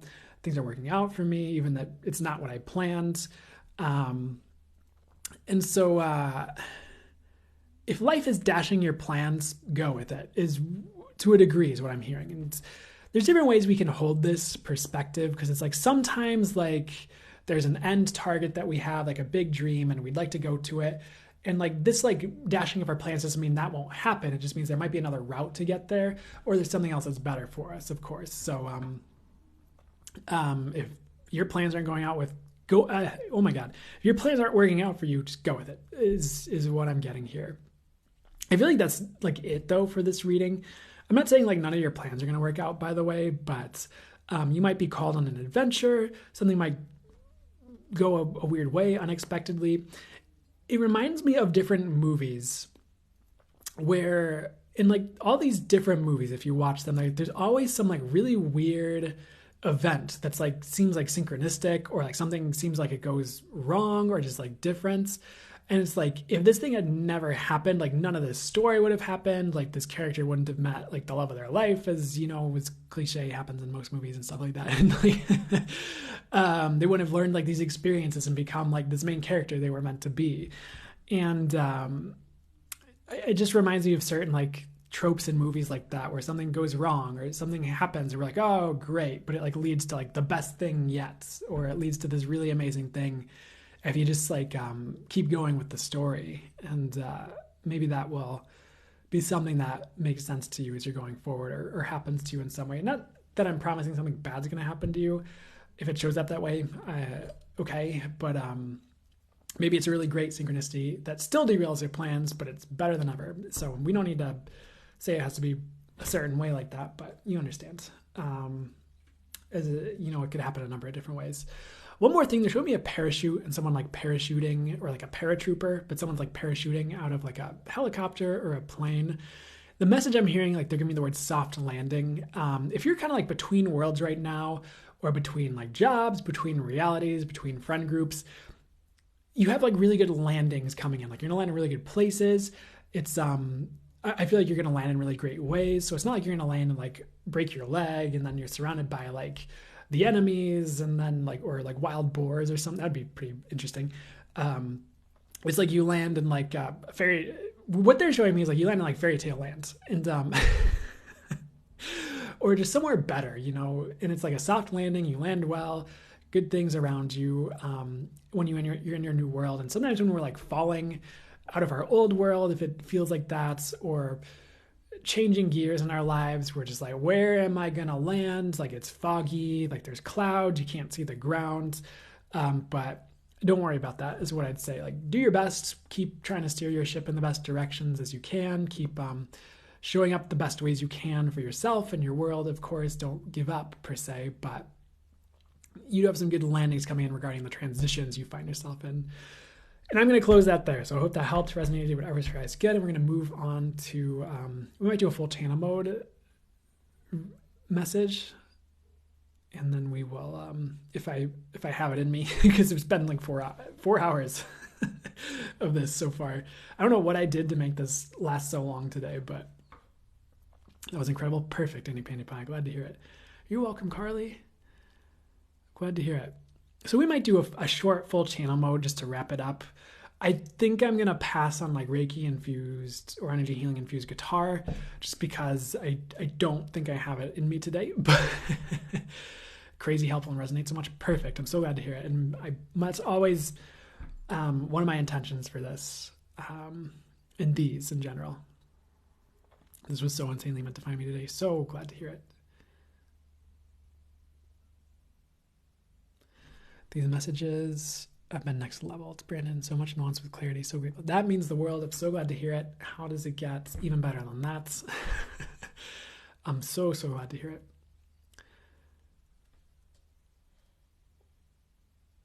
You have a great week too, Moni. So we're going to start the full channel mode message before if I'm going to putter out. I don't think I'm going to putter out, but before I do, if I was going to, as far as like what this is about here, like there's so many messages. I feel like I've channeled a lot on like transition, transformation, things like that. They were showing me golf for some reason as well, which I think is interesting. So maybe I just need to step out of the way and do this.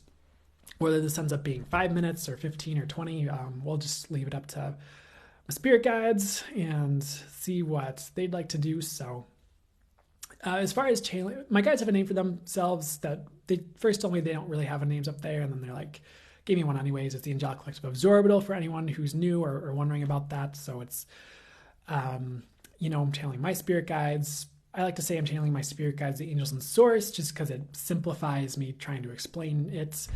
But pretty much, if you're completely new, I'm going to close my eyes, allow my spirit guides to channel through me and deliver a message. And there's the words and the verbal message. There's also the energetic transmission. So there's like, for the highest good, like energy healing, upgrades, things like that are happening at the same time, only for the highest good.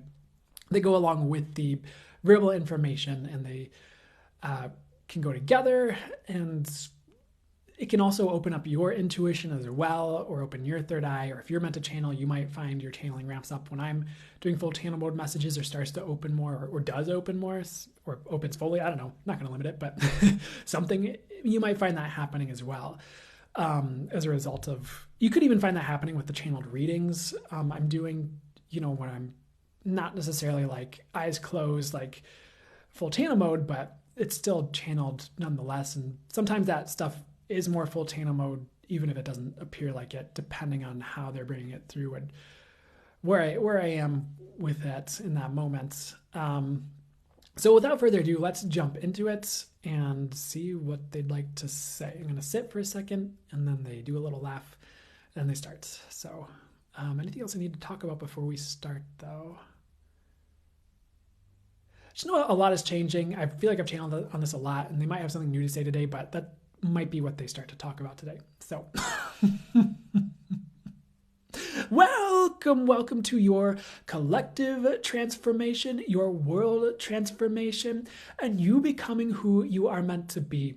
Oftentimes when there are shifts and changes in your world, in your life, it can be a bit disheveling, can be a bit worrisome to the human, because you are seeing things that are unfamiliar, or you are seeing territory rise up that you did not want to see through the changes that are happening.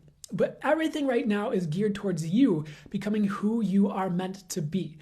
The things you perceive of as good, bad, ugly, beautiful, fantastic. And things can be easy and ease-filled. We will not limit things to having to always be difficult when higher realities are possible. But if you find yourself there, know that you're being led to who you're meant to be and having the impact you're meant to have in this world. And that is what this transition is about. For everyone is transitioning at this time. And we speak about this so much because you need to hear it, because you can forget. You might hear us talk about it one day, and the next everything's up in the air, and you completely forget that everything's transforming and transitioning, and you're worrying, and you're seeing the news, and you're watching all this stuff fly around, and you're watching this thing happen to your friend. You're like, oh no, the world's going to shit. The world's going to hell in a handbasket. Oh no. And you pick up on your neighbor's vibe. You pick up on your family's vibe.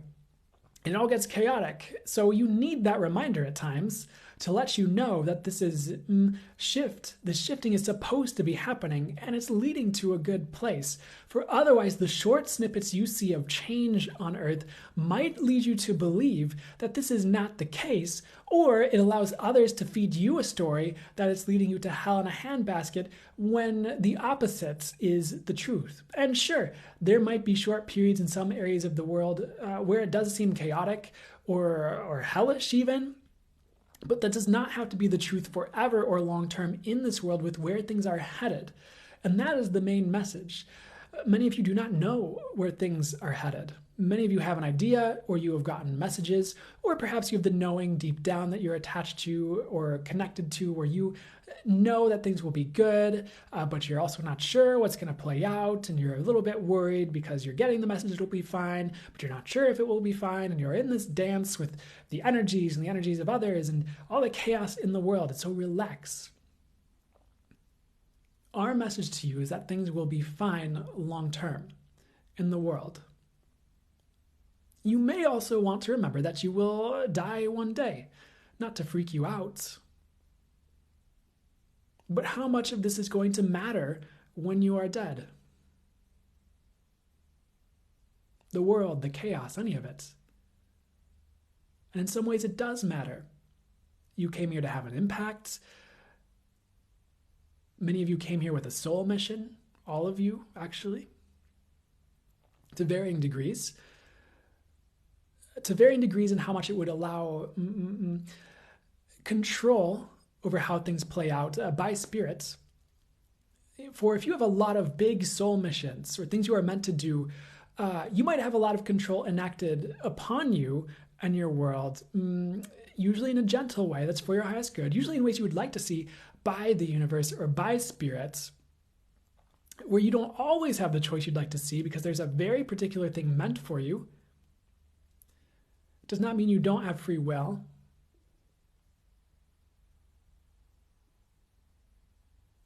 But there's a bit more control for you in that, a bit more containment sometimes as you're gathered up and ushered to your next destination, your next thing, your next phase of the mission, your next mission.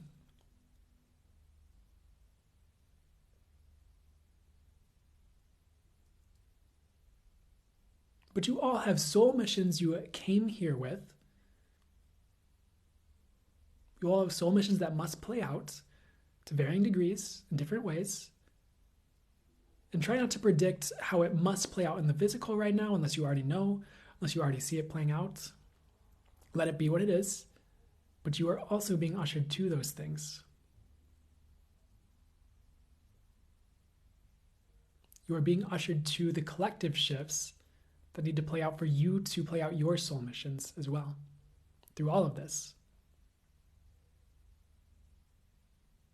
So yes, some of it might be contained, divinely governed very, very thoroughly, divinely guided, divinely orchestrated for all of you.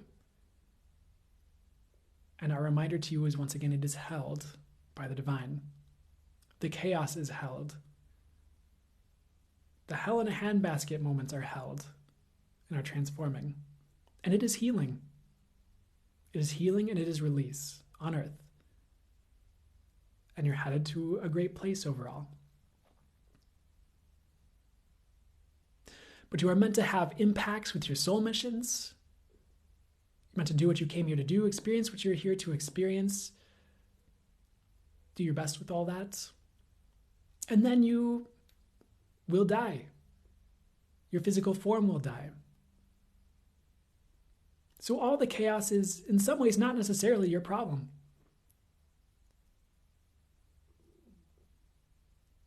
Yes, the ways it's showing up for you, the ways you need to deal with it, it is.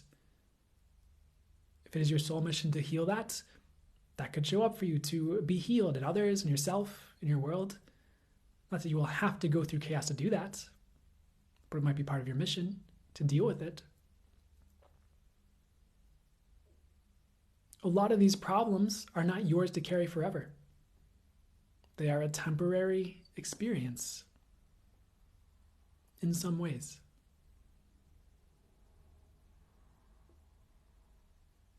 So do not forget that when you see the world going through something.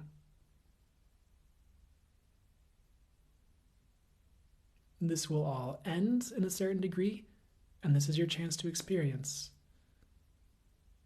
So you do not need to fear for the world. The world is taken care of. You do not need to fear for what you see on the news. Something else will be on the news in a year.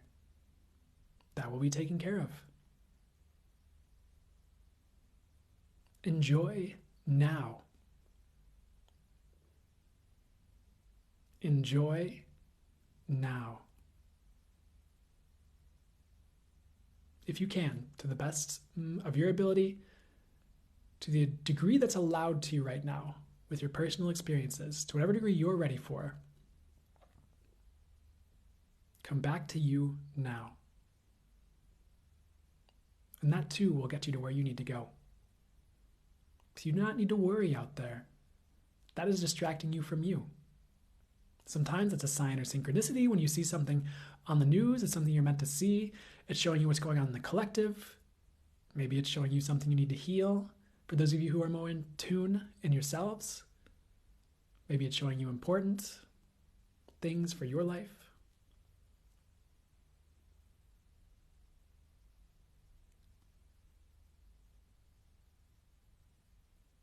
But putting all your worry out there is not helping your life now.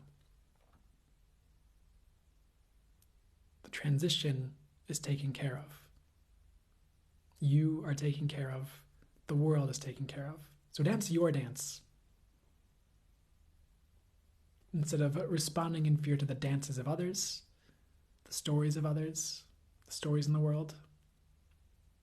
Reality is being rewritten. As came through in that reading, it's happening for everyone eventually.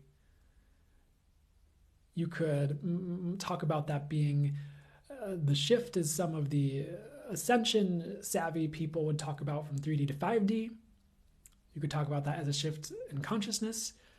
You could see this as something deeper than that goes beyond those perhaps even in some ways more surface level ways of viewing things, even if you don't think that's surface level. There are deeper realities yet. There are deeper levels of reality. And when those reprogram, entire worlds can shift. Entire dimensions can be completely different. Entire ways things work can be rewritten. And this is something to be joyous about. This opens opportunity, possibility. This allows you to work with God more directly, Source, whatever name you use, as long as it works for you, is right for you at the time.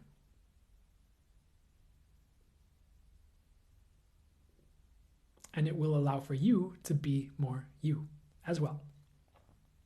So are you ready for reality to be rewritten? Are you ready for the shift to occur? Are you ready to be more you? Are you ready to call in that experience if that feels right to you? You are headed there.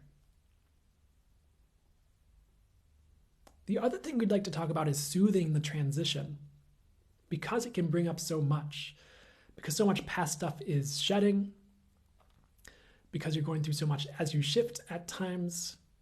Self-care is necessary. You cannot put yourself on the back burner in these times. You have to be a priority. Whether you're taking care of others, you have important work in the world, it does not matter. You are a conduit for that work, for your mission, for what needs to occur. So you have to make sure you're a proper working conduit. You have to make sure you're good. So self-care through these shifts, paramount, very necessary. Many of you forget that or put that on the back burner to help others, and then you wonder why you're burning out or feeling uncertain or shaky, or you wonder why certain things are falling apart. Well, what are you doing for you? What are you doing to keep your vibration good so you can help others? What are you doing to keep yourself in a good place, bring yourself to a good place when change rears its head, when the news hits, when uncertainty rises? We will assure you and reassure you that things are heading towards a good place, a brighter place over time, but you do have to take care of yourself through that shift. You are not outside of that equation. You are a part of it.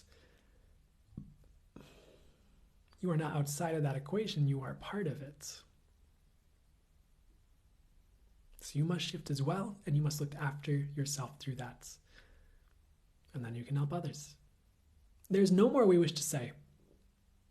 We have said what we needed to say. We brought the transmission that needed to come through. We brought the shift this collective needed, this group needed for now. And we will send you on your way. We are wishing you well. We wish you peace, love, opportunity, authority over your worlds. That would be for your highest good. And we wish the highest and best, respectively. That would be for the highest good of each of you.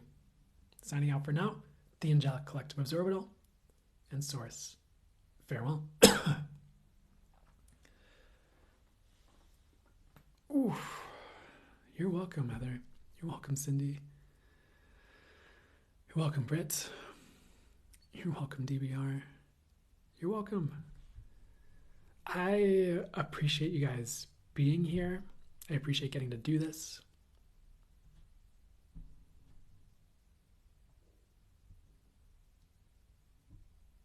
What a session. Yeah, I feel that too. But it was good. I really appreciate getting to do this for you guys and getting to be here, getting to do this live. I so appreciate you showing up. It's always great to get to facilitate this for you. And I appreciate you guys. I appreciate it. I appreciate that. I might actually end up doing a second of guitar. It's not going to be long, so that maybe you want to stay tuned for that. But they're telling me like just do it for like a minute, to do it for a little bit of time. So okay, maybe that would help round the energies out for some of you, or it just needs to be here for some reason. The other thing I'll talk about before I delve into that is if you feel called to it. I do have like other offers that you can check out. Of course, I'm going to be showing up for these lives and all the other free content as well. So do what you feel called to do, what feels right to you. But I have a free newsletter you can sign up for with channel messages on the month ahead and some other, channeled things I send out, as well, perhaps weekly too. So you can sign up on my website if you'd like to do that. I do have other things available like channeled MP3s with like channeled messages, channeled guided meditations you can sign up for. If that calls to you as well as an additional resource for you or something to turn to help you. And I have other offerings on my website as well, but that's kind of what they'd want me to talk about right now. I have a membership if that calls to like monthly channel messages, channel guided meditations as well that are exclusive to that. But do what feels right to you. I'm going to trust that you'll know what's right for you regarding all of that. I do have next month, the 4 Angelic Fires is a modality I've been receiving since last year, 2022. Been teaching classes for that's been getting really awesome feedback. So if like that modality draws you in intuitively as I talk about it, that is also available to be booked right now on my website and the scheduler. I do have an intro to channeling class that's scheduled for next week, but we'll see, how that goes, depending on how many people choose to sign up for that one. Because I'd like to have at least 2 people for classes, and if I don't get that, I'll just be like, I'm refunding the one person or something, or something. So. But that's kind of what I have, some of what I have going on with all that. If you feel called to any of those other offerings, if not, no sweats. And so that's my self promo. I'm done with that. Okay. Trying to get better with that. And oh, thank you, Marina. I'm so glad to hear it. So for a short amount of time, I'm going to do just a quick energy healing infused like guitar session just to round this out. They're just telling me to do it. So I know we've been here a while. So we're just gonna do it. We're gonna wrap it up with that. And then we're gonna call it. So give me 1 second to see what they'd like me to. Ooh, anxiously awaiting orange package someday. Totally in the works. I I know it's been a little bit long since I announced, like, because they told me to put it in a newsletter, like, oh yeah, it's coming soon, and then it just hasn't quite like gotten totally together yet. But definitely in the works for the orange package, which is going to be three, maybe four, probably three channeled MP3s to heal the sacral chakra and help out with all areas of life that correlate with that when you listen to those. So it's meant to be a deep dive into healing that area, rectifying things in that area, balancing that area, etc. I have one for the root chakra right now with the red package, but we're going through it at the pace that they'll let me. So thank you, Andy Pandy Pie. That means a lot, and I really appreciate you shouting it out too. You are usually done on my way to work. I got to relax and listen to you. Oh, awesome. That's cool. Red packages. Thank you, Kat. I so appreciate that. I'm glad it's been great for you as well, and done great things. So, okay, we'll start the guitar now, and we'll see how long I've got to do it for. But with energy healing infused guitar, usually, sorry for the weird vocal squeaks, but what I usually do is I'll bring energy healing symbols on the guitar. I'll be bringing the Reiki and energy healing through me, and I'm also intending it infuses with the music to flow to you to help you. So it's all that. So a lot of you are familiar, so I'm just going to get started here. So give me 1 second to set these intentions. I'm also going to ask that the angels come into this session and work through it for the highest good, but also watch over it and ensure only what's for the highest good occurs. I'm just going to ask the angels to bring in any healing symbols and energies that would be for the highest good in addition to the Reiki and other modalities I call upon, and that would be good for this crowd and for each of you respectively for the highest good. And now I'll do a few more things here.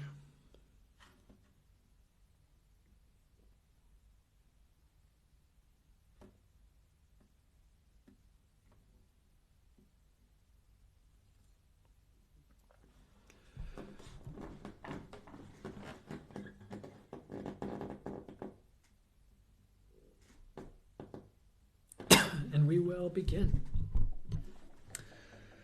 This guitar might not be in tune. I might need to tune it. It's not bad.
Okay, so I know that was short. Just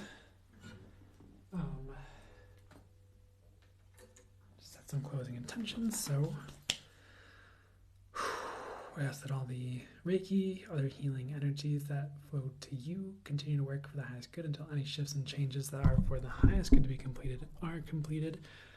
I ask that only wish for the highest good comes about from all of that, past, present, future, outside of time.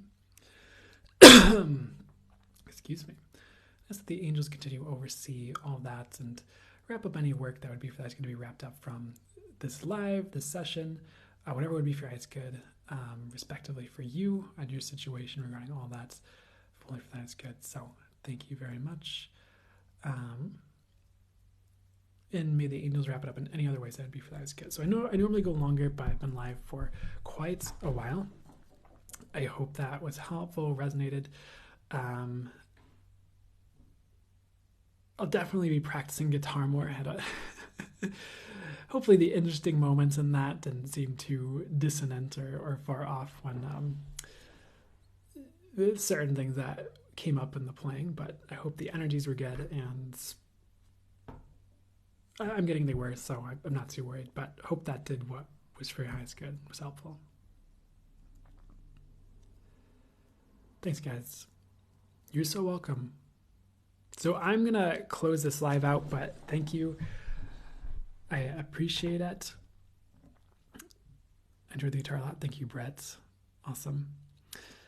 I hope you guys have a wonderful week. I am signing out for now, and I will see you in the future. Okay? You're welcome, guys. Y'all take care. And I'm running out of things to say, but I love you guys. I appreciate it, and I'll see you later. Okay?